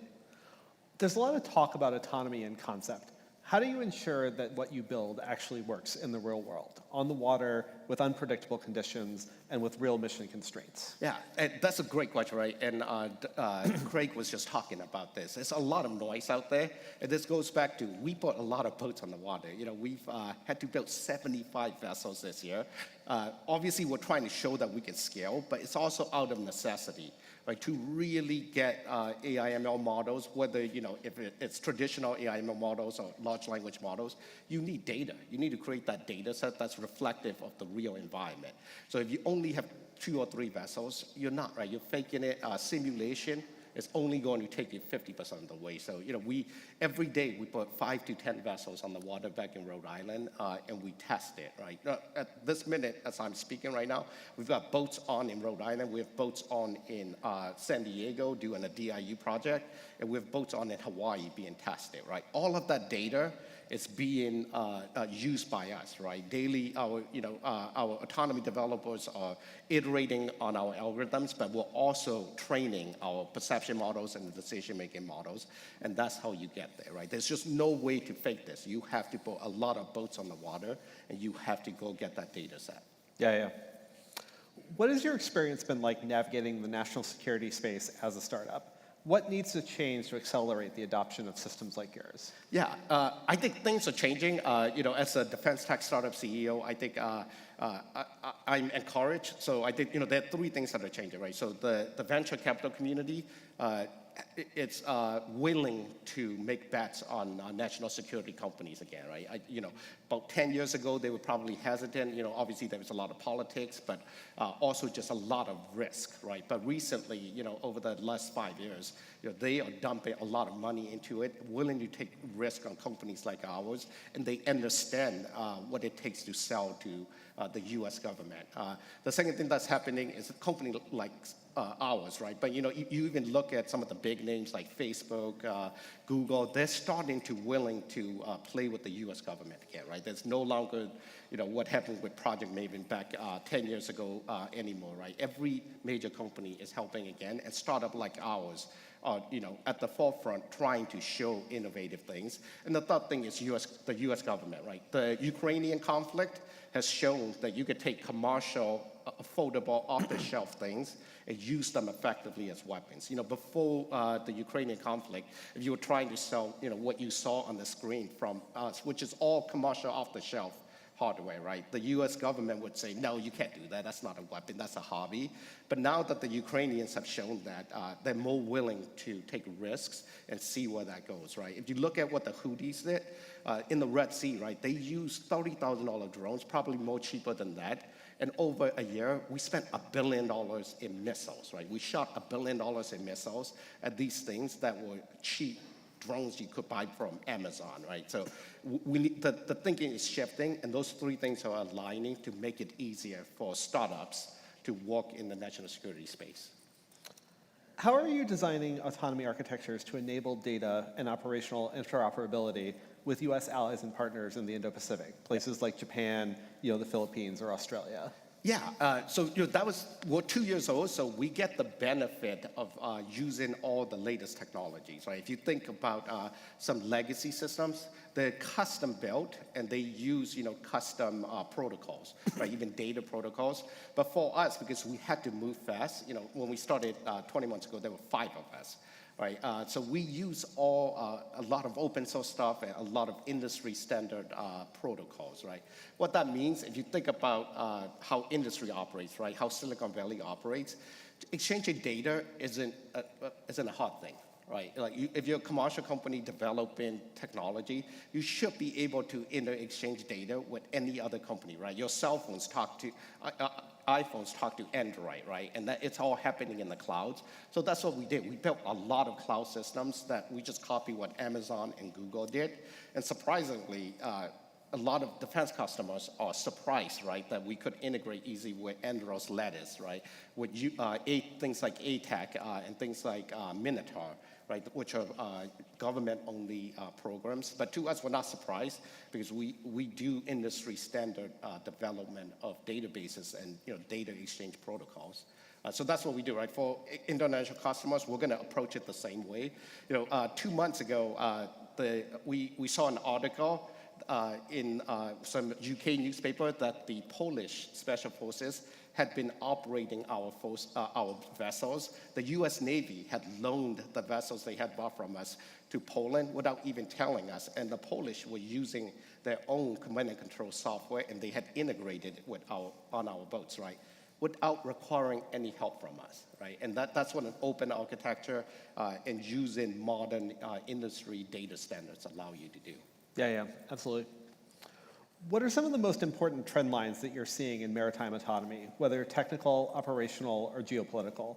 Are we approaching an inflection point in adoption? And if so, what do you think will define the next wave of growth and disruption in this space? Yeah, I think we are approaching inflection point. I think adoption is going to be real.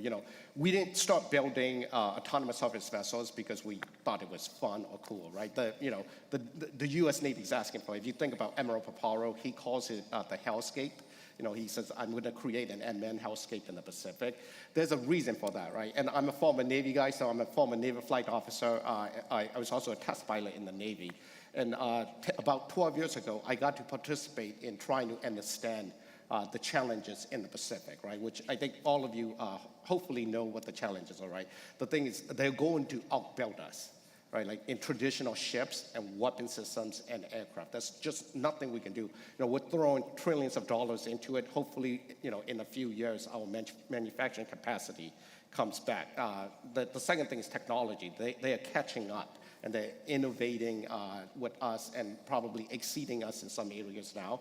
And the third area is just people. They have a lot more people than we do. So, that's where the hellscape replicator comes in, right? How do you counter that? How do you counter a Navy that could potentially build 1,000 ships in 2 to 3 years? And you do what the Ukrainians and the Houthis have done, right? You use affordable, massed, attritable assets. And so that's what we're doing. I think, the Navy, through all of the war games and the simulation, are also realizing that. And so I think there is an inflection point happening. Unfortunately, there's a lot of noise, right? There's a lot of people that are claiming remote control boats or autonomous boats and just marking up the space. And so we got to filter throughout that noise. We have to provide capabilities, right? The U.S. government doesn't want to buy technology or toys, right? They want to buy capabilities that solve a problem. Yeah.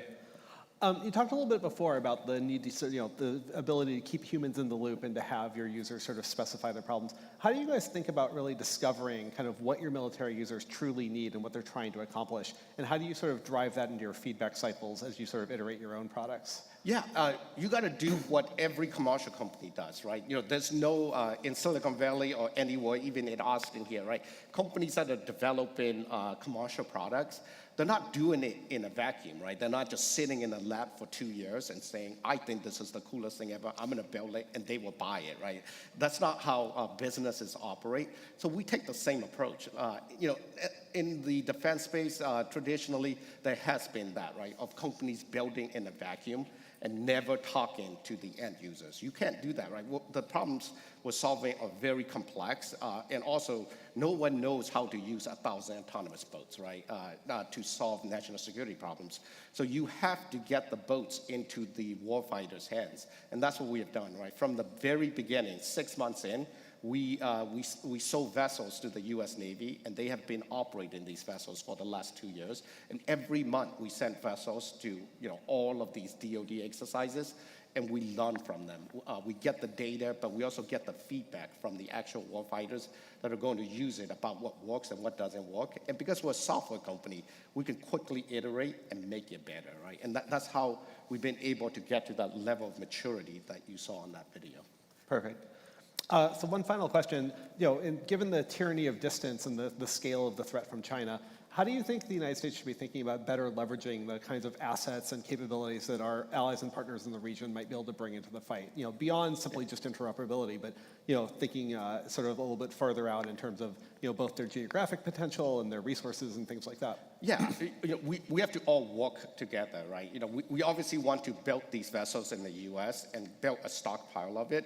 But if you think about a potential conflict in the Pacific, right, we're going to run out of things very quickly, right? You look at what happened in the Red Sea with the Houthis. We ran out of missiles, right?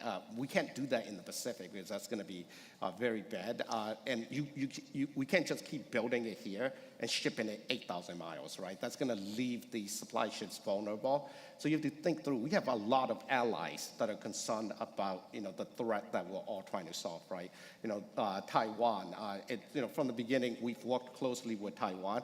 I don't know if you know this. We're a 21-year-old company, but the Chinese Communist Party sanctioned havoc, right? Which is a badge of honor to us. But it's because we've been working with Taiwan about, hey, how do we work with your boat builders to build thousands of these boats in Taiwan, provide you the software? How do we do the same, in the Philippines, in Korea, in Japan, in Guam, in Hawaii? And so that we can produce our vessels in the Pacific, right, and not on the East Coast, and have to, put it on the truck and then put it on a boat. So I think that's the thing, right? It's work with our allies who are also worried about the same problem we're worried about. Absolutely. Such an exciting space in maritime autonomy and scaling every day. So thank you so much for all your insights and comments. Thank you. Appreciate it.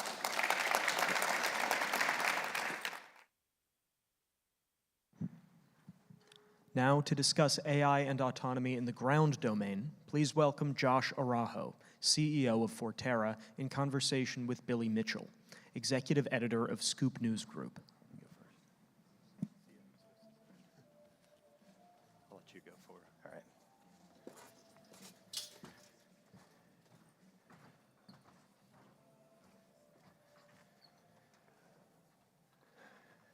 All right. Can you guys hear me? Yeah? Okay, good. Well, Josh, welcome. Thanks. Yeah, thanks so much for joining me. And, just to reintroduce, we're here to talk about AI and autonomy in the ground domain. Josh and I were catching up a little bit earlier. Josh is a Texas guy, and I was telling him all I really know about Texas is either from Landman or Friday Night Lights, and I actually walked outside earlier, and all I saw were Waymos, which is really funny to kind of have a conversation about ground autonomy, and you see 10 Waymos in the case. This is the unique part of Texas. I'm from West Texas. Yeah. Friday Night Lights and Landman is really where I came from. Maybe I need to... But we're now find ourselves in this unique part of Texas that is a tech hub, so it's good to see. Well, it's great, and I was also going to make a University of Texas joke, but you're a Texas A&M and Texas Tech guy, so I can't go there. The other two universities. So. Well, anyways, we'll get into the topic. Again, I'm Billy Mitchell, executive editor of Scoop News Group.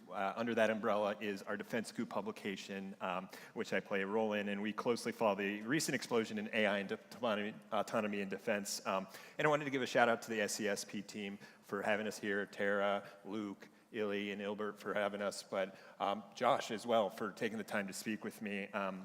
It's really a privilege to sit down with you and discuss how AI and autonomy are transforming ground-based operations. So as we've heard today, there's really this long, storied history of autonomy, both in the defense space, but the commercial space. And I know you guys serve both of those markets, but I want to start with the defense side and how it's really evolved over the last few decades. I know it's not new, as we all might think it is, with how much it's exploded. So let's start there. I mean, this is a decades-old sort of trajectory. So tell me how we've gotten to this point, because we hear a lot about the air and the sea domains, but maybe not always as much about the ground side of things. So walk me through that. Yeah, well, it's great to be here, and I know we're in the post-lunch hour, so we'll try to keep this interesting and exciting. I was actually surprised at how long the ground autonomy domain had been a thing. I joined our company in 2021.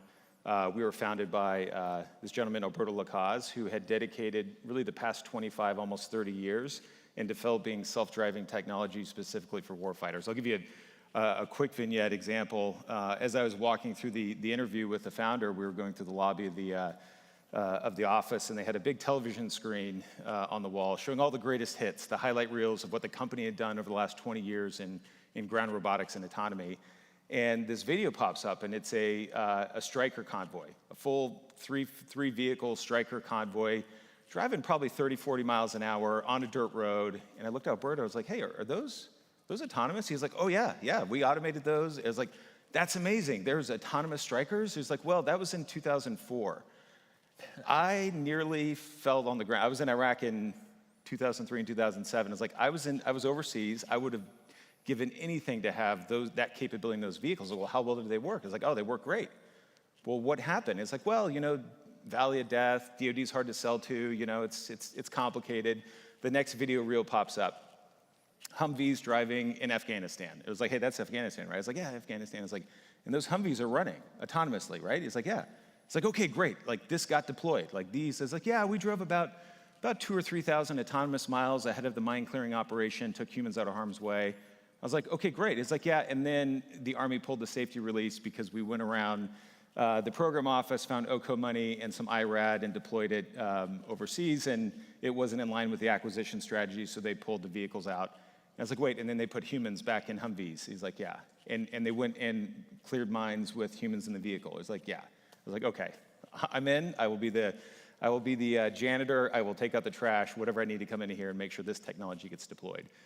But if you look at the main seminal moment for ground autonomy and robotics, everybody can reference back to the DARPA Grand Challenge.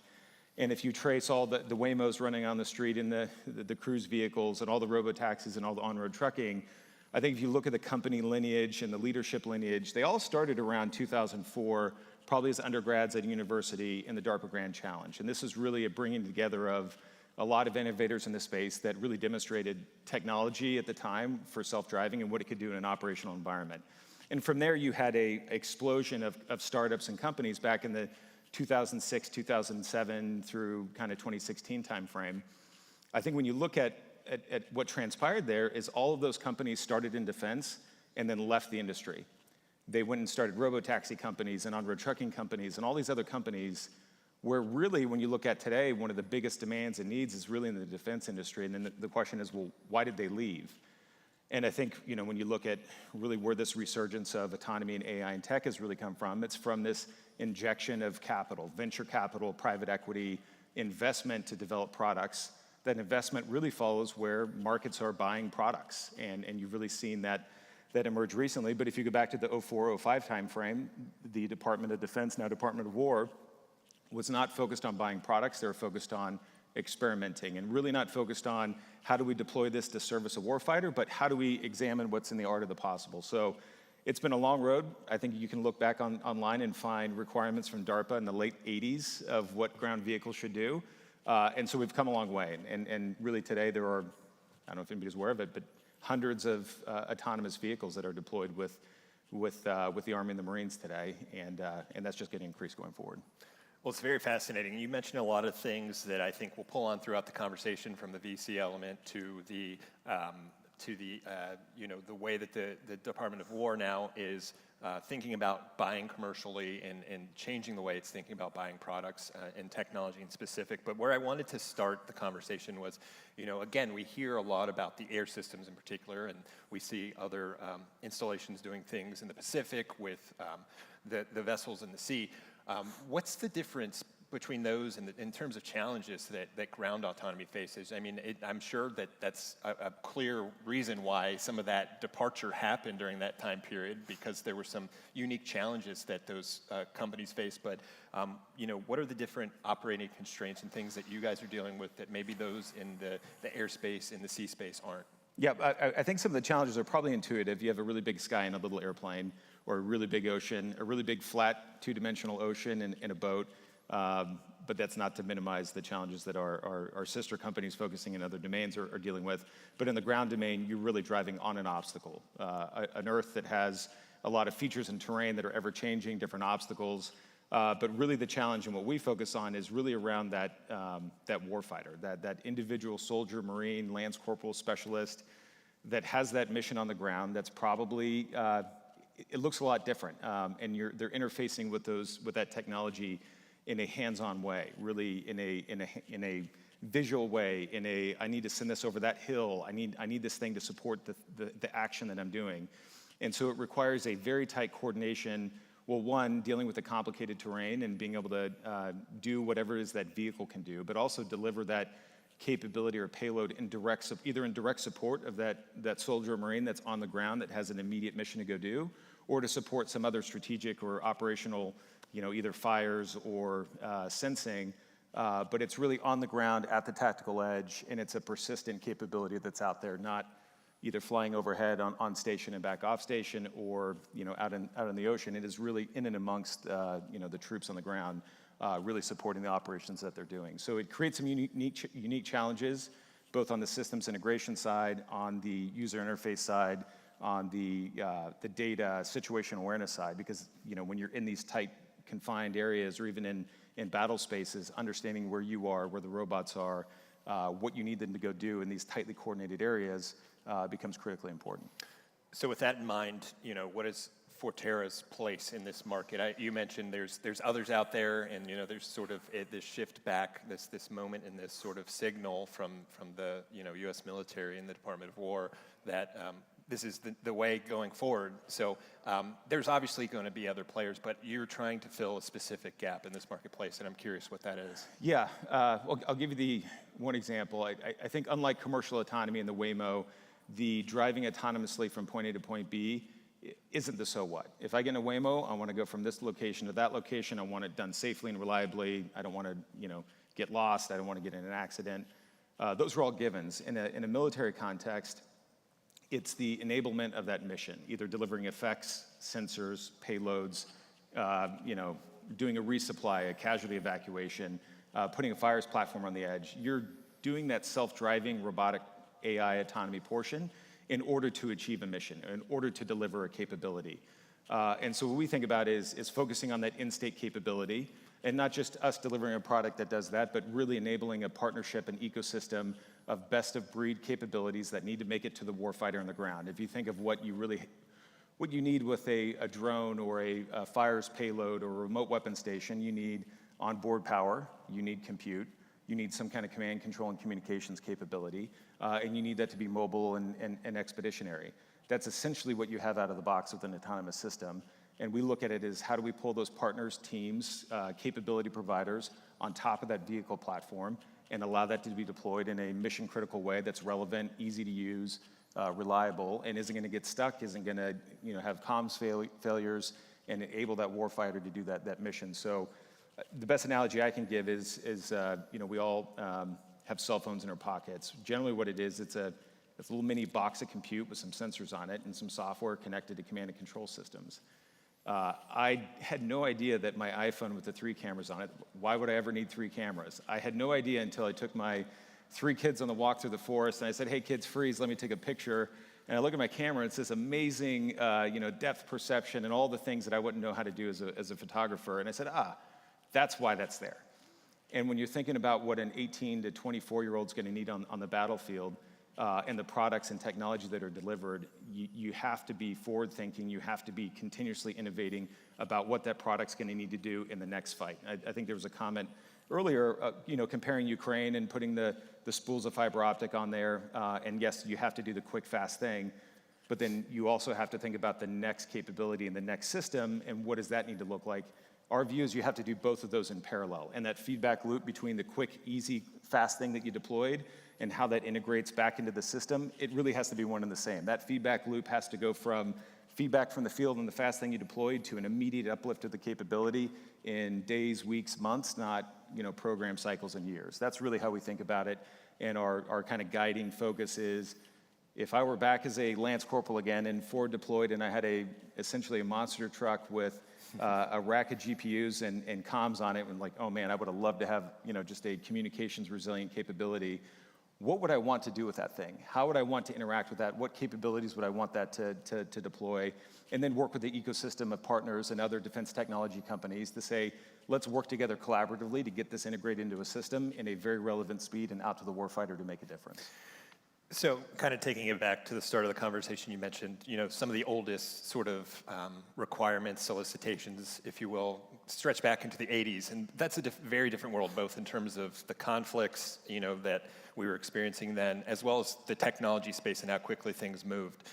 So what are some of the changes today that are really driving where you guys are taking things, whether it's on the requirement side and sort of the way conflict has evolved, or even on the technology side, and again, like that feedback loop that you're talking about and how you're rethinking and evolving how you're delivering products? Yeah, well, I think if you look at one of the first programs, Future Combat Systems, and this predates me, I was a young enlisted Marine at the time, but really, in the late 90s, early 2000s, the whole thought was a near-peer competitive threat, tank-on-tank warfare. How do we use robotics to counter Russia and Europe? We're kind of right back there again. It's kind of the same thing again. I think now there's a different dimension and different element as we've seen what's happened in Ukraine. But I think if you look at the requirements, really from the 80s all the way into the early 2000s up and really to the last few years, it's been focused on requirements around the specific technology. The vehicle shall, the system shall do this, or how far away can it see, and these very specific requirements-driven, very specific requirements. That's now shifted to capabilities. And when you look at the defense tech ecosystem and all these companies that are developing products, instead of designing to specific requirements that the government or somebody in a program office has outlined, we're building a product that we think is going to be most useful based on the understanding.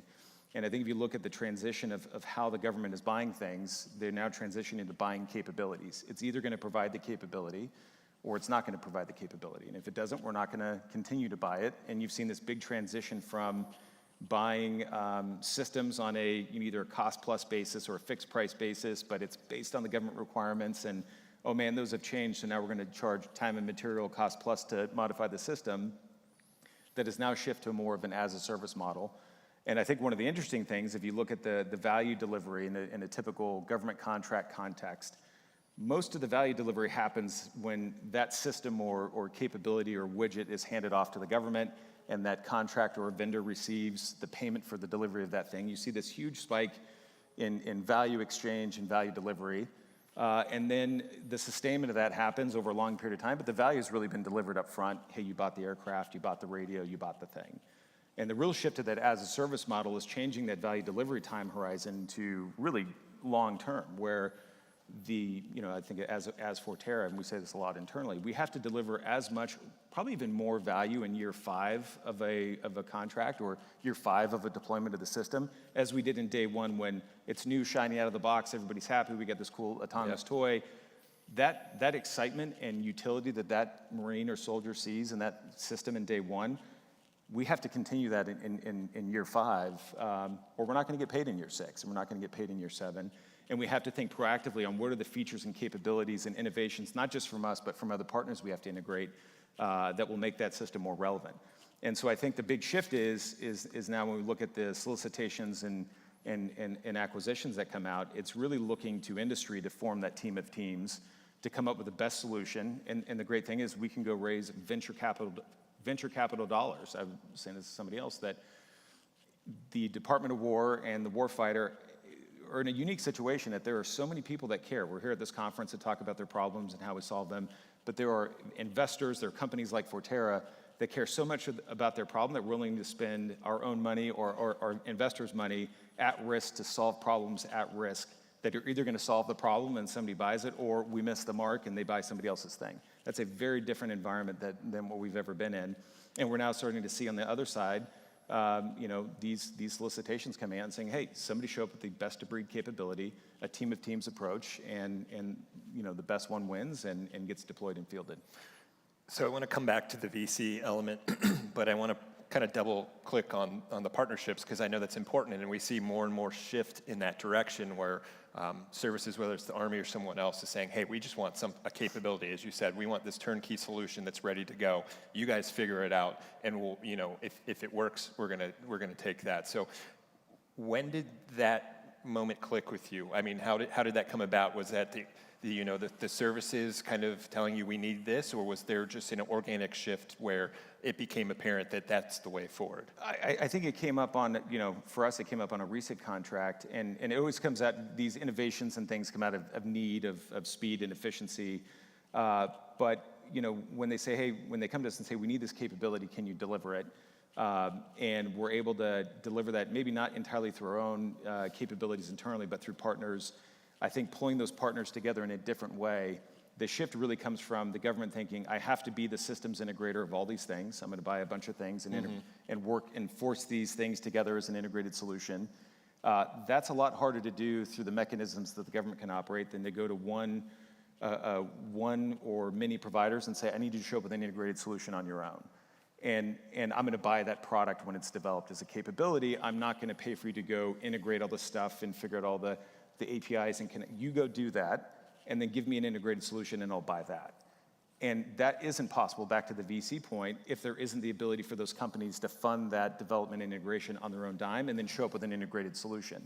In the old context, where the government's a systems integrator, those contractors are going to say, well, we'll pay me. You want to work with them? We'll pay me. And that entire risk calculation, both on the contractor side and the government side, is really inverted, where we have no problem saying, hey, we can go validate other technology on who we want to integrate and partner with pretty well. It's like, hey, this thing's going to work, or hey, this thing's not. We're going to go proactively integrate and pay for our own engineering expense to make sure that payload or radar or weapon system integrates onto our system.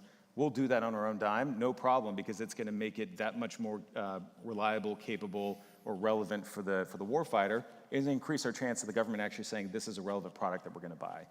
And so it's really that team of teams concept and the ability of teams to self-organize, self-fund development, self-fund integration of products, and then show up as a united front to the customer and saying, hey, we have integrated this product and we're willing to sell it to you. Much like the cell phone example, I don't have to go pay Samsung or Apple to go integrate with the thing. They're proactively integrating with those ecosystem of apps and peripherals.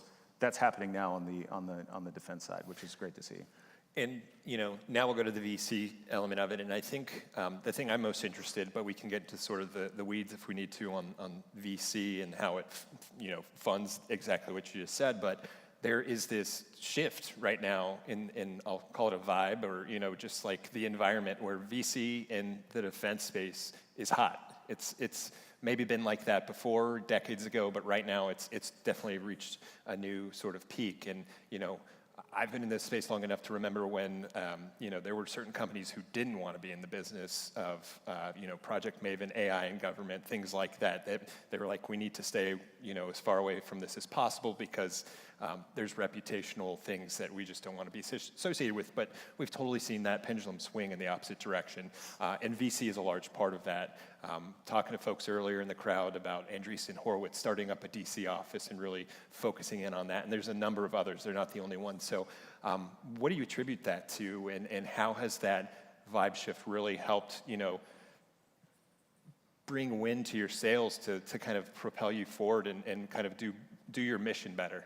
Yeah, I mean, I think candidly, you get a couple trailblazers out there that show the way and really show success. I'd say, Anduril and Palantir are obvious examples where they took this different approach and really went against the grain and showed that you could build a business that can grow at a rate that a venture capitalist can get behind and really align around a mission that is important to national security, and really created this renaissance of investment into defense tech, which was really exciting for me to see. When I joined Forterra in 2021, it was kind of on the upswing. It's now hopefully not peaked, but it's going to continue.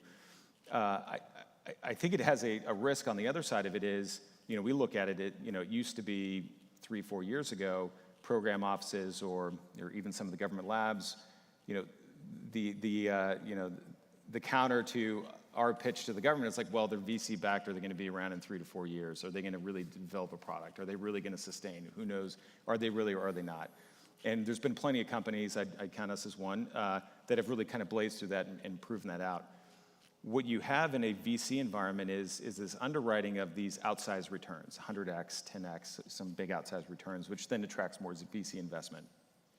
When you have too much capital accumulating in one area, and we all know, everybody can look up what the defense budget is, it's not an infinite, it's not this massive thing. It's a relatively finite thing. Feels massive, but it feels massive, and I think if you added up all the valuations of every defense tech company out there that's raised money, it's probably multiples of what the entire defense budget is, and that's right.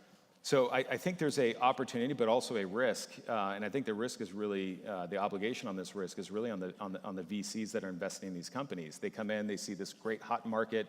They're going to come in and plow money into this company. That money is going to be used to develop critical technologies that a good number of them are going to get fielded and adopted by warfighters. That company may not have a 10 or 100x return. It may have a 1 or 2 or 3x return. If you look at commercial VC investments, those companies typically go away. They either fold up shop and die, or they get acquired at some pennies on the dollar, and they kind of disappear. When you're developing technologies that are critical, they've been adopted by the warfighter, they've been trained with, they're in formations, those VCs have an obligation to make sure that if they aren't the 100x return and they're going to continue to support them with future funding, that they responsibly find them a home, either at a prime or another company. And I think the challenge is that, at least as I've seen, and not to, if there's any VCs in the audience, I'm present company excluded, but they will tend to follow the next hot thing and leave the wreckage and all the difficulty in finding the nice home and everything else to the wayside. And there's nothing that's going to kill this market faster than have some mission-critical technologies on venture-backed companies that get folded up and disappear. That will be a real, the music screeching in the acquisition offices the next time a venture-backed company wants to come in with a great AI technology. So it's really making sure that follow-through to make sure this industry matures into one that looks like any other industry, where you have companies that they're great, they go to the moon, they go public, they kind of hit a double or a single, they get acquired, and we really haven't seen that emerge yet in the shakeout of the industry. But I think it's going to be critically important, just given the interest, demand, and capital. If you look at the amount of investment that's happening, it's upwards of 50, 60 billion a year of investment happening. That's going right into salaries for engineers developing all these AI approaches. Our engineers at Forterra, that's a massive amount of leverage that the Department of War is getting off of developing the next generation of critical technologies, way more than any of the primes are spending on internal research and development. So making sure that sustains, I think, is really critical. So just one more thing on that. It sounds like VC, it can be a great thing, but it comes with some caution. You got to be careful and be thoughtful about it. You're CEO of one of those companies. How are you thinking about navigating that? Is it having conversations with VCs to say, hey, this is it might look bright and shiny, but it's a little different, or is it up to you to navigate it in a different way? Yeah, I think I found, at least in my life, happiness is a delta between expectation and reality. And you want really happy investors that know what they're getting into, and really setting those expectations of how difficult this is of a market. It's a valuable market. It's a worthwhile market. The mission here, I would say, in terms of hiring employees, there's nothing better than to say, look, you can maybe make more money over here, but over here, you get to really have a mission impact.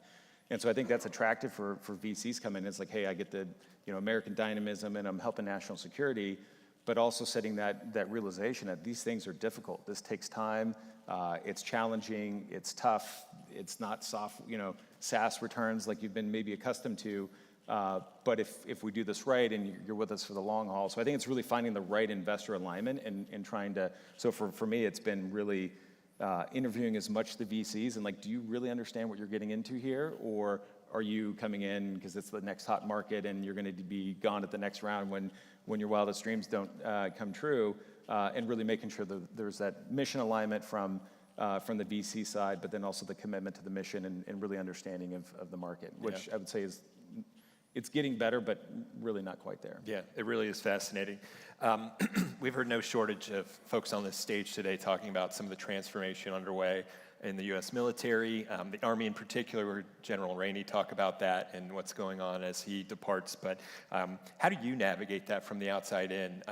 Again, it kind of goes back to that demand signal, but how does that kind of move your cheese, if at all? And how do you kind of work with the services as they're changing the way, reorganizing, reforming, et cetera?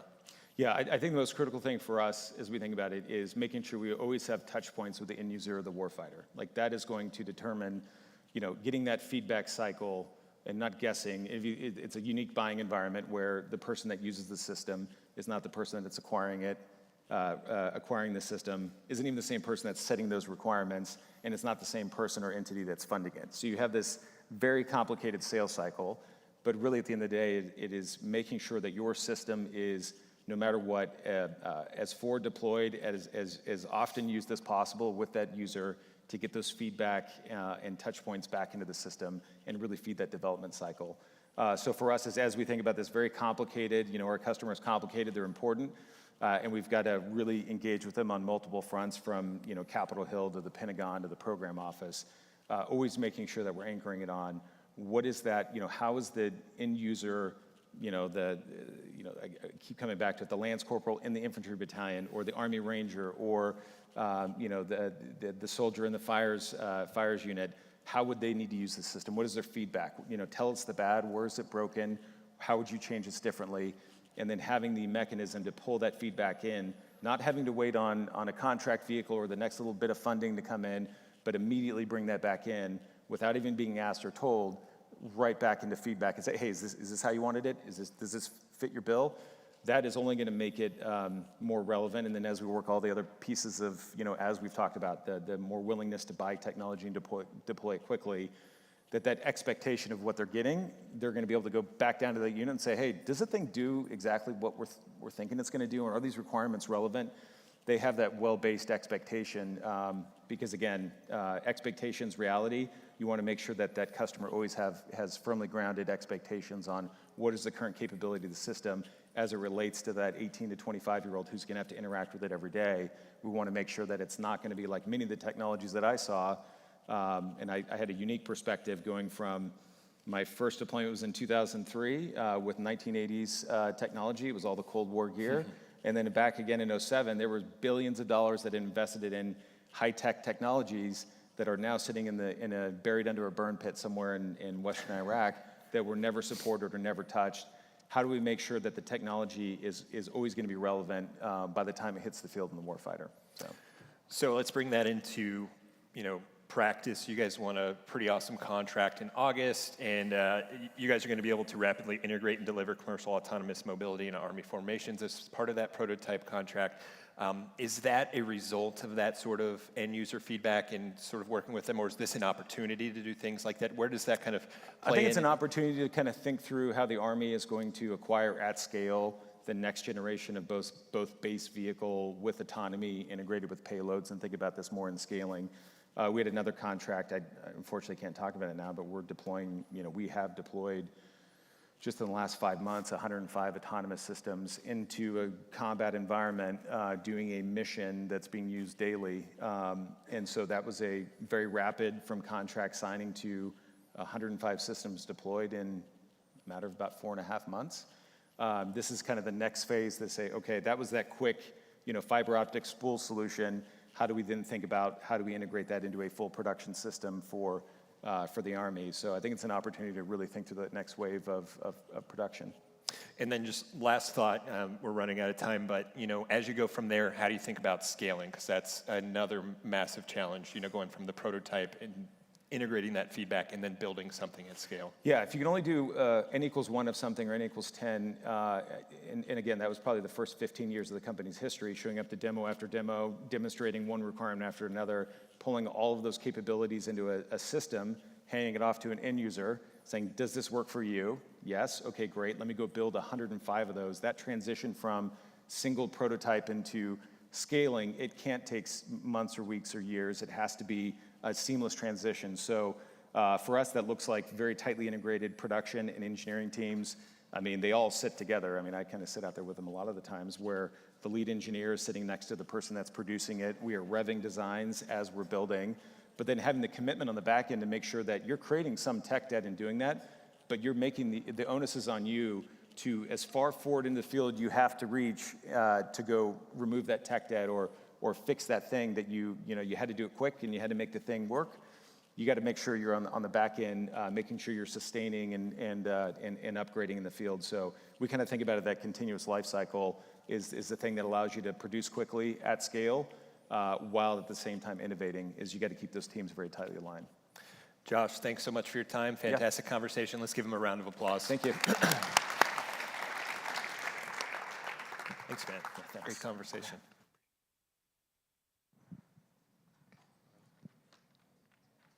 Ladies and gentlemen, please take the next few minutes to enjoy a quick coffee break before our next session on AI plus autonomy in the U.S. Army.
Ladies and gentlemen, please take your seats as our next session will begin momentarily. Thank you.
Ladies and gentlemen, please join me in welcoming Dr. Alex Miller, Chief Technology Officer of the U.S. Army, and Sasha Ingber, founder of Humint and host of Spycast, for a conversation on AI and autonomy in the U.S. Army.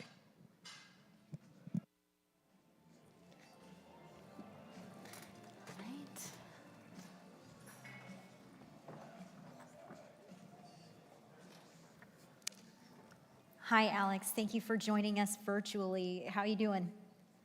Good. Can you hear me? Yes, we can hear you.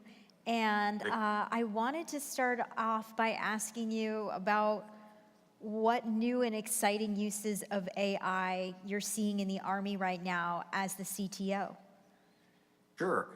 Well, everyone, I apologize I'm not there in Austin. I am actually in Anchorage after spending the last week in the Pacific. So this was back on American soil, which feels good. But again, apologies for not being there. So AI is diffuse in the Army right now, and I use those terms deliberately. However, there's lots of folks who are seeing the downstream impacts of AI. So any of our Intel analysts that are on the Army's Intel data platform, a lot of the reports and the triage of those reports, natural language processing is helping triage those.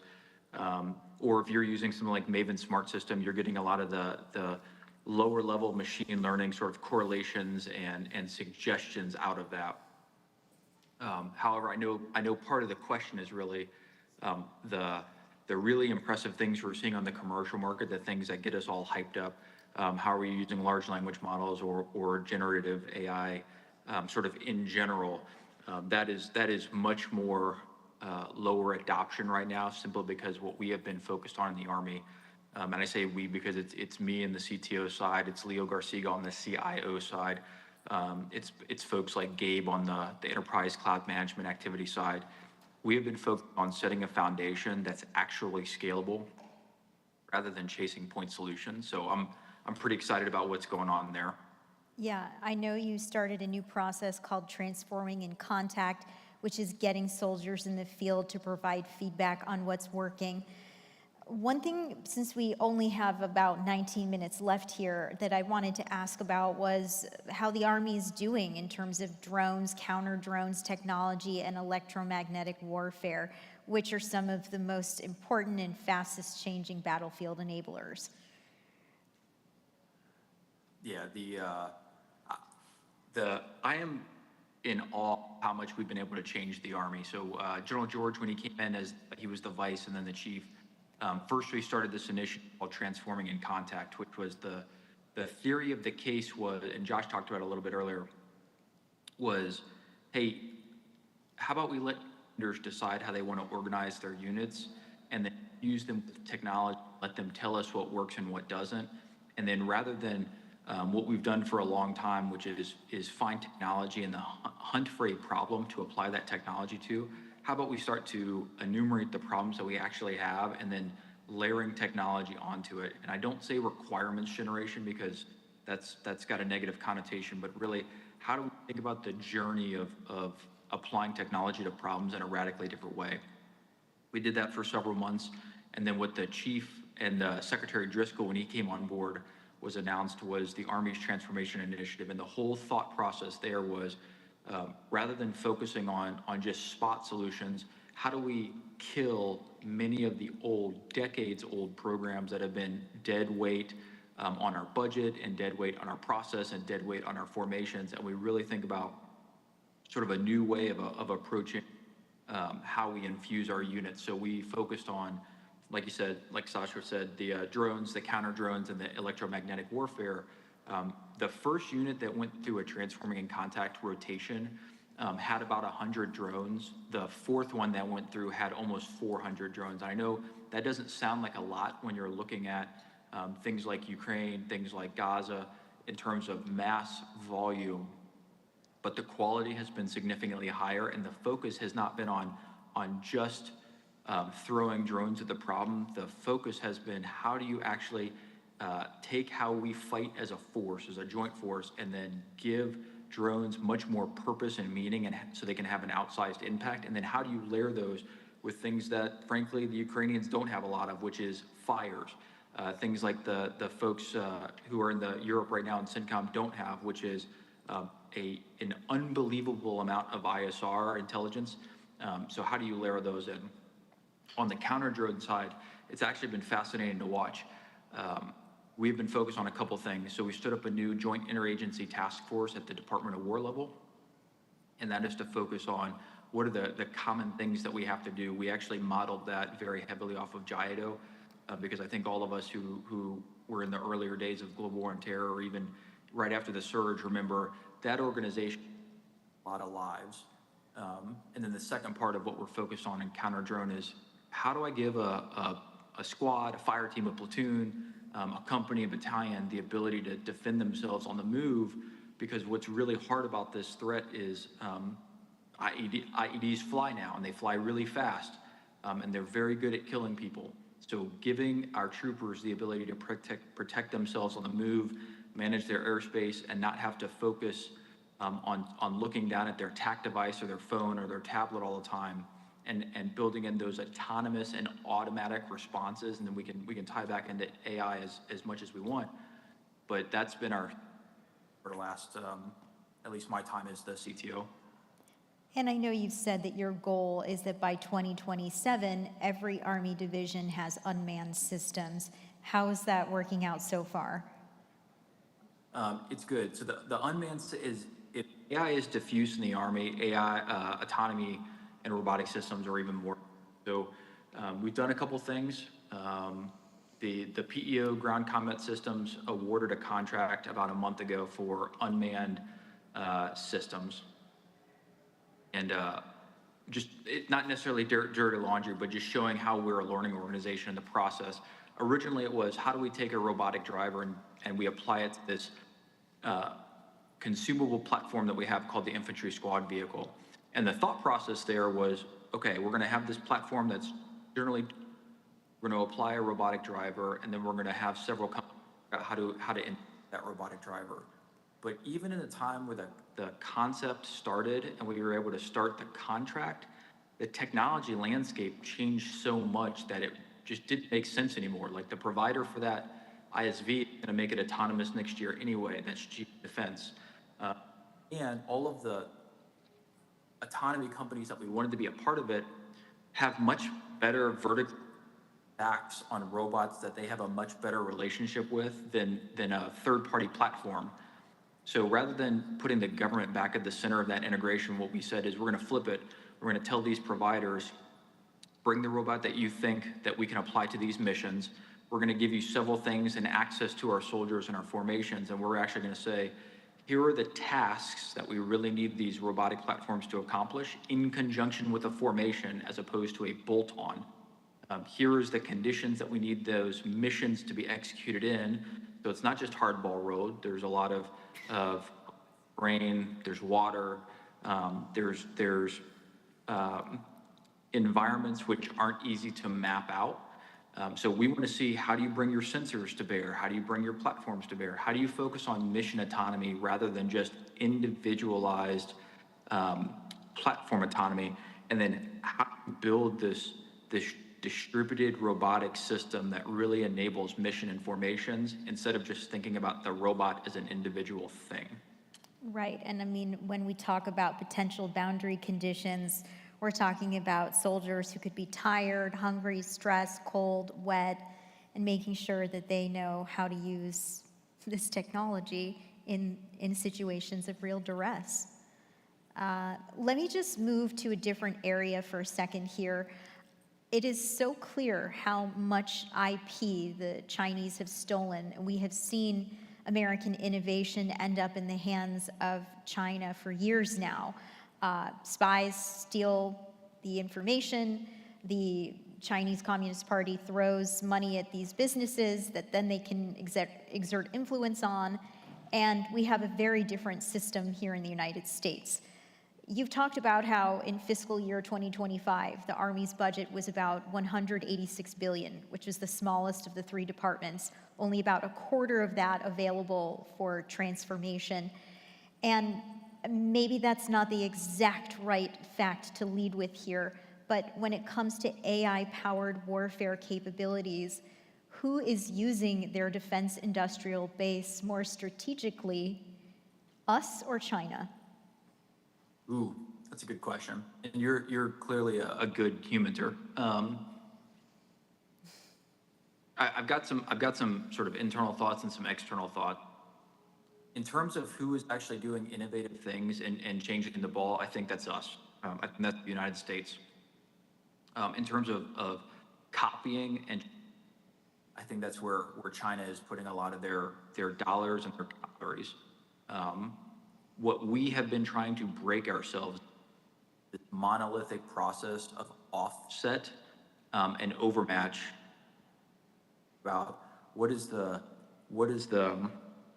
minimum capability that we need, and how do we scale those, and then how do we leverage not only our defense industrial base, but the American industrial base to help scale that. And what I mean by that is the defense industrial base didn't win World War II, the American industrial base did. Like, we had companies who had just general purpose technology that we're going, okay, I'm gonna have to break contact here. I know that we're getting back to the plane. But anyway, we had American build production for things like cars and weapons, even our armored vehicles and our planes. I mean, Ford made the bomber fleet. So we have to think about that instead of just relying on the defense industrial base, which not only has a monopsony relationship with us, but unfortunately, we have created a perverse incentive for not being particularly imaginative. Thank you so much. Do you need to go now, Alex? I just want to understand what's happening. I do, unfortunately. Well, we are appreciative that you could join us. Thank you for your time. Yeah, thank you all. I apologize. Great. Thank you for the opportunity.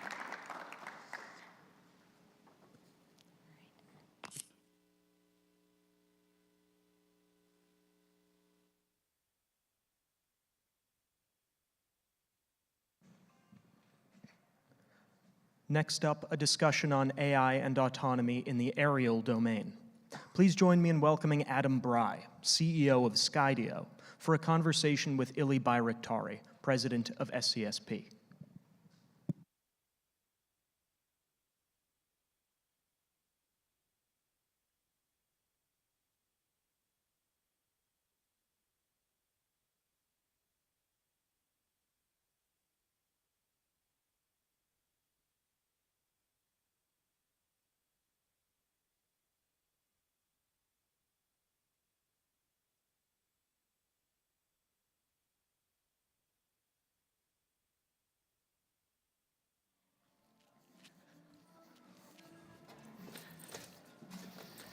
All right, we got to bring some energy here.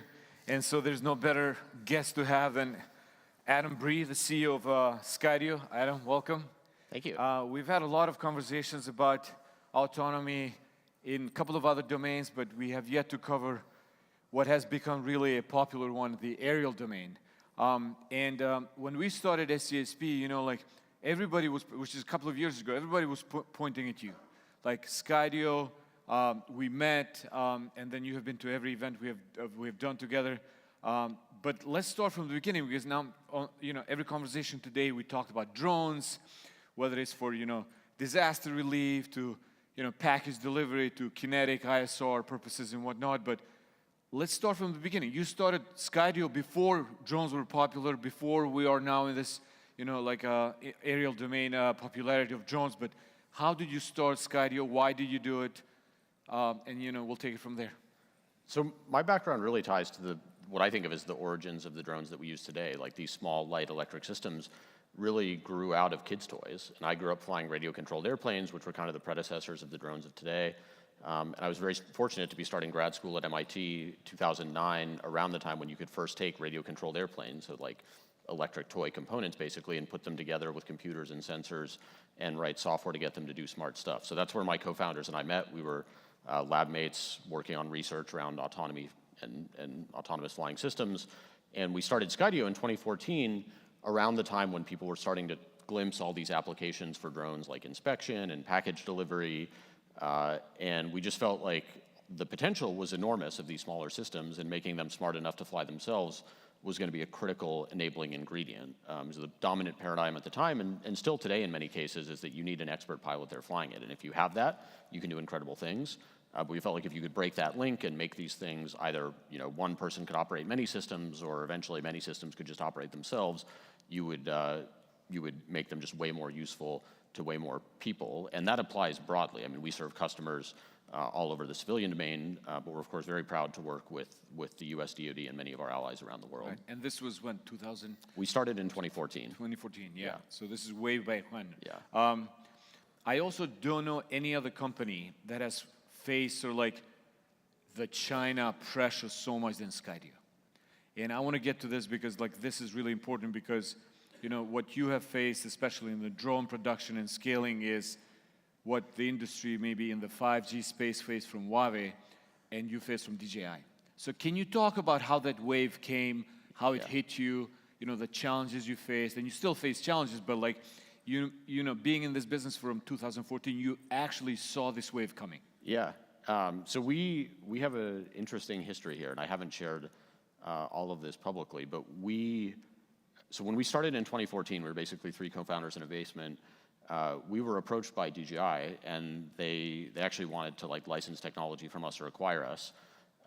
And we decided not to do it, and as part of deciding not to do it, they told us they would crush us. And they have been trying to do. How did they exactly say it? They pretty literally that, yeah. What were the words they used? They said the competition will be fierce. Right. They said that many times. Yeah. And that was we were like 3 pretty young co-founders in a basement. This is a big they weren't what they are today, but they were still they were a massively scaled company even at the time. And this was also at I would say a different moment geopolitically. I mean, there was competition with China, but it was a completely different world from where we are now. Yeah. Our decision in doing that was really believing that there was just a whole new chapter of drones that was possible, that was kind of different from what they were focused on. And I think that is a big part of what's enabled us to survive and successfully compete. And now I think we're at a moment where it's really having its moment. And the way that I think about it, drones started off as toys that people could play with, and then they kind of became tools where one person could fly them and do useful things with them. And I would say the toys and tools era really played to DJI's strength. I think we are now entering a new paradigm, which we think of as kind of drones as infrastructure, where they're autonomous, they can be flown remotely, they're kind of persistently network connected, and it's related, but it's a different set of technologies. The way they're used is different. It's disruptive in many ways, and this is really the bet that we made when we started the company. And so we've always had sort of a different technology angle, a different product angle from them, I think that a lot of this stuff is really now having its moment. Now, it has certainly been tough. I mean, they are extremely capable, especially from a hardware perspective. They're extremely aggressive. They have really tried to crush us and every other Western company. But I still believe that the industry is in its early days, and that there's a lot of opportunity out there. Unlike some other industries and companies, I want to stay on this topic just for one more question. You have managed to survive. and you've done it despite all the challenges. Formidable competitor that has access to our market. You can buy DJI at Costco, at Best Buy, I think. How do you manage to succeed and prevail? To prevail and survive in this environment. So I think a lot of it has to do with having a sort of different technology angle. Like, we have not tried to go and say, hey, we're going to build a cheaper version of a manually flown drone. We have tried to build drones that have a different set of capabilities. So one example of this outside of the military space, which is really now massively accelerating, is what's known as drone as first responder. So this is law enforcement, public safety, and the concept is you have drones that live in network-connected docking stations, and if there's an emergency, a 911 call, stolen vehicle, something, you can autonomously dispatch a drone to get there.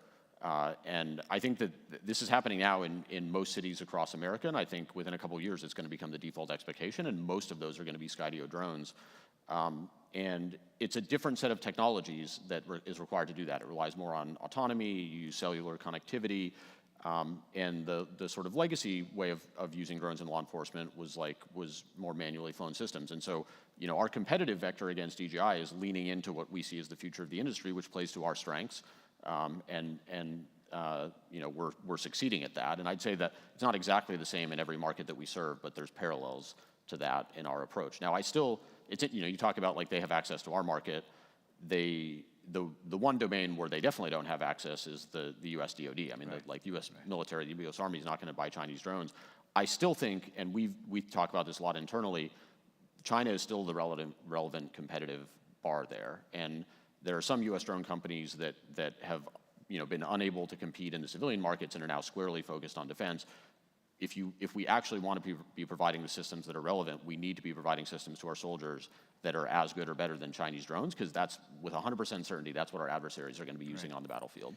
I think one of the first questions I asked you a couple of years ago is, why I cannot find Skydio drones for commercial purposes? For family purposes, take pictures and stuff like that. Why did you make that decision to pull from the commercial market? So we think about that as kind of consumer. There's different terms you can use here. We sell to a lot of commercial enterprise. We sell to construction companies and transportation companies, energy companies, but we no longer sell into the consumer space. That was really a strategic thing for us. We initially started with a consumer product. We always felt like the potential for the technology was much broader than that. And in 2018, 2019, the enterprise and government markets were taking off, and we were still a very small company. We were less than 100 people at the time, and I think there's always this tension between how much do you focus and how much you go broad. And for us as a company, we just felt like the impact, the opportunity for positive impact, and the business opportunity in these other markets was so big and so early and so substantial, it really deserved our full attention. And that's where our full attention has been for the last 6 years. Right. Today, if somebody mentions drones, I think immediately the relationship and so your mind goes to Ukraine.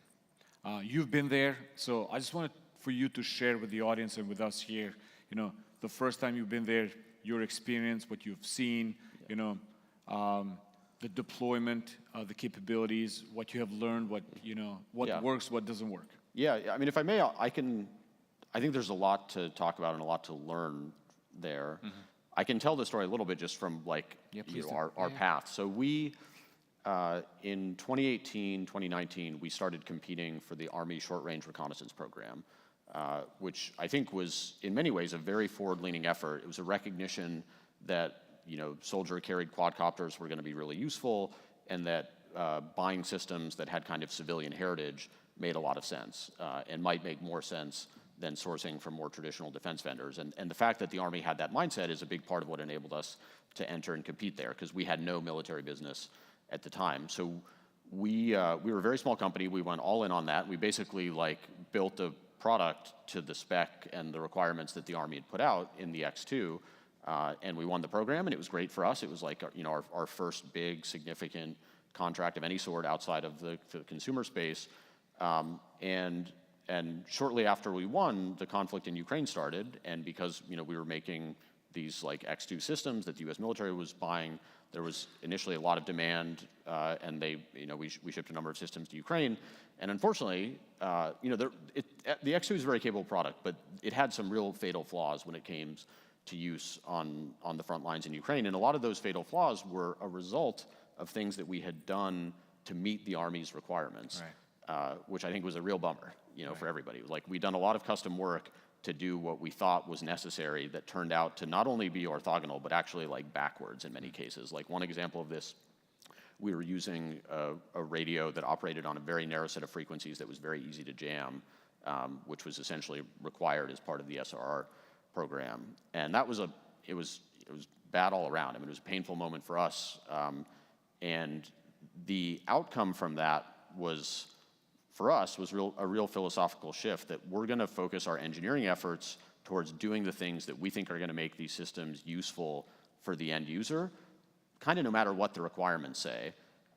And we're in the fortunate position of being able to do that because we're not wholly dependent on the military business. We have a big and growing civilian business that's actually at this point much bigger than our military business. And so, and it's also just philosophically as a company, that's what we want to do. We want to make products that are as useful as they can be, and we're willing to take some financial and business risk to do that. And that's what we've done. And it's, I'd say because of it, with the X10, we have something that's way more capable, way more useful, and we have now positive feedback, not only from Ukrainians using them, but also from end users in the US.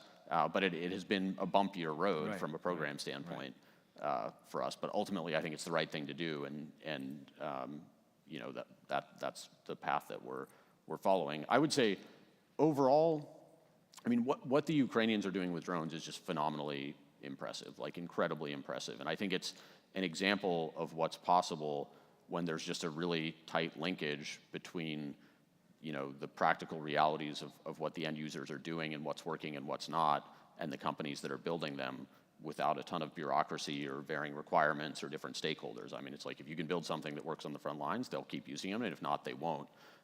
At this point, they have built up a very, very impressive domestic capability, and they're biasing very heavily towards using domestic systems, which I don't blame them for. I mean, I think it makes sense, and what they're doing is incredibly powerful.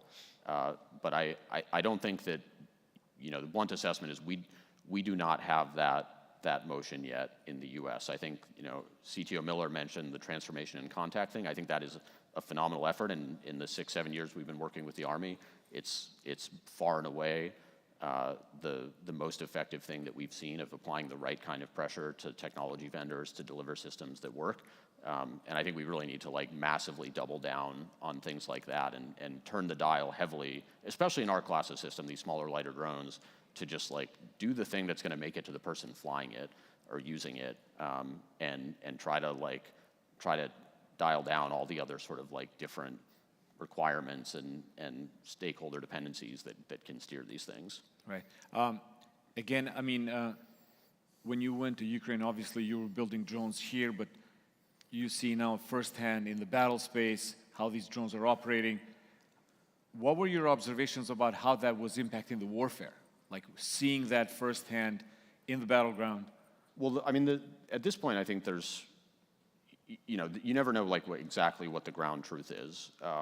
But the statistics are pretty staggering. I mean, the majority of strikes now are carried out by drones of all different shapes and sizes. Many of them these small kamikaze drones. And a lot has been said and written about this, but I think it's pretty undeniable at this point that these things are critical tools on the modern battlefield. Now, there's debates of maybe some of that is because the Ukrainians don't have access to some of the assets and resources that we have, and I think that there's almost certainly some truth in that. But the idea that for a few $1,000s you can build an intelligence system that's going to carry ammunition or surveil the battlefield, I mean, there's just no denying, I think, at this point that that's transformative. And the way that that's coupled with their industry is also incredibly impressive. I've been I think we have the biggest drone factory in the US. I visited factories all over Asia. I have never seen a drone factory with the level of intensity that I've seen in Ukraine. I mean, there's thousands of people there building these strike drones, and on a big screen overhead, they're playing videos of those strike drones delivering strikes against Russians. So it's just the atmosphere that cultivates is, I think, sort of singular and unique. That's incredible. My next question to you was that as war in Ukraine was happening and you're building Skydio ChatGPT moment happens. So now you see a more and more of these systems really adopting AI and utilizing it for the aerial domain. Now, how did that shift happen with Skydio? So in many ways, this is the early bet that we made. Like, we started the company in 2014 believing that you could build the skills of an expert pilot into the drone itself using AI. And I think we were among the first adopters, if not the first, to ship some real products that use deep learning-based computer vision to do useful stuff. So, our drones have a really advanced autonomy stack. Much of it is based on deep learning and machine learning to process the data that they get and turn it into useful action. I think the new opportunity that is afforded now, which we're very excited about, from the standpoint of turning these things into infrastructure and shifting the model towards like one-to-many or fully autonomous operation, is to have the drones be more like autonomous agents that we now work with in the sort of ChatGPT software domain, where you can task it with something high level and it will just go off and figure it out. And that's something that we're starting to play with that I'm super excited about. Like, the mental model for me is that the drone should effectively act like an intelligent partner, where you can task it with something that you care about, and it can go off and do it and report back based on how it's going or some new information that might be relevant to you. And I think that that's going to apply in all the domains that we serve: military, public safety, critical infrastructure inspection. Right. Did you have to alter or adjust your products based on the large language models release, or you were still relying on the AI models that you built? There's different dimensions to this. Like, we are heavy users of AI technology internally for all kinds of things to make us, just make us a more efficient, better company. And a lot of that ties to how we develop the systems and how we curate data and how we use bigger models, as there's kind of like teacher-student model. We're constrained in terms of what we can run on the drone itself by the compute and power available on the drone, but there's this sort of teacher-student paradigm where you can run like bigger, heavier models offline and use those to train lighter models that run on the vehicle. So we do all different kinds of stuff like that. So I would say that we're heavy consumers of kind of like state-of-the-art LLM, large model technology for our own development and to shape the technology that we're using. And I think over time we will be heavy users of those things as part of our product that sort of lives in the cloud and orchestrates what the drones themselves are doing. Right. I mean, obviously the swarm also have entered now the discourse of how these drones can synchronize and obviously communicate with each other. How do you see that evolving in the next couple of years or months, maybe? So the idea of having multiple drones doing stuff is very alluring, and it's either terrifying or exciting depending on your perspective and what you're thinking about. I certainly think it's the future. The thing that I think really it's easy to just sort of say swarm of drones and then stop there. What really matters is like what's the task to be accomplished. And so again, using the public safety example, what we're enabling now is that you can have a fleet of dock drones, like dozens of dock drones deployed across the city, and one operator can task and manage them. And the analogy that I use is it's historically flying a drone is like playing a first-person view video game or something, where you're in the character, you're directing it at a pretty low level. We want it to be more like playing a strategy game, where you're thinking about the task to be accomplished, and then you can manage and dispatch a lot of assets to go and maintain situational awareness or map something. So we're very excited about multi-drone stuff. We're coming at it from the angle of like, let's work back from the task to be accomplished, and then make it as easy and efficient to do that. You mentioned earlier you have moved like largely into the DFR space, the drone as a first responder. Can you tell us a little bit more about that? Highlight maybe a couple of cases of like how that was used for a positive outcome in the cities or states across the nation? Yeah, so it's almost like an hourly basis now that transformative stuff is happening. And it's really a testament to our customers, the work they're doing. I can give you a few examples. Oklahoma City Police Department, they were one of our early adopters. And one of the first incidents that they had was there's a freight train that goes through town, and the train operator called 911 in a panic, afraid that he might have hit somebody on the tracks. And this is a multi-mile long freight train, like a huge thing. It was crossing over a bridge. It was like very difficult to access. They launched the drone. They got there in a few seconds. They could very quickly fly up and down the whole train, and they saw that unfortunately there was a homeless person asleep on the tracks that had been hit by the train. But because they found him so quickly, they were able to guide in first responders who got there in a few minutes and saved his life. And they attributed that to the drone. Like, I think without that, it probably would have been like minutes or an hour rather than seconds to locate this person. There was an example in Albuquerque, New Mexico, where a neighbor reported shots fired from a backyard. The police showed up, and they had a drone in the air, which was able to show them that it was two 9-year-olds with their father's gun. It was a very sad situation, but because they could see that, they could de-escalate in a way where nobody was hurt. And the sheriff said that without the drone, they probably would have shot those kids because they didn't know what they were dealing with. And so, these are a couple of examples, but this stuff is now happening like on an hourly, almost a minute-by-minute basis. I don't think people quite realize the scale that it's already at, but there's 300 million 911 calls roughly annually in the U.S., and I think within a couple of years, a significant percentage of them are going to have drones showing up there in a few seconds to just change the nature of the response. And it's worth, I feel compelled to say this, like the technology and the capability that we're delivering to public safety is unfortunately, I think, far more advanced than what we're delivering to the military, because we're not constrained in that world by these sort of like requirements and purchasing process. One of the things that I've come to appreciate about working with public safety is that there's very fast feedback cycles and very direct accountability. Like if you can present to the chief something that's going to help them do their job better, they will deploy it, and if it works, they'll buy more of it, and if it doesn't, they'll fire you the next week. And we love that kind of environment where you can move quickly, and if your stuff works, you scale it, and if it doesn't, you don't. And the scale is also really high. I mean, major U.S. cities are now, similarly sized customers to us than the U.S. Army, which on the one hand is great, but on the other hand doesn't seem quite rational in terms of like the need and the impact that drones can have. How fast you have seen this scale really come to fruition?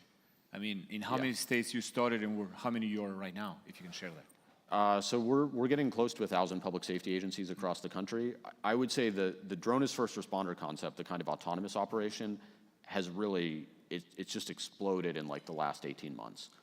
And this is something that we always held as like one of the most compelling applications of the technology. We had customers that were kind of dabbling in it. And I think for a combination of reasons, like the maturation of the technology, the regulatory environment for beyond visual line of sight operation opening up, and then really the most surprising and most positive one to me is community acceptance and actually community demand for this. Like, the idea of AI-enabled drones flying over U.S. cities is like, that's going to unsettle some people, and there are real concerns there. But I think what's happened is that the impact is just so incredible. When people see videos of it, they want it for their cities. Like, council members want it, citizens want it. And so it's all three of those things together that I think are driving this explosion. We're on the order of hundreds of autonomous docking stations out there now in the U.S., and that'll be thousands in the next 6 months probably. And it's on a pretty steep exponential. Outstanding. Let's go back to, we just had the Army CTO speak. You and I were listening. There's a lot of push right now, especially in the Army, from the White House, broader Department of War, to go faster after drones or the counter-drone technologies. What do you think are some of the things that we're getting it right, and what are some of the things that we might be getting it wrong now? So I think that the high-level directives that are coming down now from Secretary of War and the senior leadership, I think are pretty much exactly right. I think that they really get it, and they're pushing in exactly the right direction.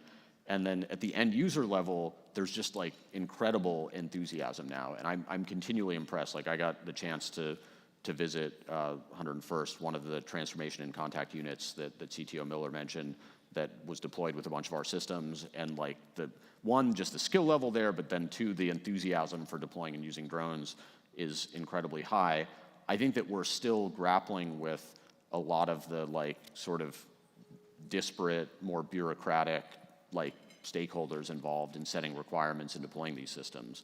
And it's all well-intentioned, like there's a security process, like the authority to operate that you have to get. There's like sort of this notion of having a drone agnostic software ecosystem that everything has to integrate with, and like those things are well-intentioned, but it creates disconnects between what I think ultimately matters most, like is the system useful to the end user, and there's not as much accountability from these other groups and other organizations towards just like meeting the need. And so the thing that I think we should just I mentioned this before, like the transformation and contact initiative, like let's get systems to end users, let's have them use them, and let's just really like diligently follow wherever that leads us to deliver the capability that they need. Like I think that's what we need to do and double down on. And one of the beauties of small drones of the sort that we make is you're not making like every purchase is not like a 10 or 100 or $1 billion, 10 million or 100 million or $1 billion decision. I mean, these are relatively cheap things. So I think you can afford to move faster and buy in smaller quantities at lower levels and give more discretion to the people that are actually using them. As we show more appetite for these systems, you know firsthand that the scaling is an issue. Yeah. And then you hit the bottlenecks that either are controlled fully by China, that you have also experienced. Yeah. But so how do you scale these systems? So it's on the China point, this is, I probably could have mentioned this before. So we had the great honor of being sanctioned by the Chinese government last year for the high crime of selling drones to the Taiwan Fire Department. Right. They have made it their business over the last... Can you tell this story? Because I think it's a fascinating story. How did you find out, what was the reaction when you... Well, we got some like slightly advanced early rumblings that this might be coming, and then it was officially announced, and within 24 hours of it being officially announced, the Chinese government was showing up at suppliers or dependencies that we had in China, shutting them down and seizing their equipment. And we had known for years that we had risk, and we'd done a huge amount of work to get supply chain dependency out of China. We still had one real critical dependency, which was our battery. China really had like a stranglehold on the type of drone battery that we were using, they shut that down and really have since then have been going through like second level dependencies to try to kill us as a company. My positive view on it is that they're just helping to make sure that our supply chain is secure, and I think that we now, I can pretty confidently say, for anybody operating at anywhere close to our scale, have by far the most secure supply chain in the world, partially out of a lot of proactive work and now out of necessity. So the question of scale comes up a lot. I have been asked at this point probably like hundreds of times by folks within the Department of War, like, what's your production capacity? How many can you build? How quickly? Right. And I'm kind of like, whatever you buy, we will build. Like we have proven that we can build thousands of these things. And I think it's really a question of like demand, not supply. We were with the Army Short Range Reconnaissance Program, we were pulled back into SR Tranche 2, and we're able to deliver hundreds of systems in a week because we have a civilian business and we have a lot of capacity established through that. So, I think that if the demand is there, like, we have the capacity to scale to meet it. It's not going to happen overnight, but we're not talking about years here either. Right. In semiconductors, for example, our government has imposed export control rules. In order for you to have a more of a equal playing field with Chinese competitors, what would you recommend our government should do? To just give you space maybe, and then not maybe so much resources, because I think you've established, the infrastructure and everything, but like enabling you to play, on the same field, not just in the United States, but also in Europe and the rest of Asia. My number one thing is pretty simple. This is not just for Skydio. I think this is for the whole domestic UAS industry. Just buy best of breed drones and buy a lot of them. Mm-hmm. Like our soldiers need them. They have all kinds of other applications across government, and that's the single biggest thing. Like the best companies, if you just like give the power to the end user and buy a lot of the systems that are working for them, all good things are going to happen. Like the companies that are making the best products are going to thrive and succeed. They will feel competitive pressure to keep improving their products. The higher the volumes go, the lower the prices get, and the more competitive that we become globally. So that's not the only thing, but I would say, like, far and away, if I was giving one piece of advice, that is it. And if you look at Ukraine, just the class of system that we make, these kind of small surveillance drones are being used on the order of hundreds of thousands per year, and we're, as a country, still in the single-digit thousands. Mm-hmm. It's maybe like a few days of supply in a similar conflict, and so I think the need is there, and the U.S. government has the potential to be a big enough purchaser to have real market power and to help drive efficiencies in supply chain. And rather than trying to, figure out which companies they're going to support or give loans here or use strategic, that stuff I think is all around the margins. The single biggest best force would just be to buy a lot of the best systems that are working for the end user. Right. I will just quickly ask you about our allies. I mean, you talked about Taiwan as our partners, and you have provided the fire department there with your drones. Do you have any other relationship with any of our allies in terms of, you know, the engagement, in terms of, Yeah, I mean, you and I met in Australia yeah, way back when. Absolutely. I mean, I would say, you know, I have trouble remembering which of these we've announced publicly and which we've not, but significant, I mean, dozens of our allies around the world, they're like ministries of defense, are buying and using our drones in similar ways to the U.S. government for real-time awareness on the battlefield. And do you get a sense that, you know, the procurement processes are going to move now faster because of what's happening in Ukraine? There's a lot of discussion in Europe, especially about, you know, building and buying new capabilities. So yeah, I would say like proximity to like potential conflict is a pretty good indicator for like rationality when it comes to drones. So the countries that are in Europe and closest to Ukraine, I think, feel that most viscerally, and similar in Taiwan. So we certainly see that, you know, like sort of people leaning in and accelerating and wanting to buy and deploy more of these systems. Right. We have a couple of minutes left, Adam, but I wanted to ask you and project the future. You know, we're talking about drones. I interviewed General Rainey earlier about the human-machine teaming. I feel like we're in that space now in which, you know, every of our soldiers should have a drone that either does a reconnaissance before or helps in some kind of a kinetic fashion. If you project 2027, 28, 29, and 30, like what would you see the vision of this aerial domain evolving into what? So one of the patterns that I've seen, you know, throughout my career, I'm not that old and not that wise, but I'm getting older, maybe wiser. You know, I think it's almost always the case that like the future's here, it's just not evenly distributed. And so, you know, when I think about what's coming, I'm looking at what our most advanced customers are doing today. And I would say the obvious themes there are one-to-many remote operation, where a single operator is commanding multiple drones remotely and autonomously. They're not on site launching them by hand.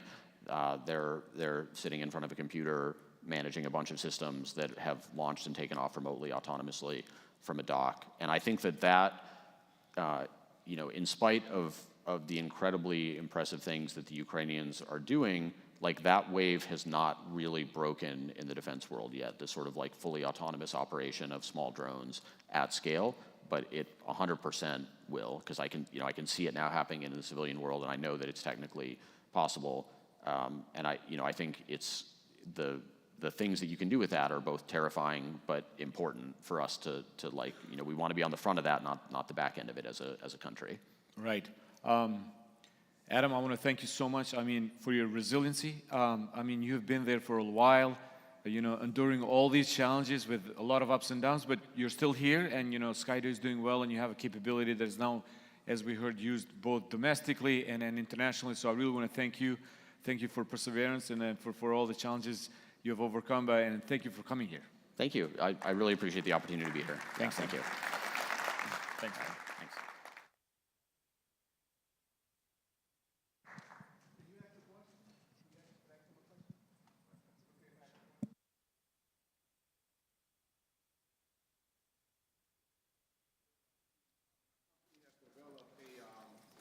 A 911 AI-powered 911 dispatch console, so we can dispatch police, fire, ambulance completely AI. We don't need to have a 911 operator. Part of our platform is a drone, so we're using a Chinese drone, but we're using a Chinese drone because we can't find an American drone company that's open source. So my question for you is are there any plans to develop a open source drone so that developers like myself can use an American drone? Because we have several hundred departments who want to use our product, but we have issues with the drone right now. So I'll tell you like our philosophy on this. Like I think there's a lot of reasons why you want the drone and the software that's running on it and the kind of like that whole core system to be kind of owned and vertically integrated by one company, because that's the best way to ensure reliability. And like the number one thing that we're focused on for DFR is reliability. Like, we're doing now hundreds of thousands, soon we'll be doing millions of flights over pretty densely populated areas, and ensuring that that is just absolutely as reliable as it can possibly be is super important. And by doing the hardware design, the manufacturing, the software design, all that stuff together, we think that that's the best way to do it. But I think that the extensibility to do exactly what you're talking about is a key piece of the system. And the thing that we're very focused on are cloud APIs that I think are actually a simpler and better developer experience, where you can just hit a cloud API with a very simple message that says, there's an emergency at this location, here's the description priority, and that gets injected into our system, and either an operator can just single click, say, yes, I want to send a drone, or eventually, it can be fully automated, and it'd be a combination of you as a developer and the agency using it deciding that they want that sort of full automation. And we have a ton of that happening now. I mean, we're integrated with all kinds of law enforcement providers like Rapid SOS, Prepared 911, Axon, their body cameras, their fleet cameras, Flock, their license plate reading cameras. All that stuff is data sources into our dispatch in a very efficient, automated way. So without knowing the deep specifics, I think that's the best model, and that's what we're leaning into. And this stuff is widely available. I mean, you go to our website, you can read the developer docs, and it should make it very easy to do, I think, what you're kind of describing. Thank you so much. Thanks, Adam. Thanks. Ladies and gentlemen, up next, please welcome Rob Reinhardt, Chief Operating Officer at Auterion, for a conversation on exploring aerial autonomy with Derek Lacey of Axios.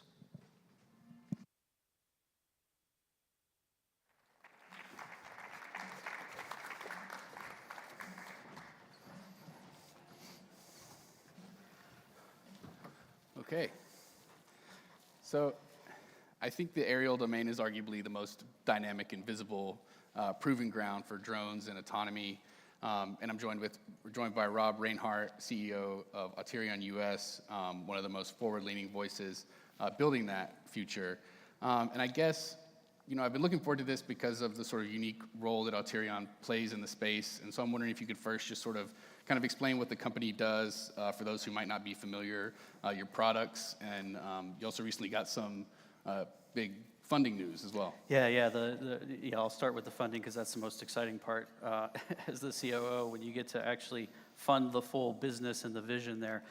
We announced a $130 million investment led by Bessemer earlier this week, which is a significant capital infusion into the company, and really sets the company up for growth really well, and allows us to deliver on the vision there. I mean, look, at the end of the day, the company's rooted in kind of 3 to 4 different basic premises. The first is software, right? We're not really a drone manufacturer. We do have our own drones that we use for validating the software and the tech stack. But we're really about providing an open architecture software system that can be housed and operated on different drones across multiple OEMs to create a common architecture there. We just heard a question from the previous talk asking about how do we have drones have an open architecture. Auterion's OS is a way to do that, right? We have an SDK and API that allows you to integrate different capability into that drone. And it's gained a lot of traction when you see what's happening in Ukraine and around the world. And certainly when you start talking about swarms and large quantities of swarms, anytime you do that, you're probably going to do that across multiple vendors, right? So you've got to be able to do that in an open architecture way. So software is the enabler for everything we do. The second is cost.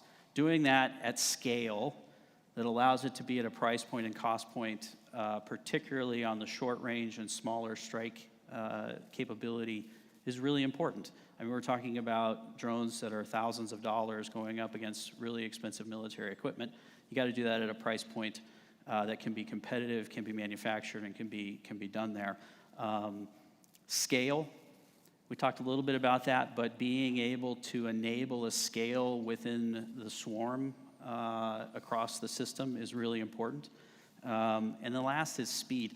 I hope I just don't repeat everybody else's talking points. I feel like you hear a lot of the same themes. And by the way, one of the great things about coming to an event like this is you got to hear and you're like, oh, it's not just me, right? I'm not alone. Oh, I need to get out more, clearly. so speed, like the pace of innovation is so important to this. And we've heard a lot of talk about procurement, acquisition within the government. What we've learned, what Auterion has learned as a company from our experience in Ukraine, is the pace and speed is crazy, right? But that's a good thing because it helps you focus on the things that are really valuable to the user who needs the capability. So you don't get distracted by trying to anticipate everything that might happen because you're only focused on the things that are happening, right? And so development around that in the defense industry, when you're a commercial company, is rooted in that. And you know, we have to change our procurement rules. We have to work closer. We have to take advantage of massive capital investment like this and like other companies, right, to the betterment of the United States and our purposes in the world. And yeah, we got to do it. Okay, and speaking of lessons learned in Ukraine, from Auterion's sort of unique perspective, can you talk about your experiences there and some more pointed takeaways from getting those, you know, objectives accomplished? Yeah, I mean, I think first of all, until you experience it, until you're there and you work closely with the teams and the end users and you hear the direct feedback, you don't really know. So I think the experience there is changing dynamically. We heard earlier today talk about, you know, an advancement on one side and then the other side turns around and advances. It's very much a game of tit for tat. And the systems that are doing well are those that are adaptable and can be modified and can be changed and can be accelerated there. I think autonomy plays a role in that. You know, autonomy in terms of flight operations, autonomy in terms of taking a task off the user, so the user's not in FPV goggles, right? Because if you have a user in FPV goggles, you've taken one person offline. And in war, that doesn't work very well, right? So one-to-one, one-to-autonomous system, one-to-many, and continuing to scale that up for that. So understanding the dynamics, earlier today, we heard about, you know, there's so many sensors on the battlefield. It makes it very, very hard to move. It makes it very, very hard to operate. And so, you know, highly proliferated sensors all over the place, dynamic systems that are kind of hiding and can be tasked remotely. It's just a very dynamic, changing environment. And I'm thankful that the rest of the world is finally waking up to this, seeing it and recognizing that conventional approaches will not work, right? It's unfortunate that we had to put ourselves in a conflict like this, but the rest of the world is recognizing, and we're seeing the shift in strategy there in terms of the investment in autonomous systems and the value they have along the front line. I mean, they really are force multiplying efforts there. And you don't learn that if you're not there to see that firsthand and understand and hear the feedback of what's actually happening. Right, and something else we've heard about today is this, you know, sort of catching up with China when it comes to hardware manufacturing. Yeah. But I feel like there's also this sentiment that, you know, Western or US software might be better. Does that sentiment still hold? And I guess, are fewer smarter drones better than more dumber ones? It's a good question. Like, I definitely think software is where it's at. That said, you still got to run that software on something. Nobody's figured out how to run software in air yet. So you still got to put it on a processor and do something with it. You still have to go off and deploy it there. You know, I think there's a balance there. I think it's a question of, like, what's the right massive scale that really starts to create a level of deterrence that changes the game, right? You know, taking lessons from the Cold War and pulling that forward into the drone war, right? What would change the dynamics is massive scale that's really hard to comprehend overcoming. Okay. And so there's a certain amount of this that still resides on scale and production and manufacturing there. You know, we talked a lot about the threats earlier today, the jamming. It's very dynamic. So one area, one high-powered jammer may not affect drones in another area. So there's a lot of options for use in and around those. I think we heard it in the last one. I think the right choice, and I think we just heard it in the last chat there, which was really important, which is like the fastest way is to start buying at scale, right? You're not going to get the innovation you need buying 1,000 drones a year.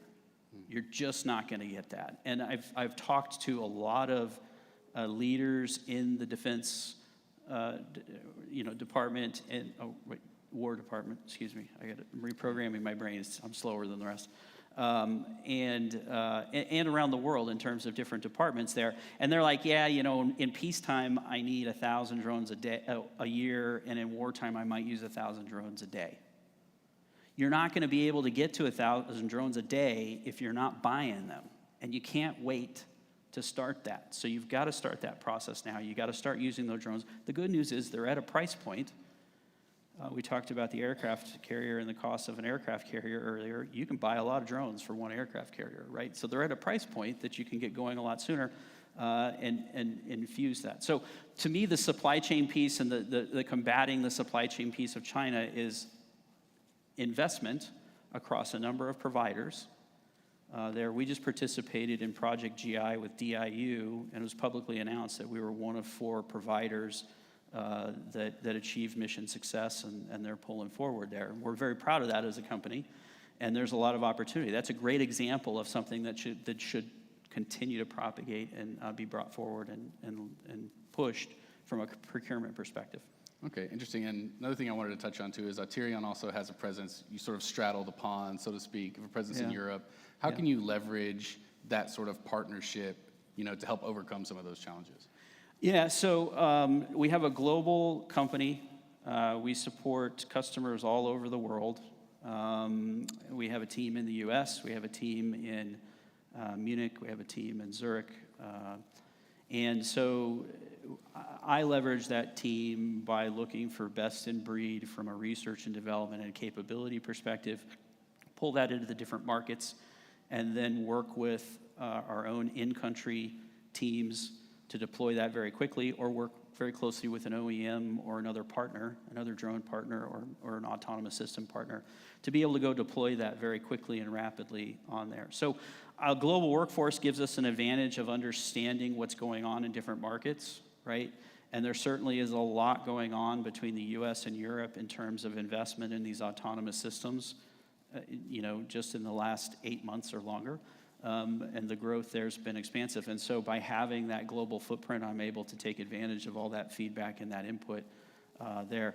The company was founded by a founding member of PX4, Lorenz Meyer, the CEO of the corporate entity and founder of the company, wrote PX4, invented Mavlink.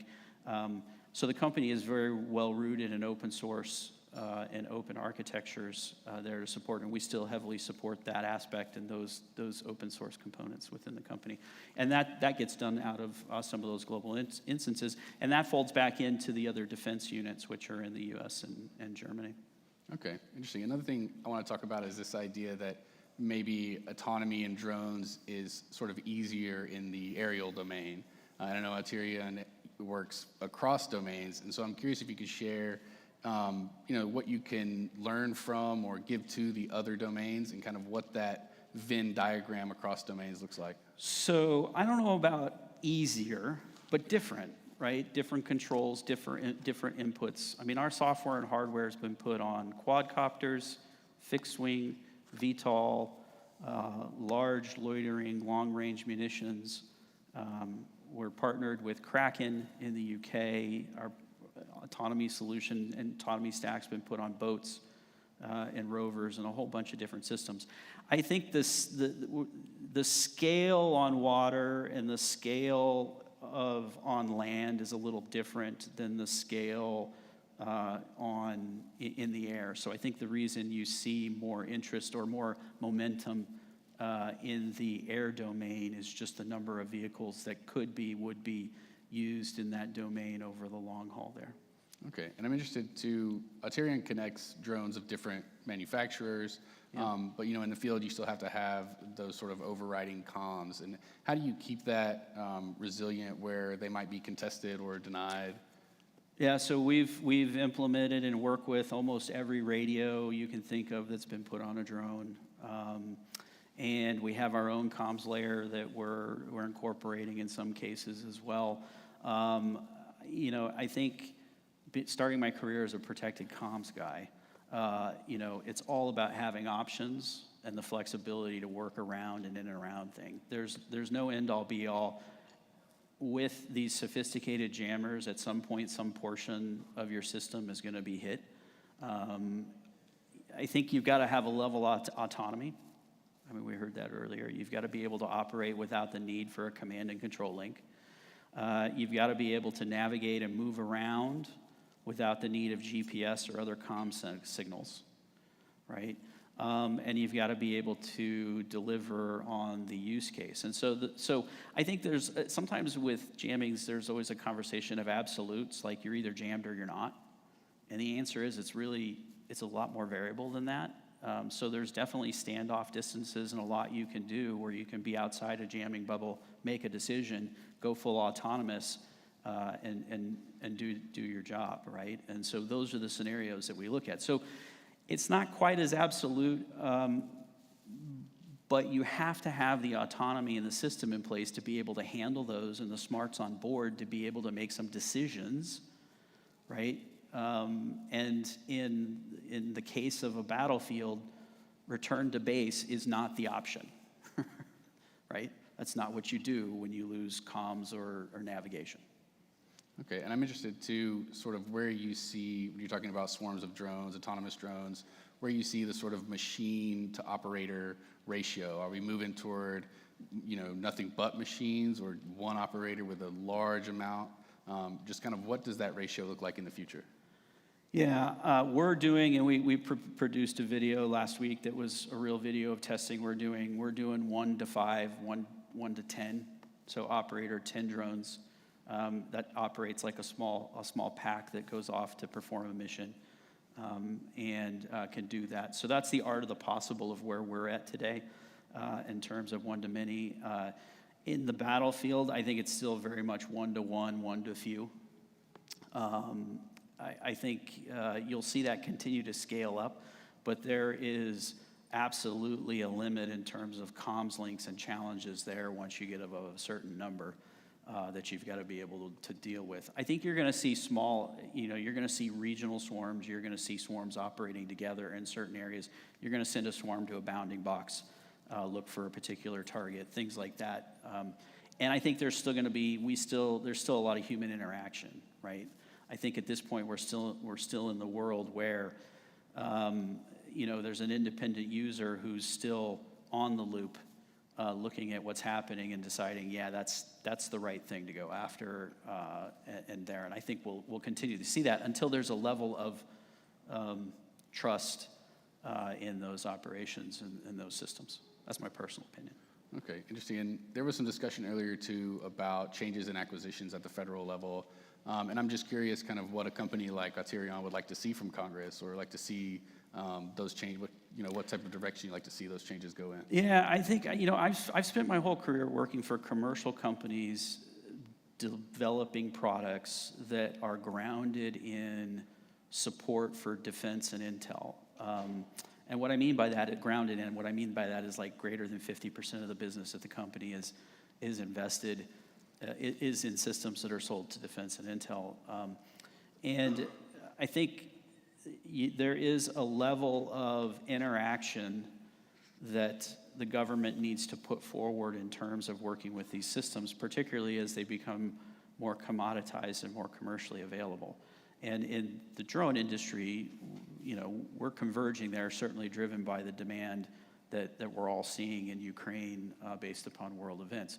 So what I would love to see is the opportunity to engage and work with the end users. We're seeing some of that now. We heard that from the CTO of the Army, where they are doing very rapid work, selections, down selects. We've seen that at a few places with DIU. but we got to keep pushing it, and we got to keep pushing it forward. So those systems need to go very quickly into exercises and demonstrations to validate. And I think we've got to get a lot faster and a lot more frequent demonstrations, right? This isn't once a month, once a quarter. This is every week there's an opportunity to go out and do some level of verification and validation of those. And if the government is fostering that, right, then they're going to get more industry playing in, and they're going to get best of breed, right? The best scenario for me as a purchaser when I'm buying something is to have multiple people fighting over my attention based upon price capability. So the government needs to have multiple vendors out there all fighting for that, all fighting for the pieces there. And the best innovation is when we get it in the hands of the users. You don't learn anything great when you put this through a bureaucratic system because it's just not fast enough. So the best innovation is when you put it to the users and you're able to experiment and hear that. We've gotten some great feedback in some of the work we've done with the Marines, and some of it hurt, right? Some of the feedback hurt. We're like, yeah, we're not ready for this. So we had to take that back in and work on that and do that. So I think the government's got to figure out how they're going to interact and work with those people, work with those situations more efficiently, effectively. Okay, interesting. And you mentioned the open source format. I'm wondering, given that, how do you sort of keep supply chains resilient, as fast as things change?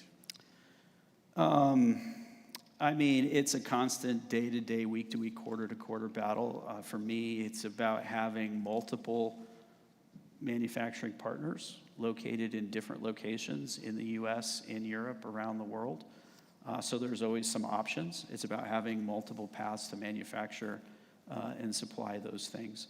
I think for us, if you go to our website and you look up what a Skynode, and Skynode S is the small little processor module that we put on most of the FPV drones, and that's what we're delivering into Ukraine along with the software at scale. If you look at that from a manufacturing perspective, it's a small little 2-inch by 2-inch board. It's not big, right? So we're not talking about something that is a large manufacturing lift here that has thousands of ICs and thousands of components and stuff like that. I'm not trying to minimize it because it is a challenge, but it's manageable with the right disaggregated approach to manufacturing there. But we also need demand, right? No company is going to go scale up to 1,000 drones or 10,000 drones a month without the demand. So you got to play a little bit of the game here and build some momentum in terms of the demand there. We certainly see the demand within Ukraine. I think we'll probably deliver north of 50,000 strike kits into Ukraine over the next 3 or 4 months. That certainly looks to grow, but we need to see it happen in other areas as well. Okay, well, that's a little bit about what I was going to ask, is sort of about demand signal and differences in manufacturing, the types of things Aterion manufactures versus a sort of traditional drone manufacturer. What are those differences? How can you capitalize on those? And what are the challenges that are sort of unique to you? So our solution, what we're delivering into Ukraine, is a completely commercial platform and product that goes in there. So the manufacturing we use for a Skynode that's used on a fixed wing or a quad in Ukraine is the same one that we use, same base hardware that's used in some of our other enterprise applications. There's no difference between those. We stress a fully NDAA compliant solution. We're doing all the manufacturing in the U.S. or allied partners around the world. And so we approach those two things from both ways. Okay, interesting. And I'm curious too, just we talked about the funding earlier and some things you've got, deliverables ready to go to Ukraine, that kind of stuff. I'm just curious, when you leave here, what are you most excited to sink your teeth into? What's sort of on the bleeding edge for Aterion?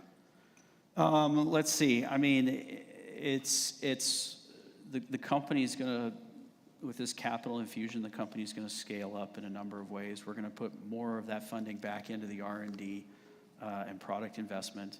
We're going to scale up the go-to-market function in other different areas of the world to be able to expand our market presence and in-country presence. I think it's really important if you're going to get that user feedback, you have to be there with those users, right? You can't get it second, third hand. It just doesn't work, and it's not fast enough. For me, you know, the thing that we're really, really rooted in delivering on is swarms at scale. So it's really about the fundamental pieces that are needed in the technology to continue to scale that up. And we're there. I mean, we're demonstrating this in quantities of 5 and more, and we're going to invest in that heavily to go out there and support customers. Because I think that's what brings the deterrence level, you know, in terms of overwhelming a scenario. And that's what brings the deterrence level that the leaders want to be able to see in that situation. Okay, interesting. And swarms at scale, I think, you know, looking at Taiwan and some of the deterrence efforts there, what Auterion does, what do you see as those big hurdles to reach that? I mean, you say the technology is ready. I think all of it is, I think a lot of it's comms, right? I think if you're talking about swarms of thousands and 10,000s, you got to have a comms solution that's far beyond any of the commercial comms solutions that are out there. So I think that's there. I mean, I think you got to have a forward deployed team. You got to have a manufacturing and supply chain in locations to be able to handle that. We certainly heard about earlier, I can't remember who it was, but we talked about manufacturing with allies, and we're certainly seeing that happening there. So I think there's those aspects. For us as a software company, we really focus on getting that deployed across a number of different manufacturers and a number of different OEMs, so that if you're a user, you can buy a drone from here and a drone from there and a drone from there, and you could create a cross swarm across those drones and be able to have that operate. You know, to do that, you've got to have a number of users using that operating system. Certainly that's happened for us in Taiwan. We did a public announcement with the lab there, where they're leaning heavily on Auterion as an OS solution across a number of their drone platforms, and working with a couple in-country partners right now on integration across a couple different platforms there. So I think you gotta play all those pieces. Okay, and what are, you know, that sounds like a lot of coordination. You're talking about different countries, different supply chains, different products. You know, what's it like to juggle that, and what are the challenges, you know, in making all that happen? Yeah, I'm like the other gentleman earlier. United Airlines likes me, so, and Star Alliance. I mean, look, you got to. In some cases, in some markets, it's about hiring your own team and growing the team in country. In other places, in other markets, it's about having the right partner and working through an in-country partner. Every country is a little different. I've done business around the world in a lot of different countries. And you got to get there. You got to find the right partner, or you got to find the right team to get it growing. And you got to work that pretty hard. And you got to be there early. I think sometimes there's a tendency to not put some forward deployed capability or forward deployed people in country. I think you got to be there early, earlier than your gut tells you need to. But building that in-country presence is so important to getting user feedback, understanding what the needs are, and getting capability in the hands of the user that they can really grow on. Okay, great. Well, that's everything I've got for you, Rob. I appreciate the super interesting Derek, it was conversation. awesome, and I appreciate the opportunity to chat with folks. Yeah, thank you so much. Thank you. Appreciate it.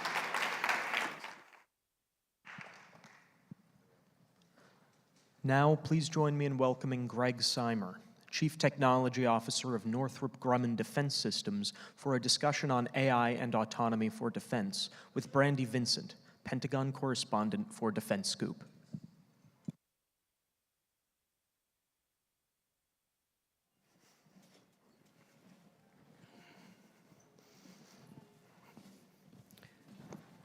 All right, can you hear me okay? Great. Thank you so much for joining us, for SCSP for hosting us, and for Greg for being here with me today. Today, I'm really hoping we can get an inside look about how your team at Northrop Grumman is deploying AI both in your own products and missions, and really integrating AI into large-scale defense systems for the US military. I also want to hear more about some exciting flight demos and other plans I think you guys have in the works. So to kick us off, why don't you just broadly set the stage for us? What does Northrop's AI arsenal really encompass? And as the emerging tech continues to show potential to really disrupt everything you produce, how are you approaching it? Thanks, Brandy. And what a great day. I've really resonated with a lot of the discussions that we've had up till now. A lot of great insight from General Rainey, Dr. Schmidt, and all the others that have been talking. This has been great to engage with the entire community. AI at Northrop. We've been on the digital journey for a long time, and I should provide background. I'm a systems engineer by trade, electrical engineer. I am not a computer scientist, but we are an integrator of complex systems at Northrop. As you look at the products that we have and how we pull together across all domains to provide capability to the warfighter. We've been on this digital journey for a long time, and if you think about the various types of AI scale and generations, we've been incorporating them into products for decades now. It's very interesting to think about the problem and how this is going to impact the way we design, the way we integrate, the way we deploy systems. Interesting conversation as we've heard from folks throughout the day. Sometimes we talk about how we do work and how do you implement these tools so that we're smarter, so that you're force multiplying the great humans that we have in America and how we innovate. But the other aspect that we're really thinking about as we move through this digital transformation, design digitally, design with these advanced tools in our infrastructure, is now pivoting towards the mission AI. Physical AI, how does AI interact with the world around us? So in our products, whether it's air and missile defense, whether it's our airborne platforms, whether it's in multi-domain and even undersea, how does AI interact with the world is really how we are approaching the problem. And that's hard. Several folks have brought up some of the challenges. The world it tends to be a complex space that you cannot model everything ahead of time, and often the case where our warfighters operate, there's also active denial of the things that you need to utilize these capabilities, and whether it's GPS, communications, all the support infrastructure that are on these platforms. So how we utilize AI in these complex environments is really the challenge that's facing us. We've heard a lot of interesting things about drones and small class vehicles, but I was having an interesting conversation about F-16s in the back, and as we look to tactical platforms over long ranges in the environments we're going to be in the coming years, potentially, and as we deter nations like China, it's hard to launch a small drone from Hawaii and have it get someplace useful in a time. So we have to think about these problems, not just with some of the solutions that were hypothesized by Dr. Schmidt and others, but how do we implement them in the tools that we've got today? Absolutely. And a few things you said are great segues into the variety of things I want to talk about. When I found out that we would be having this conversation today, I was really excited because I've been hearing a bit about Northrop's next generation autonomous testbed ecosystem, the Beacon. I want you to tell us a little bit about the vision for that effort and sort of where it stands since the announcements that came out this summer. Sure. So I mentioned my background. I've spent hundreds of hours in the back of one of our test aircraft as an engineer back in the day. We would retrofit, regional jets so that we can carry our sensors, our radars, our comms gear. And the most fun I ever had as an engineer is flying in the back of that, not getting any sky miles or anything to be able to use for frequent flyer. But being able to test in environments, as I was describing before, you can't always choose when and where you're going to fight. The U.S. deploys where it's needed. And being able to get into a real environment, apply techniques, modes, sensors, and learn how they operate, that's really what differentiates our ability to give capability to the warfighter that really is hands down better than what the adversary has. So you brought up Beacon. So this is similar as we deploy and think about autonomy. Northrop Grumman has over 500,000 hours of autonomous flight in our unmanned systems that we've deployed worldwide. Think Global Hawk, Triton, and others. That experience that we have flying these platforms is fantastic, but as we deploy different types of autonomous vehicles, as you think about CCA and a lot of the other capabilities that the services are talking about, where a single platform, a single manned platform, as General Rainey was talking about, force multiplying and being able to bring other platforms with them, so that he or her in the pilot seat have the capability of that 10-person or 15-person force.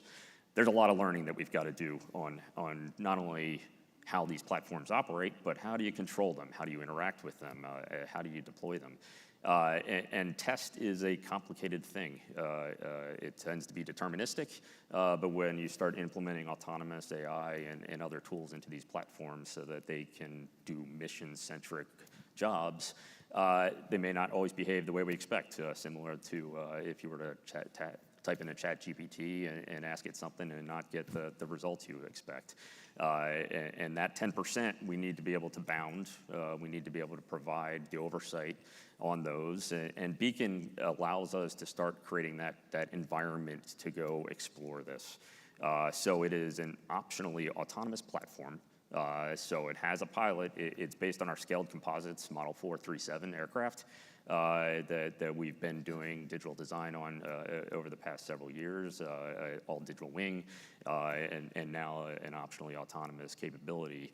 And we've fashioned it in the structure of government reference architectures so that it's open system, and we can bring partners on who have capability, and we can go fly them and test them in a real world environment. That's game changing. If you think about having to model something and have everything be correct and be controlled versus being able to put it into a cockpit, get it in the air, and go fly trial missions with it. And it's something a lot of our partners don't have the capital, don't have the infrastructure to be able to get after. Having an aircraft, a fixed wing aircraft that's not a drone. These are larger scale, class 3 and above type of platforms. Getting that in the air is not an easy capital investment. So this gives us that test bed and gives us the ability to go learn the same way I did earlier in my career as I was exploring how a radar may interact in different weather, different frequency bands, different RF spectrum, and allows us to get after this AI and EW space that we've heard about today. Yeah, it's really exciting. And when you think about some of the challenges that come with all of the department's different partners working together in those real world environments, this is like an offering to give them that ahead of time and get ahead of those sort of disruptions that come with it. So I'm wondering, what are you learning about the benefits of this open access environment? What are some of the challenges that have come up as it continues to take off? And also, what are you learning about what you were saying with interacting with AI and how AI interacts with the world around it? So we've begun this journey with some initial partners. Our AS sector president recently just had meetings with all of them at AFA earlier this week. So we're off and running. I'll say it's all opportunity now to get after the problem as we integrate, as we learn about how the challenges of open architectures and ensuring that SDKs and all those elements work properly. But we're on the journey. No real challenges to date, but we're in the integration phase, and we'll hopefully start seeing results, and then the ability to bring on more partners over the course of this year.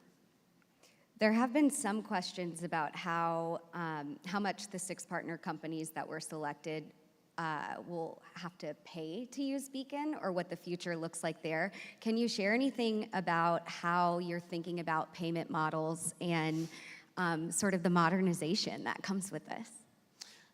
So again, early in the exploration of this, one of the the great powers that we have of being an integrator and working across industries is we can work collaboratively with our global partners to ensure that it makes sense for everyone, right?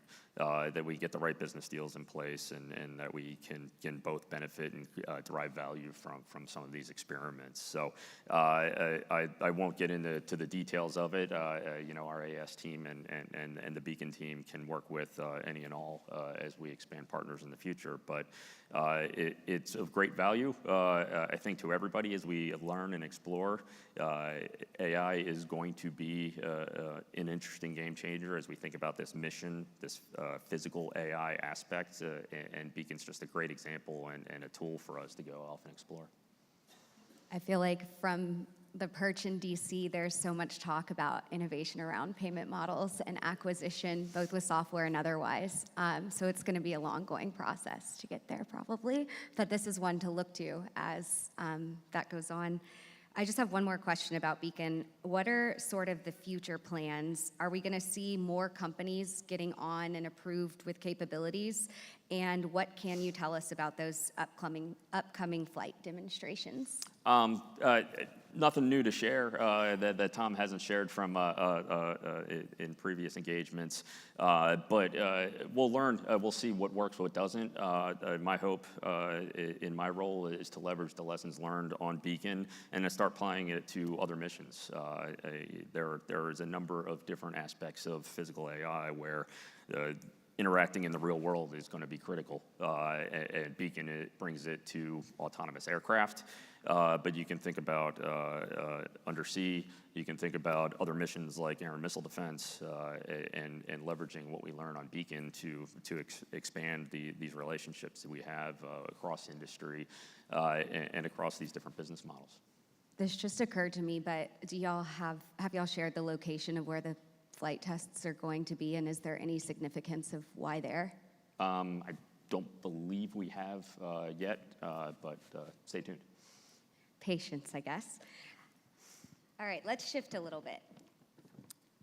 Something I'm also curious to hear a lot more about is Golden Dome for America and Northrop Grumman's plans there. It's no secret that y'all aim to be a major player and sort of already are in this space. So can you talk about the significance of AI and sensing there and what the company might be looking to bring to that mission? Sure. So as with all of industry, we're looking to how General Gutlein and that team is going to approach the problem from the architecture and where they're going to try to tackle first. Air and missile defense is a big problem, a wide-scoping problem, I should say. Northrop obviously plays everywhere from command and control. We build solid rocket motors and scale around interceptors from tip to tail all the way to integrated interceptors.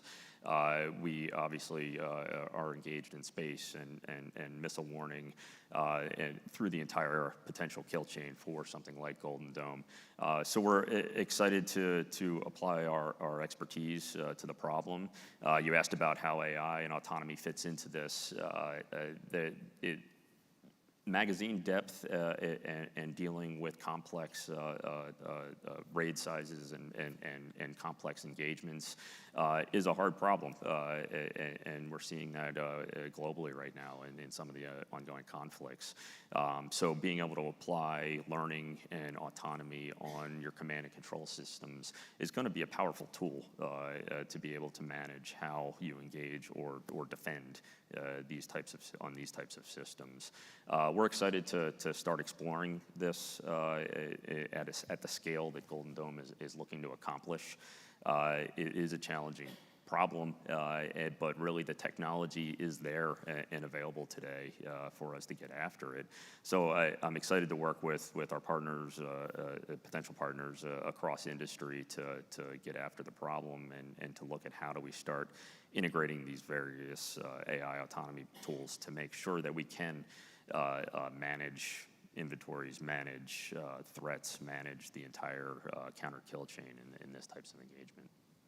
Great. And we were talking a little bit about this earlier, but you've had more than 2 decades of experience in this specific work at Northrop. So a long time dealing with the defense clients, customers, and otherwise. Can you talk a little bit about how over the last sort of 6 to 9 months with the new administration, engagements have been with your military and department customers, and sort of what you're hearing from that side, the momentum there? Sure.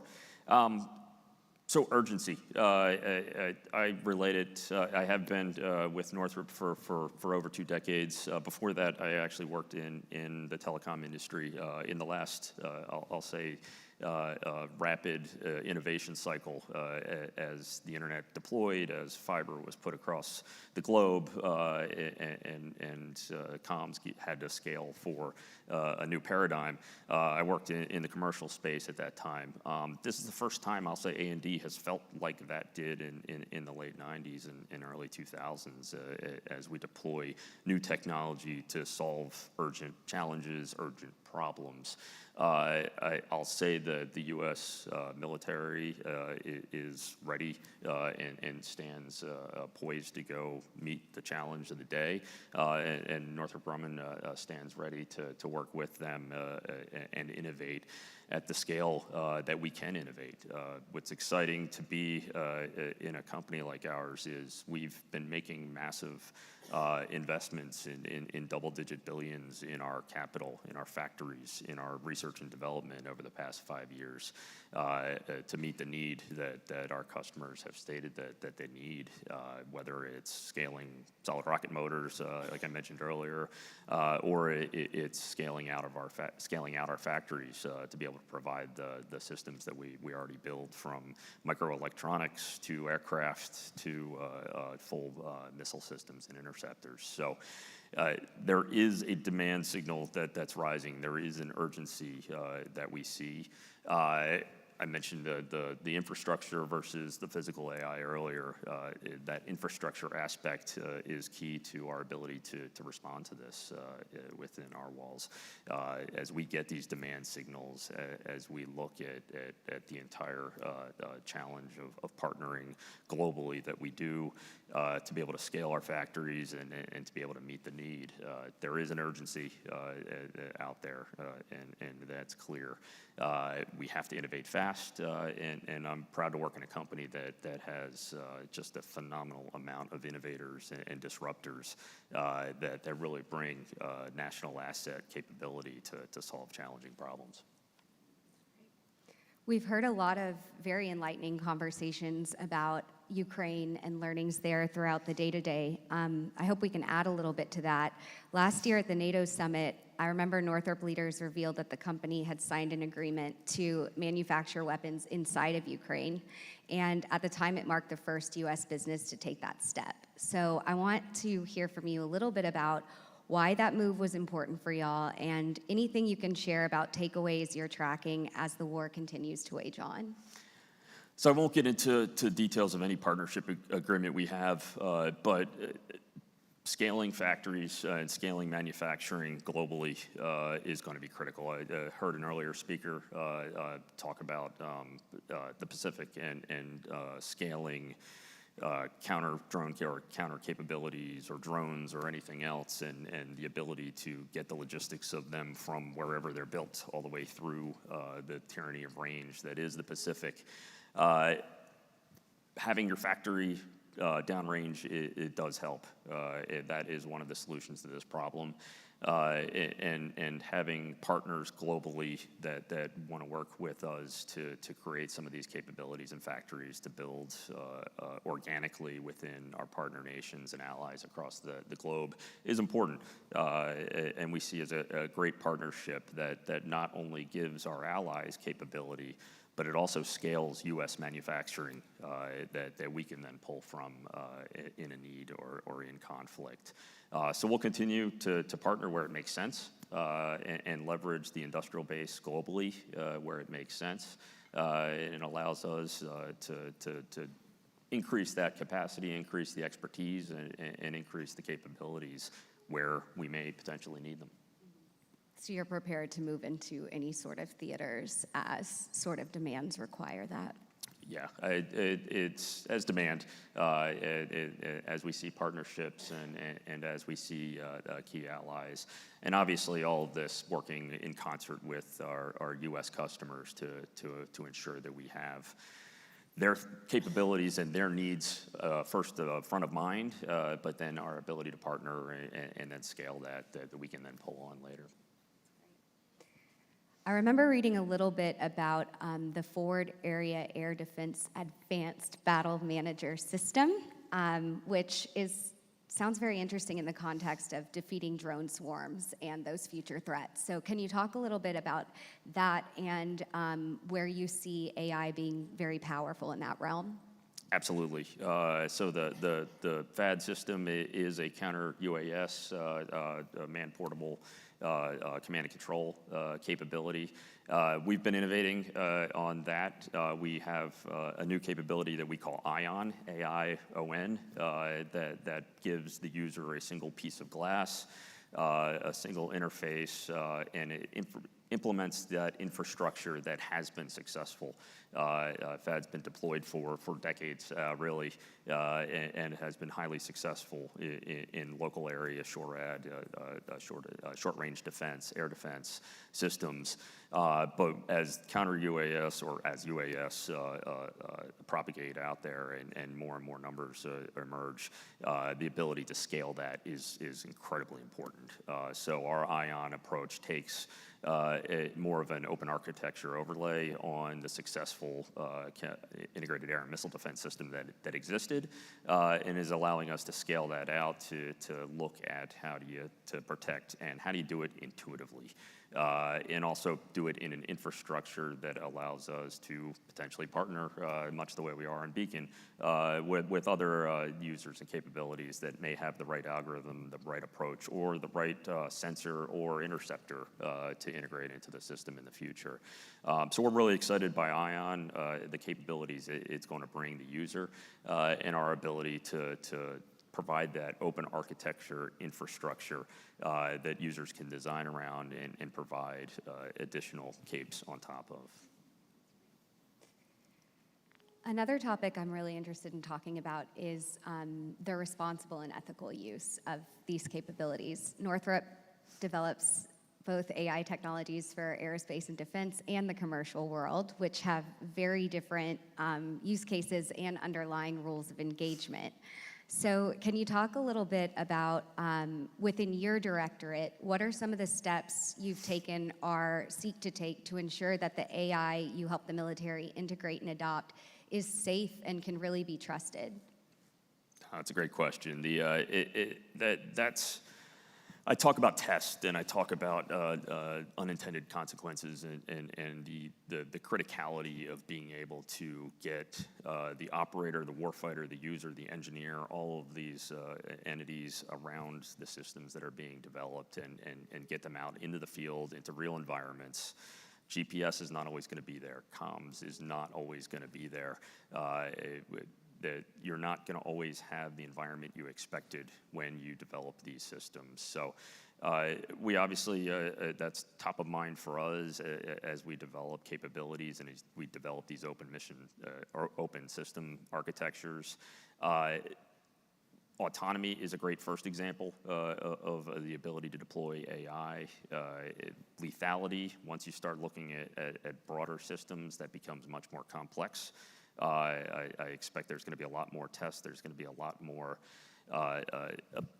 intent to create consortiums and to create a dialogue across industry and across our customer base to make sure that we can deploy these capabilities effectively. That said, weapons, missiles are effectively autonomous systems that we've been using for decades. They're very, you can test them, you can figure out their envelopes, you can utilize them. And the pilots of our 4th, 5th, and now 6th gen platforms know the bounds and the rules of engagement of how to use them. We're now just starting to take this into different realms, whether it's class, one-way UASs, different classes of drones, or unmanned systems that may have weapons on them. we're going to have to start translating the capabilities that we've deployed, we've learned, and our warfighters have been using for decades, and apply that learning to these new systems. And I'm excited to partner with them on some of these programs that we've got, like Beacon, where we can test and we can demonstrate it. I'm excited to utilize what we're doing on ION and integrated air and missile defense systems to learn and apply these capabilities, because it's going to be a rapid innovation cycle, and our ability to integrate these capabilities in ways that the warfighter can leverage is going to be absolutely critical. That's a great part to conclude this conversation. Thank you so much for joining me, and thank you again, SESP, for hosting, and for our audience for staying tuned. Have a good one. Thank you.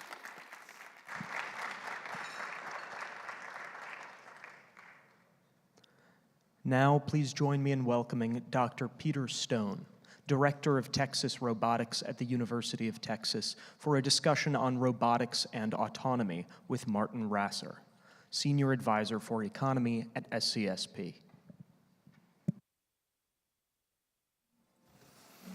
I guess I should be on this side for... No, it doesn't matter, wherever you're comfortable. Because of this thing's on. Sure. All right, good afternoon, everyone. It's great to see you all. I'm very excited to be here with Dr. Peter Stone, who's a true trailblazer in the field of robotic autonomy. So I'd love to start the conversation to talk about your center at UT Austin, Texas Robotics. So, what are you and your team working on right now? How are you pushing the boundaries of innovation in this important field? Yeah, thanks. So, I'm the founding director of Texas Robotics, which was started in a sort of a small way about 10 years ago, but really got off the ground with a partnership with Army Futures Command when Army Futures Command moved here to Austin. It's a interdisciplinary group that involves all the robotics faculty on campus at UT Austin, and they were distributed across multiple departments. So I'm in the Department of Computer Science, which is in the College of Natural Sciences. And then we have faculty, including Ufuk Topku, who I think he was here earlier, from Department of Aerospace Engineering, Mechanical Engineering, Electrical Engineering, all in the College of Engineering. And so it's all the faculty on campus who publish in the top robotics venues, ICRA and IROS and RSS. Those are the academic venues. And we've built it in a very sort of interdisciplinary, cross-cutting way. So the faculty are we haven't broken away from the departments. It's sort of, Texas Robotics is considered to be a part of all of those 4 departments, a part of both of those colleges. And we are now one of the largest academic robotics groups around. I believe we have now 19 core faculty who publish in these top venues. So we're trying to be both a full-service robotics group, by which I mean, any area of robotics that you might see presented at a conference, that there'd be one of our faculty members who would be conversant and an expert in that area. But then we've decided to go deeply in 3 or 4 areas that we consider to be the real, sort of cutting-edge, next-generation topics for robotics. One of those is long-term autonomy, so trying to have robots be on and autonomous, not for seconds or minutes, but for hours, days, and weeks. And so we have some of the world's experts on long-term autonomy, who, like Professor Joydeep Biswas, who was one of the first to have robot autonomous for 1,000 kilometers. That was more than a decade ago during his PhD thesis. So long-term autonomy. Another is depth area, expertise area for us is robot manipulation. So we have, there's navigation, which is not at all a solved problem, but that's important for the long-term autonomy. Then robot manipulation, being able to move things around, is a cutting-edge area. And then we have deep expertise both in medical robotics and sort of a crossover area with that, which is human-robot interaction, which we take to very broadly to include things like rehabilitation robots in the medical area, but also interactive general-purpose service robots. So, it's sort of a very broad expertise, but then also depth in a few focus areas. And we've had a lot of support from the university. We've launched a undergraduate honors program in robotics, which is unique in that it's one of the only programs that you can apply to directly from high school. Most places you have to get into the university first and then decide if you're going to do robotics. We opened up 50 spots for this past fall, so the first students arrived just a month or so ago. And for those 50 spots, we got 3,000 applications, and we admitted 100 and got 63 who accepted, which is sort of double the yield that you usually get in honors programs at UT. And it's just a phenomenal group of new students that have joined this. So it's I'm really excited about what's going on in Texas robotics, and we have the partnership when we got launched with Army Futures Command, that provided the impetus for the university to renovate an old gymnasium for us. It's on campus called Anna Hiss Gymnasium. It used to be the women's gymnasium when there was such a thing as women's gymnasiums. That's no longer a thing. So it was just sort of falling into disrepair, and they sort of renovated it and made it a fantastic robotics playground. It's about 54,000 square feet, and it's when we were designing it with the architects, we told them to try to make it like, so that it would be one of the big tourist attractions in Austin. And so it is designed, so you could go to Anna Hiss Gym now, it's just up the road. It's actually walkable from here, and just give yourself a self-guided tour through it. Everything's glassed in, you don't need anybody to let you in, because there are secure areas, but everything you can see through the glass. And then we have sort of video displays in the hallway, so it's a great venue to get a sense of what's going on here. So I hope many of you will get a chance to go see it. That's fantastic. I'm actually going to be here in a few weeks with my daughter, so I'm going to take Please her to do. go see that. That sounds Please do. amazing. Wanted to dive into some of the specifics of your work, in particular with deep reinforcement learning. So you worked on this great agent called GT Sophie. I'm a big motorsport fan, so I'd love to hear more about the details of that. But then also the work, particularly on multi-agent systems, the RoboCup work. So what can you tell us about those efforts? Yeah, so one thing they have in common, so I've been driven a lot in my research by this sort of series of landmarks in artificial intelligence that have happened over the years of computers outperforming the very best people at some task. So that's happened multiple times in history. There was when Deep Blue beat Garry Kasparov in 1998. It's happened, so that was in chess. It's happened in Go, in checkers, in poker, in Jeopardy. So there's lots of sort of events. But up until recently, it had never happened in a real-time control task, one where rather than having turns like you do in Go or chess, where there's time for the computer to think, where you had to take actions continuously in real time.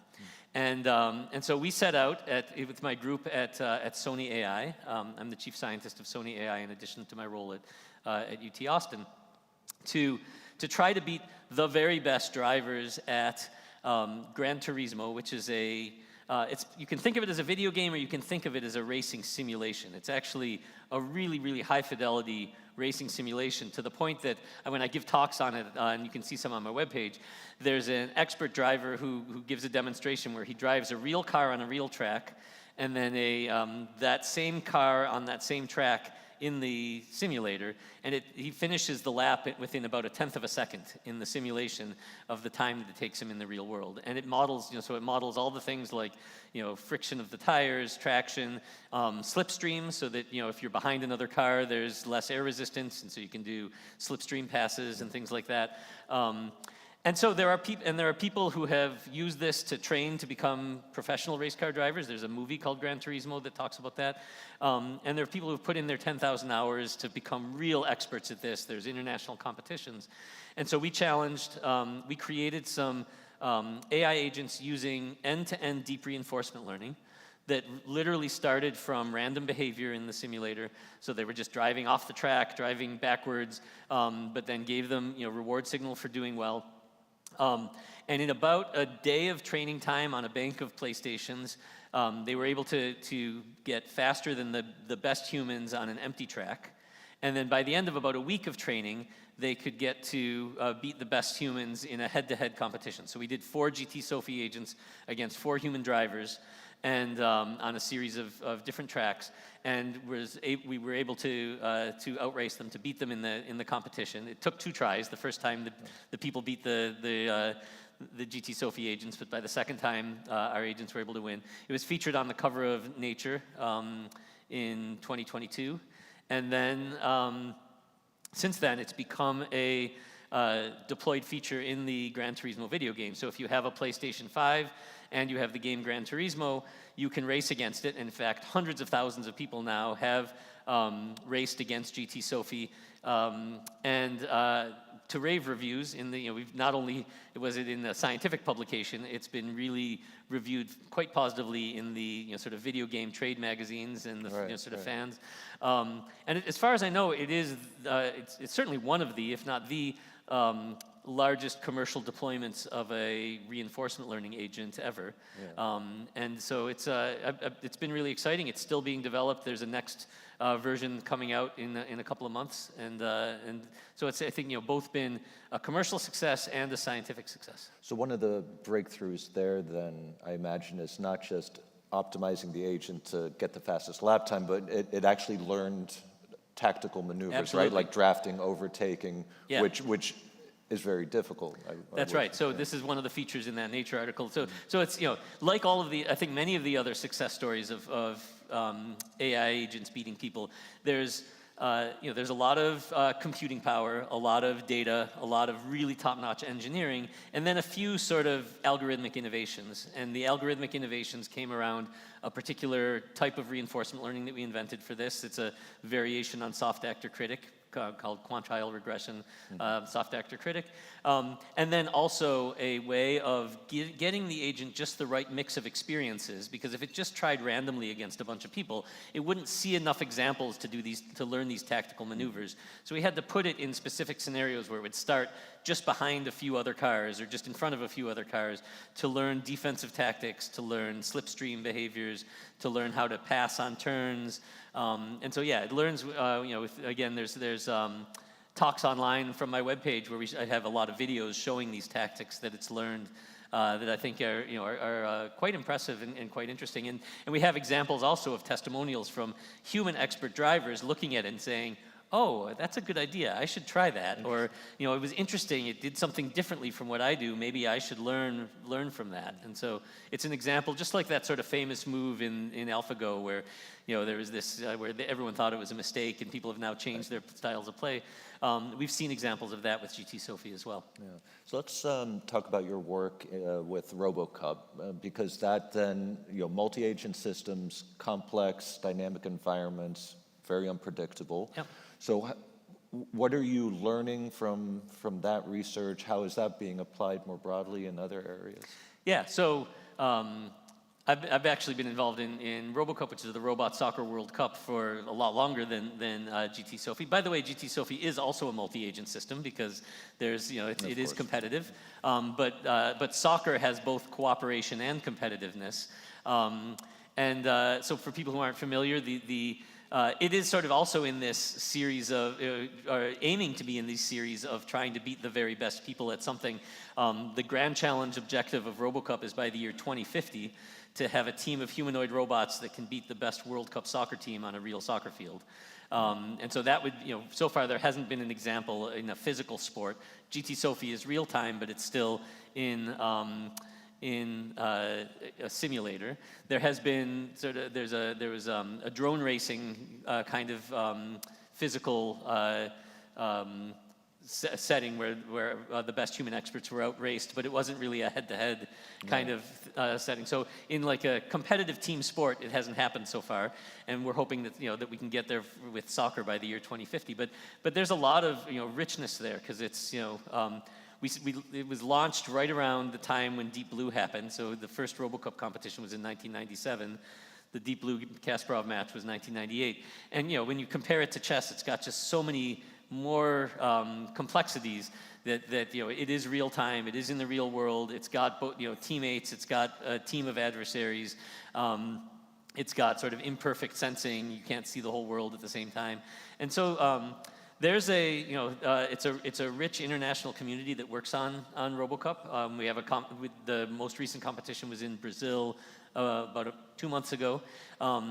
And there's different leagues, some with humanoid robots, some with wheeled robots, that focus on different technical innovations. My team has won the competition several times over the years in various of the leagues, using methods from machine learning, because that's a lot of the focus in my lab, but also some new multi-agent systems algorithms. Actually, it's spawned an idea for a current DARPA seedling that I have. The program manager of that is Matt Marge, where it's motivated by the idea of what people can do when they play pickup soccer. I call it ad hoc teamwork, but the idea is that, if you've ever played a game of pickup soccer or pickup basketball, you know how to play the sport, but you've never interacted with the team that you're currently playing with. And so this happens. People are very good at this, but traditionally people have not worked on robot teams to be able to do this. Either you typically in RoboCup or in military scenarios or anywhere, if you have a team of robots, you program them to work together. You don't try to get them to sort of work with any random robot that comes along. But I think there are a lot of scenarios where that might happen. And so it's not just sports. People also do it, like if you're walking down the street and there's an accident on the side of the road, a group of complete strangers will come together and figure out how can they work as a team. Maybe one will rescue the victim, one will call 911, one will direct traffic. It's based on who's there and what skills they have and just what's needed at the moment. And I think this is a capability that we also need, sort of militarily. If there's a disaster rescue scenario, maybe an earthquake that we want to go rescue victims from, and we bring our robots, but some of our allies also bring robots from Australia or New Zealand or UK or whatever. We don't want to have to spend the first week sitting in a room reprogramming the robots to work as a team. We'd like them to do what people can do, just figure out what should I do given the capabilities of the other robots that are there. And that may not be doing what you're best at. That's trying to figure out what you can do that the team has the most need for, capability-wise. And so we're doing sort of a sprint study. I introduced this concept as a challenge problem for the field about 15 years ago. There's been a small community that's been working on it, and then this year we're trying to sort of coalesce all of that into something that could become sort of useful in a more practical way. And so this was motivated by RoboCup, by the Robot Soccer initiative, but is going far beyond that as well. So this is clearly a rapidly developing field. What are capabilities today that seemed almost unthinkable a decade ago, and how would you define the frontier today? Yeah, I mean, it's a really exciting time. Of course, everybody knows that a lot of what's going on is with large language models and sort of the unlocking of common sense world knowledge that just wasn't there in a big way before. And so just, undoubtedly that's, when it comes to perception, trained vision models are being used in a way that was not possible, a few years ago. There have been big developments in humanoid robotics in the last year or so. So at RoboCup this year, there's always been a humanoid league, I think since 2005 or 2006, but a huge jump this year in terms of the capabilities of the humanoid robots. I've been showing a video of a particular robot called Booster that by a company called Booster that many of the teams used this year, and it's just we did a game of, usually it's robots against robots, but we always have one exhibition game where we take the robot champion team against people, aging amateur soccer players like myself. So it's, we always say it gets harder every year to beat the robots, but that's partly because we're getting older. But in this case, we usually do it against wheeled robots, and this was the first year where it actually wasn't crazy to have people playing against humanoid robots. It's still, the people can still sort of run circles around the robots. And so we, after a few minutes, I changed teams and played with the robots. And so it was me and the robots against the other people. And there's a really beautiful video clip where I didn't know what was going to happen. I just sort of dribbled the ball and stopped it to try to give a chance to the robot. And it immediately just turned and kicked the ball straight into the goal through the legs of the goalkeeper in a way that just could never have happened. Certainly a year ago. I mean, in all the 30 years of RoboCup, there was no robot capable of doing that. Probably even like 7 months before, 6 or 7 months before, that wouldn't have happened. So I think, just the hardware capabilities of humanoid robots has advanced. Now, it's debatable whether humanoid robots are going to become practical from a service perspective. I think in many cases we're much better off with wheeled robots, and so. But for the robot soccer event, humanoid robots are perfect, and so it's a really nice match. So that's one thing that's I think advancing in the frontier is just the actuations, the mobility of legged robots of all kinds. Four-legged robots, two-legged robots, and then. The ability to train large models is it's helping both at the common sense knowledge level, and then there are people who are trying to use it at the behavior level of there's this is also an open debate as to whether the way to go is to build a foundation model for robots in the way that there's a foundation model for language, or if we should still be doing more classical robotics with model predictive control and PID control, but use vision language models as the sort of planning, common sense knowledge kind of layer. I'm more a proponent of that second. I don't think we should be throwing out the tried and true method of doing robotics. But even there, and we have I've a great collaboration with Army Research Lab on preference learning for robot navigation, where it's trying to take the modern perception, the ability to do perception, and sort of cluster and classify different terrains, and allow a person to very naturally give preferences for where they want the robot to move, and then have the robot be able to learn from that. And this is all using deep neural networks at the appropriate level, where they're still underneath model predictive control and PID controls for the navigation.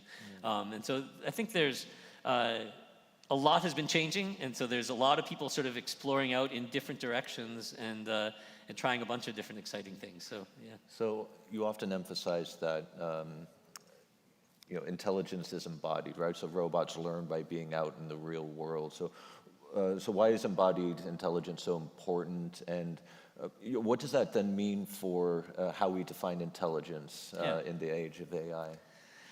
I mean, there is no generally accepted definition of intelligence. It's one of those slippery concepts, and so I'm not going to put that to rest here. But I think embodiment is the only way you can figure out how the world really works. There's only so much you can learn from next word prediction in language. You can predict what people are likely to say next, but to actually figure out how to build a causal model of the world, to be able to predict what's going to happen, you have to be able to manipulate things. So I can see there's a water bottle here, but without being able to pick it up, feel it, be able to have a sense of what will happen if I push it. I have an idea of what I know what's going to happen if I push it. It's going to fall. I can imagine the sound that it'll make. I can imagine what would happen if I threw it across the room. All of you can as well. And you can't get that from just language. You can only get that from experience, from embodiment. And there are concepts like weight that only means something when you're feeling the force that it puts on you, right? I mean, you can say something is heavy or light, but that concept really doesn't have a meaning until you've picked something up and felt the different forces on your joints.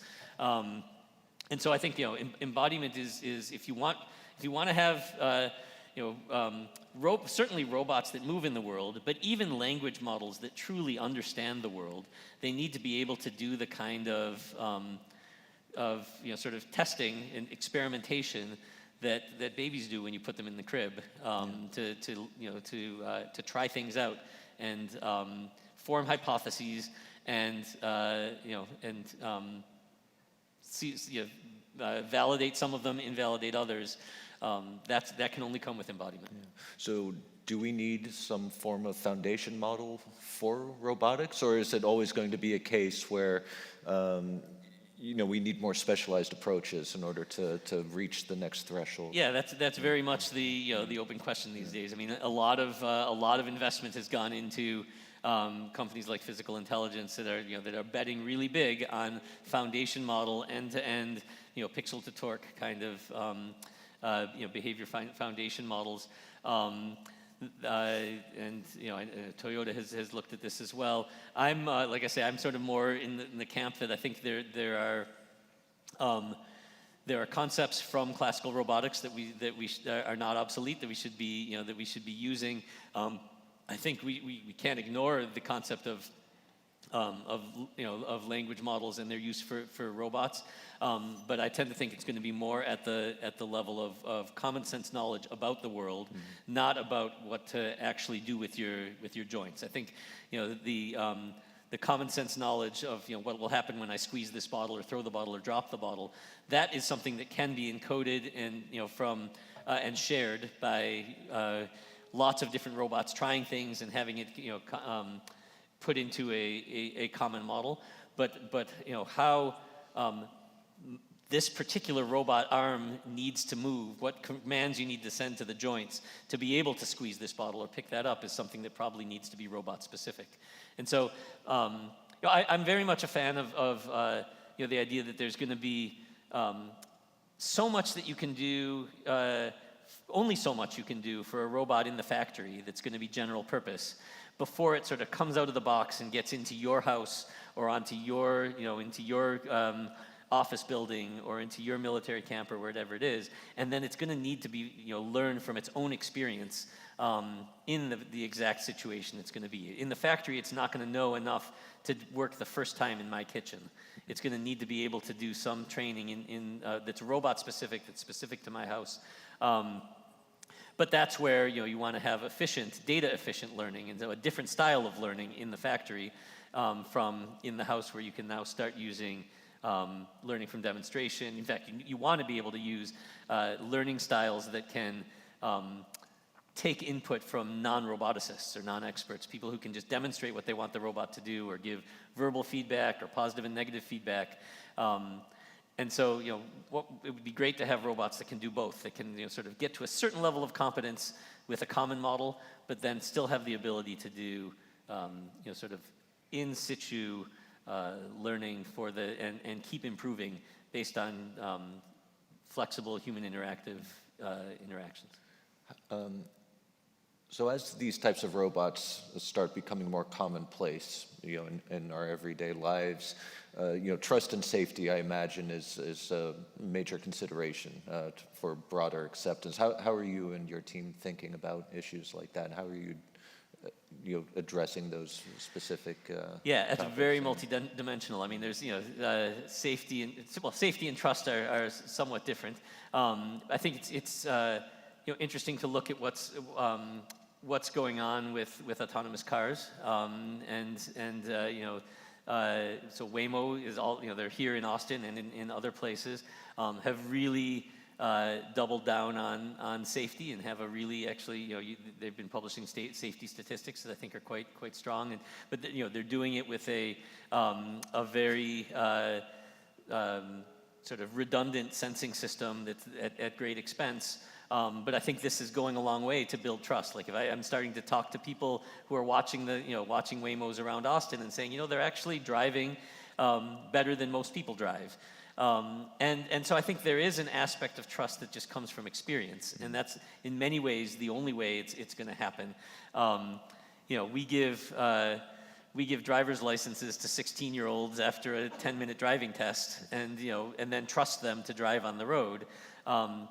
Based on, and it doesn't always work out, but it works out enough of the time that we trust that at that point they're going to be able to, based on their past experience, based on our experience with past people who've gotten driver's licenses, that they're going to be relatively safe on the road.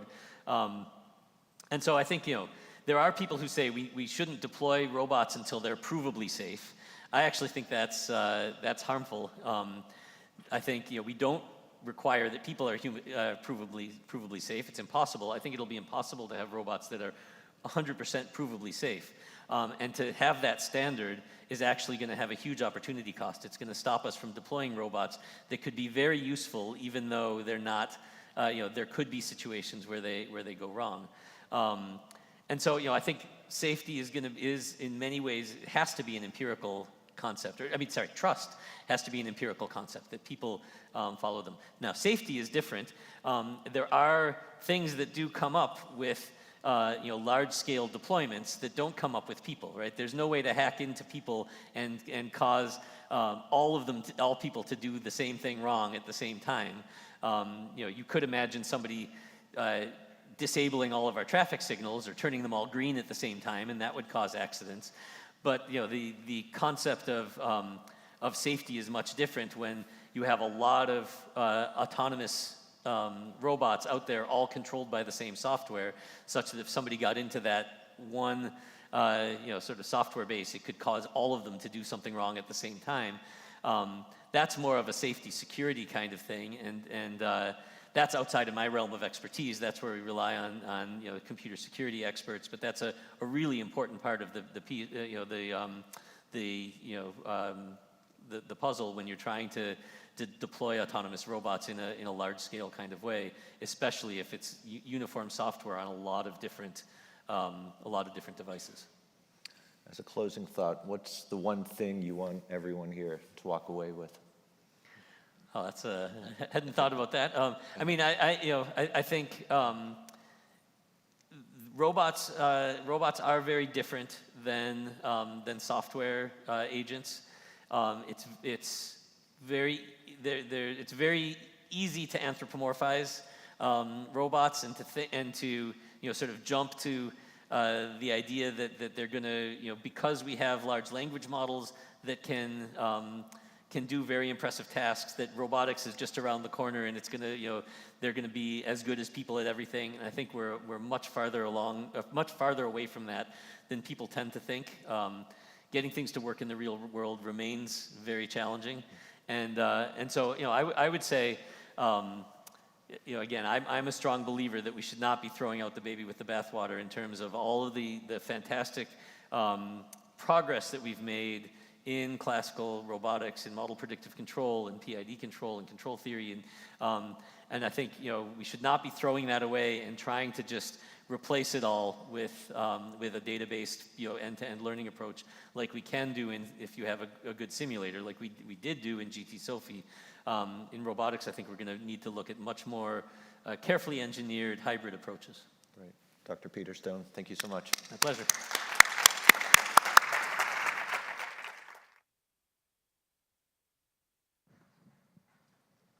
For the final session of the day, please join me in welcoming Gordon Doherty, co-founder and chairman of the Capital Factory, for a discussion on how Texas is driving innovation with Chip Usher, senior advisor for intelligence at SCSP.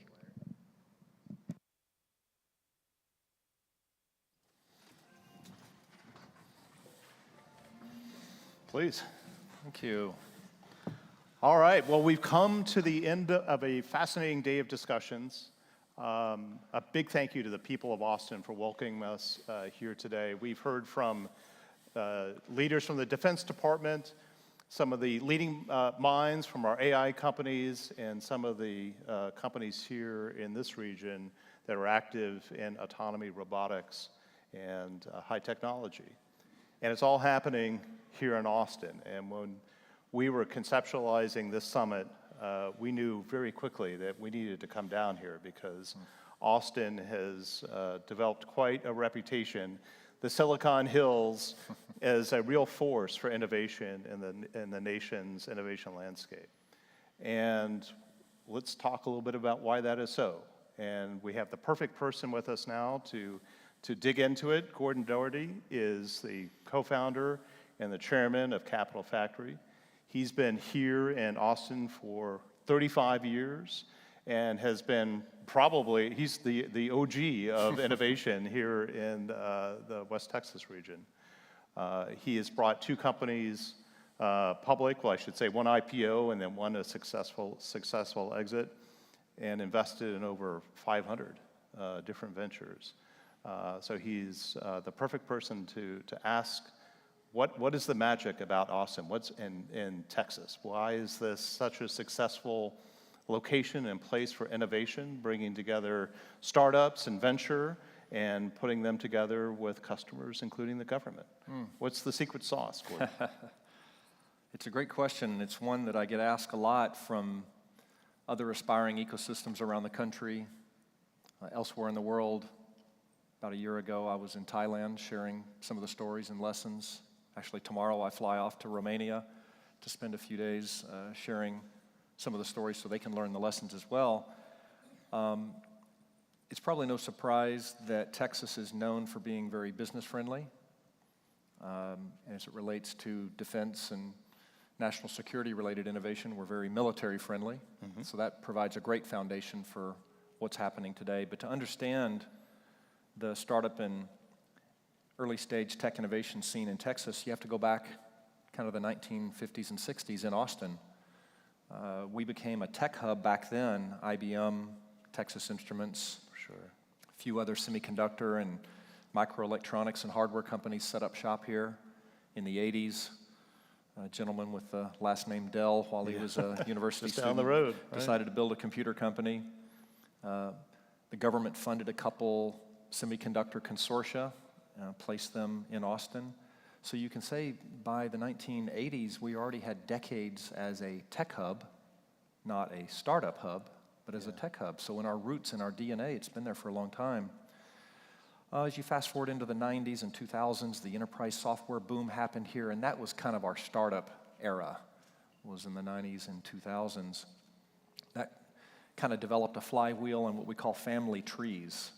See, when a startup builds an interesting company and they get acquired for $10 or $20 million, it might not make the headlines, but the founders and the executives and many of the employees make enough money that they can go do it again. So they become serial entrepreneurs, they become angel investors, they become advisors to the next generation. And so this kind of creates a flywheel effect. And then if you kind of fast forward, you start to connect the rest of Texas. And Capital Factory, we launched about 15 years ago, and we did our best to connect Dallas and Houston and San Antonio into this special sauce that was Austin, and celebrated what was unique about Dallas and Houston and San Antonio. They didn't have thriving startup and venture investing scenes, but they had very interesting things, big companies in various industries. And so you get that connected together, and some magic can kind of happen. And then, of course, more recently, the various defense innovation units decided to put outposts in Austin, starting in about 2017, when Secretary Ash Carter put an outpost here for the Defense Innovation Unit. They put it at Capital Factory. Not long after, the Air Force's innovation unit called AFWorks created an outpost, put it at Capital Factory. And then more came, and then of course the big announcement was when the Army Futures Command selected Austin as a headquarters, but an important function of their innovation unit is also at Capital Factory. And so it's been an evolution. It's not easy to recreate, but there is a story there to be learned. And it's special, and I wonder if you can unpack it a little bit more for us, because one of the persistent challenges is how do you match these technologists with some brilliant ideas, brilliant technology, with, in the case of the Department of Defense or the intelligence community, the real pressing mission problems that need to be solved. Yes. And it sounds like Capital Factory has found a technique where you've actually brought the innovation units in with you and put them next to venture, put them next to the technologists. But can you explain sort of what does that look and feel like? Yeah. What are you seeing that's flowing from that? Yeah, one of the most important parts is to get the right people in the room together. And when I say in the room, in our case, we built out an entire floor. We call it the Center for Dual Use Innovation. So that's where these various innovation units of the DoD institutions are. And they work together. They collaborate. It's not something that normally happens organically. But guess what? If you put them all on the same floor, they all got to go to the coffee machine. They need to go to the bathroom. There's going to be events happening, and just naturally, they're collaborating. Then you throw in a mix of some startups and some venture capitalists in with that, and you get what we refer to as collisions and serendipity, okay? And then the other key ingredient is solving the challenge where, government doesn't speak startup. DoD doesn't speak startup. Inherently, they don't. Well, guess what? Startups don't speak government or DoD either. Right. So Capital Factory has had to play a role, and other ecosystems will need to do this to essentially become that translator. We've learned we inherently know how to speak startup. We've learned to speak somewhat government and defense, and so we can help serve as that translator. And then we can build programs. We host an event called Fed Supernova every year that's now in its 6th or 7th year. We just hosted it, and it attracts some really interesting people from all of that. We host programming to help teach startups how to go raise grant funding, because guess what? They don't know how to do that. Yeah. And if they waste time and then it fails, doesn't result, the government wants to give the money. The startups just don't know how to get it. So, we fumbled around for a couple years, got better and better and better, and now we're kind of experts at it and love sharing the stories with others. We don't think this should be an exclusive thing to Austin or Texas. For the good of the country, this kind of thing should exist in many places. Cool. Do you want to tell us maybe a current story, a company that's found some success? We've had a lot that have had success. One that's on my mind recently has not yet had their breakout moment, but they would not exist if it weren't for government programs and DoD assistance. The company's called Senseye, Senseye, and they're building the world's first diagnostic for mental health disorders like PTSD, anxiety, and depression. Those will be the first 3 that they'll get FDA approval on. Believe it or not, that diagnostic will be done by looking into a cell phone camera for 10 minutes and looking at a sequence of images, and it turns out your brain, when it responds to images, it changes the 3,000 muscle fibers in your iris, which changes the size and shape of your pupil and your gaze and some things like this. There's been science known about this, but nobody'd been able to build anything on it. And Senseye is using artificial intelligence, machine learning to translate that into the world's first diagnostic for mental health disorders, starting with PTSD, anxiety, and depression. As they got started, the 19-year-old founder that we gave a $100,000 investment to when he was 19 years old moved to Austin. No venture capitalists would touch the company. It was way, way, way too early. But guess what? Our Department of Defense did. They were very interested in that. Grant after grant after grant. David advanced, got to a point where now he proved in a lab that it was 90% effective. Then the venture capitalists started touching it. We led a round of funding and others. So, that's a great story where the company would not even exist if it were not for our government stepping in with, to you all, very small amounts of money, hundreds of thousands of dollars. To a startup, a software startup, their software is a medical device. You give any early stage startup $150,000 or $250,000 and just get out of their way and watch how much they can accomplish. Now, of course, they're down the FDA path. The various health entities, medical experts within the Department of Defense have joined together, making an appeal to the FDA to give it breakthrough designation because they recognize how significant it is. Our Air Force is participating and helping them advance their trial with patients. It's going to be an amazing, amazing success. So Gordon, you and I just met, but before coming down here, I studied your bio and watched some of your previous presentations, and you're an educator.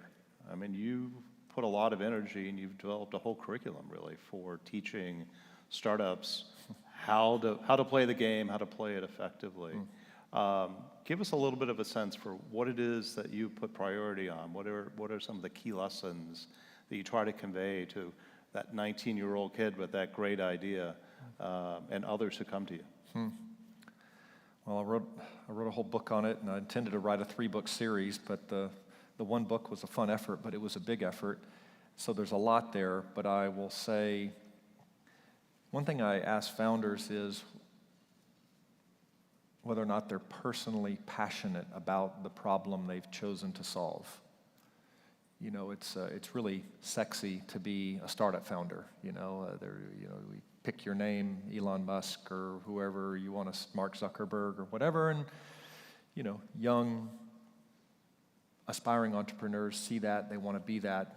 It's not that they want to be a billionaire, they want kind of that. And I try and explain to them not just how difficult it is, because that wouldn't scare them off, but how punishing it is to be told no a million times. Customers tell you no because your product doesn't really work that well. Investors tell you no because you're too early, but if you don't get the investment, how do you accomplish the things that get them excited? So it's just like no, no, no, no, no, no, no. And in many cases, not just no, but no, you're an idiot, that's a dumb idea. It's really, it's very difficult. And for founders that don't have a personal passion for the problem they're solving, they're just going to give up. Like, why would you want to pound your head into the wall so much for a problem you don't really believe in solving? So if they have a fire in their belly, they're going to have a chance. And then the second big thing I coach them on is to be coachable. Yeah. There's a very fine line between extreme confidence and cockiness. Cocky founders have all the answers. They don't listen to my advice. I actually don't care if they take my advice. I don't care if they implement anything that I might describe that sounds like a suggestion. I do expect them to listen to it, process it, and then make a decision on whether or not that would be in the best interest of the company. Cocky founders just kill their company quickly. Confident yet coachable founders are more able to adjust and adapt, and that's a startup superpower. So in addition to being an educator and yourself an investor, seems to me you're sort of the conductor of this ecosystem. There's many, but yes, I try to play a role. And you talked a minute ago about how you're going to be going to Romania. How do you approach other communities, other locations who are interested in themselves sort of replicating that secret sauce that you've developed here in Austin? How portable is this? I think there's a good amount of, let's say there were this Austin or Texas playbook broken into chapters. I think there's a good amount of that playbook that is relevant. One of my interesting personal challenges is helping other ecosystems or regions around the country or around the world make the necessary adaptations to that for their local environment. Because what exactly works here is not necessarily going to work in Kentucky or Memphis, Tennessee, or Rhode Island or Romania. And so I enjoy trying to find out what will work. But I'll tell you, one of the common things I advise is to not get caught up into the latest tech trend and just go for that. It's easy to just get all hyped up about, well, let's just say humanoid robotics. The gentleman, that was here, that's going to be an amazing industry. We happen to have the world's greatest humanoid robotics company in the world called Apptronic in our portfolio, and I've served on their board of directors for many years. That doesn't mean that Romania or Memphis, Tennessee should try and become world-class next or first in humanoid robotics. I encourage them to identify with what they're already known for, what they're already good at, what they already have a lot of resources in, and try to build a thriving startup and tech innovation ecosystem around that. So for example, when I was in Thailand, I learned, before I went and confirmed, they're really good at manufacturing. They have a lot of it. They're really good at agriculture. They have a lot of it. There is a lot of startup activity and innovation applicable to manufacturing and agriculture. So maybe draw 2 circles around that and get a startup and tech innovation system going around that, because you've got customers, you have advisors, you have know-how, you have a lot of capabilities. And then after you get a couple flywheels going around things that you're already known for and good at, okay, now you've got a foundation like Austin did in the enterprise software space. You have a foundation and a culture that's built around innovation. You have venture capital. You've got a lot of the things that would then allow you to go for some of the other interesting things, which has been part of our maturity. I mean, there's lots of biotech, advanced robotics, space, aerospace, right here in Austin. It didn't exist before, and had we tried to go straight for that, I think it would have been a big failure. Got it. Fascinating. As Texas continues to grow as an innovation hub, what are the biggest pain points that you see? Is it funding? Is it regulation, access to the Pentagon and government customers, or is it something else? What would unlock even more impact here in Austin? If I think of it at the intersection of startups and defense, let's say, certainly regulation, complying with regulation, any area where it's a one-size-fits-all is going to disadvantage a startup. They just don't have the resources and the talent and the things necessary, so it adds a lot of headwind. And of course, it makes sense to have one-size-fits-all regulation for lots of things. We wouldn't want a startup to have a fast path on their own just because they're a startup for a medical treatment or something, right? That would be crazy. Or autonomous driving, something we're going to put on the roads, that would be crazy. But there are plenty of other areas where the innovation is early and young and the impact and the risk is also low, where regulations could be right-sized for the risk. And this exists, in some areas, of course. That'd be helpful, so that's always a challenge. Anything that relates to uncertainty as we think about grant funding, for example. So the whole deep tech space, the startup deep tech world won't exist without grants to get through the earliest stages that then the venture capital community can take over. But it happens where a grant is, quote, awarded, and a startup and their board of directors and advisors just think the money's going to hit the bank the next day or the next week. And apparently there are 4 or 5 or 12 other buttons that need to get pushed, and sometimes they don't get pushed the right way, and the funding doesn't come for a couple months, or maybe something happens, there's a shutdown or something, and the startup goes into emergency fundraising mode, and it can be catastrophic at worst, but it's certainly disruptive. Yeah, those are some things that could be helpful, but then again, if I draw parallels to startups that sell to or do business with Fortune 500, it's not that different. I mean, they have a lot of the same issues. Startups that sell into that environment have to learn how to navigate it. But those would be some things that would be helpful. Okay. So let's now lift our eyes to the horizon, right? Where do you see this innovation ecosystem here in Texas going over, say, the next 5 years? What excites you about the future? Well, I mean, your theme of this day is AI. I have a computer science degree from 100 years ago. Chose not to go into writing code through my career, but I still think that way. My brain still works that way. So, yeah, I spend a lot of time personally thinking about this new age of AI. I'm glad that your theme was all about that today, as it relates to Texas. Of course, I mean, it's going to be so obvious that everything is AI, and in fact, very soon, if not already, we shouldn't be calling a startup an AI startup. Those of us that were around in the late 90s and early 2000s, we remember the dot-com startups, the internet startups, and that's what we called them. We called them a dot-com startup. And then a couple years later, it just didn't make sense to use that nomenclature because of course, every startup was using the internet. Right. So don't call them a dot-com startup, call them an education tech startup that uses the internet.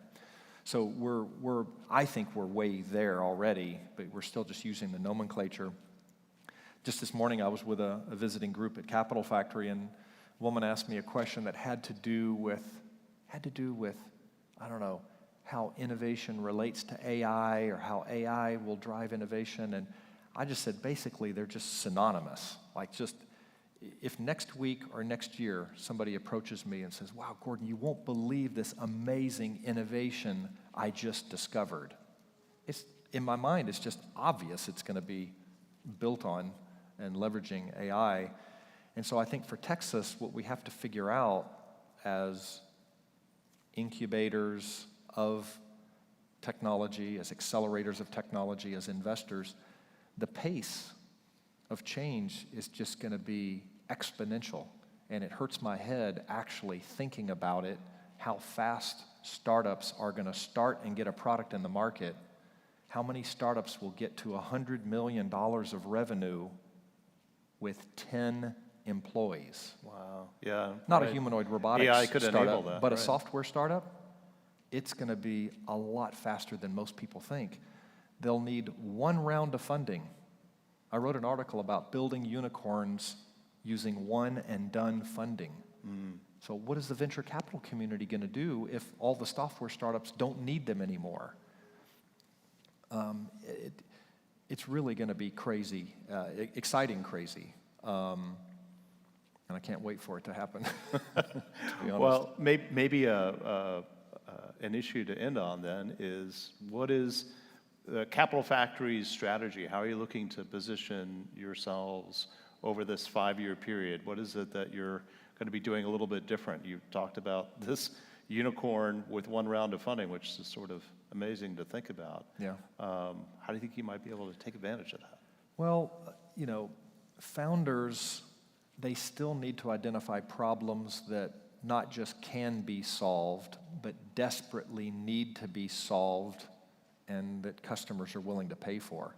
I think one of the things that's going to be a byproduct, a negative byproduct, I don't know if negative's the right word, it'll take no time for any entrepreneur to build any software company. But then the world doesn't really care about the silly little problem that they solve, so it'll become an experiment. I actually think this will be amazing for high school and college entrepreneurship. Try your hand at building a startup as a high schooler, because you can write the software in a day because the AI is going to write it for you. So just identify a problem, tell it to write the software, play around with it, take it out, see if anybody even kind of wants it, go through the motions. I think it's going to be amazing. So as Capital Factory, we still need to help founders identify problems that desperately need to be solved for real people, real businesses, real government agencies, et cetera. And they're still going to need customers. So today, our Magic 3 is we help startups find funding, customers, and talent. The customers, of course, they still desperately need. The funding, I just said, maybe less so, right. Unless it's some type of hard tech, deep tech. That's, if you got to go build real hardware and real physical things, you're still going to need a lot of funding. And in fact, for the last couple of years, that has shifted to be our focus anyway. I mean, 90% of the investments we're making now are in deep tech and hard tech, you know, not just enterprise software. So that'll remain, and then help them go find the talent necessary to build the companies. That'll remain. And I guess one of the other big themes for Capital Factory is an outpost in Washington, D.C. It's called Station Houston. We moved about half of our functions into some nonprofits to better align with what they do and sources of funding, and one of those is called Station D.C. Yeah. And it's exactly like it says. It's an outpost in D.C. connecting where the policies are being made, connecting where, you know, the headquarters of all of the big, you know, government functions are, and that'll keep us busy for the next couple or few years, I'm sure. Exciting stuff. Well, we will be on the lookout for what Capital Factory does next. Thank you. Thank you so much for explaining and kind of revealing the secrets of Austin's innovation network and system here. And he didn't even once talk about the barbecue, which to me is the biggest draw. Okay, but bring it on. Please join me in thanking Gordon Darter. Thank you. Thank you. Appreciate it. Good luck.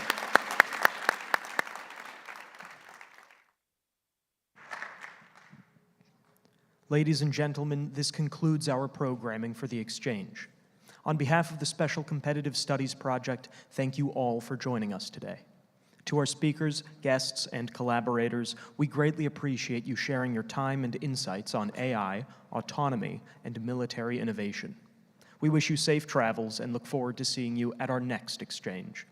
Until then, let's continue advancing the legacy of innovation and national security together. Have a great rest of your day.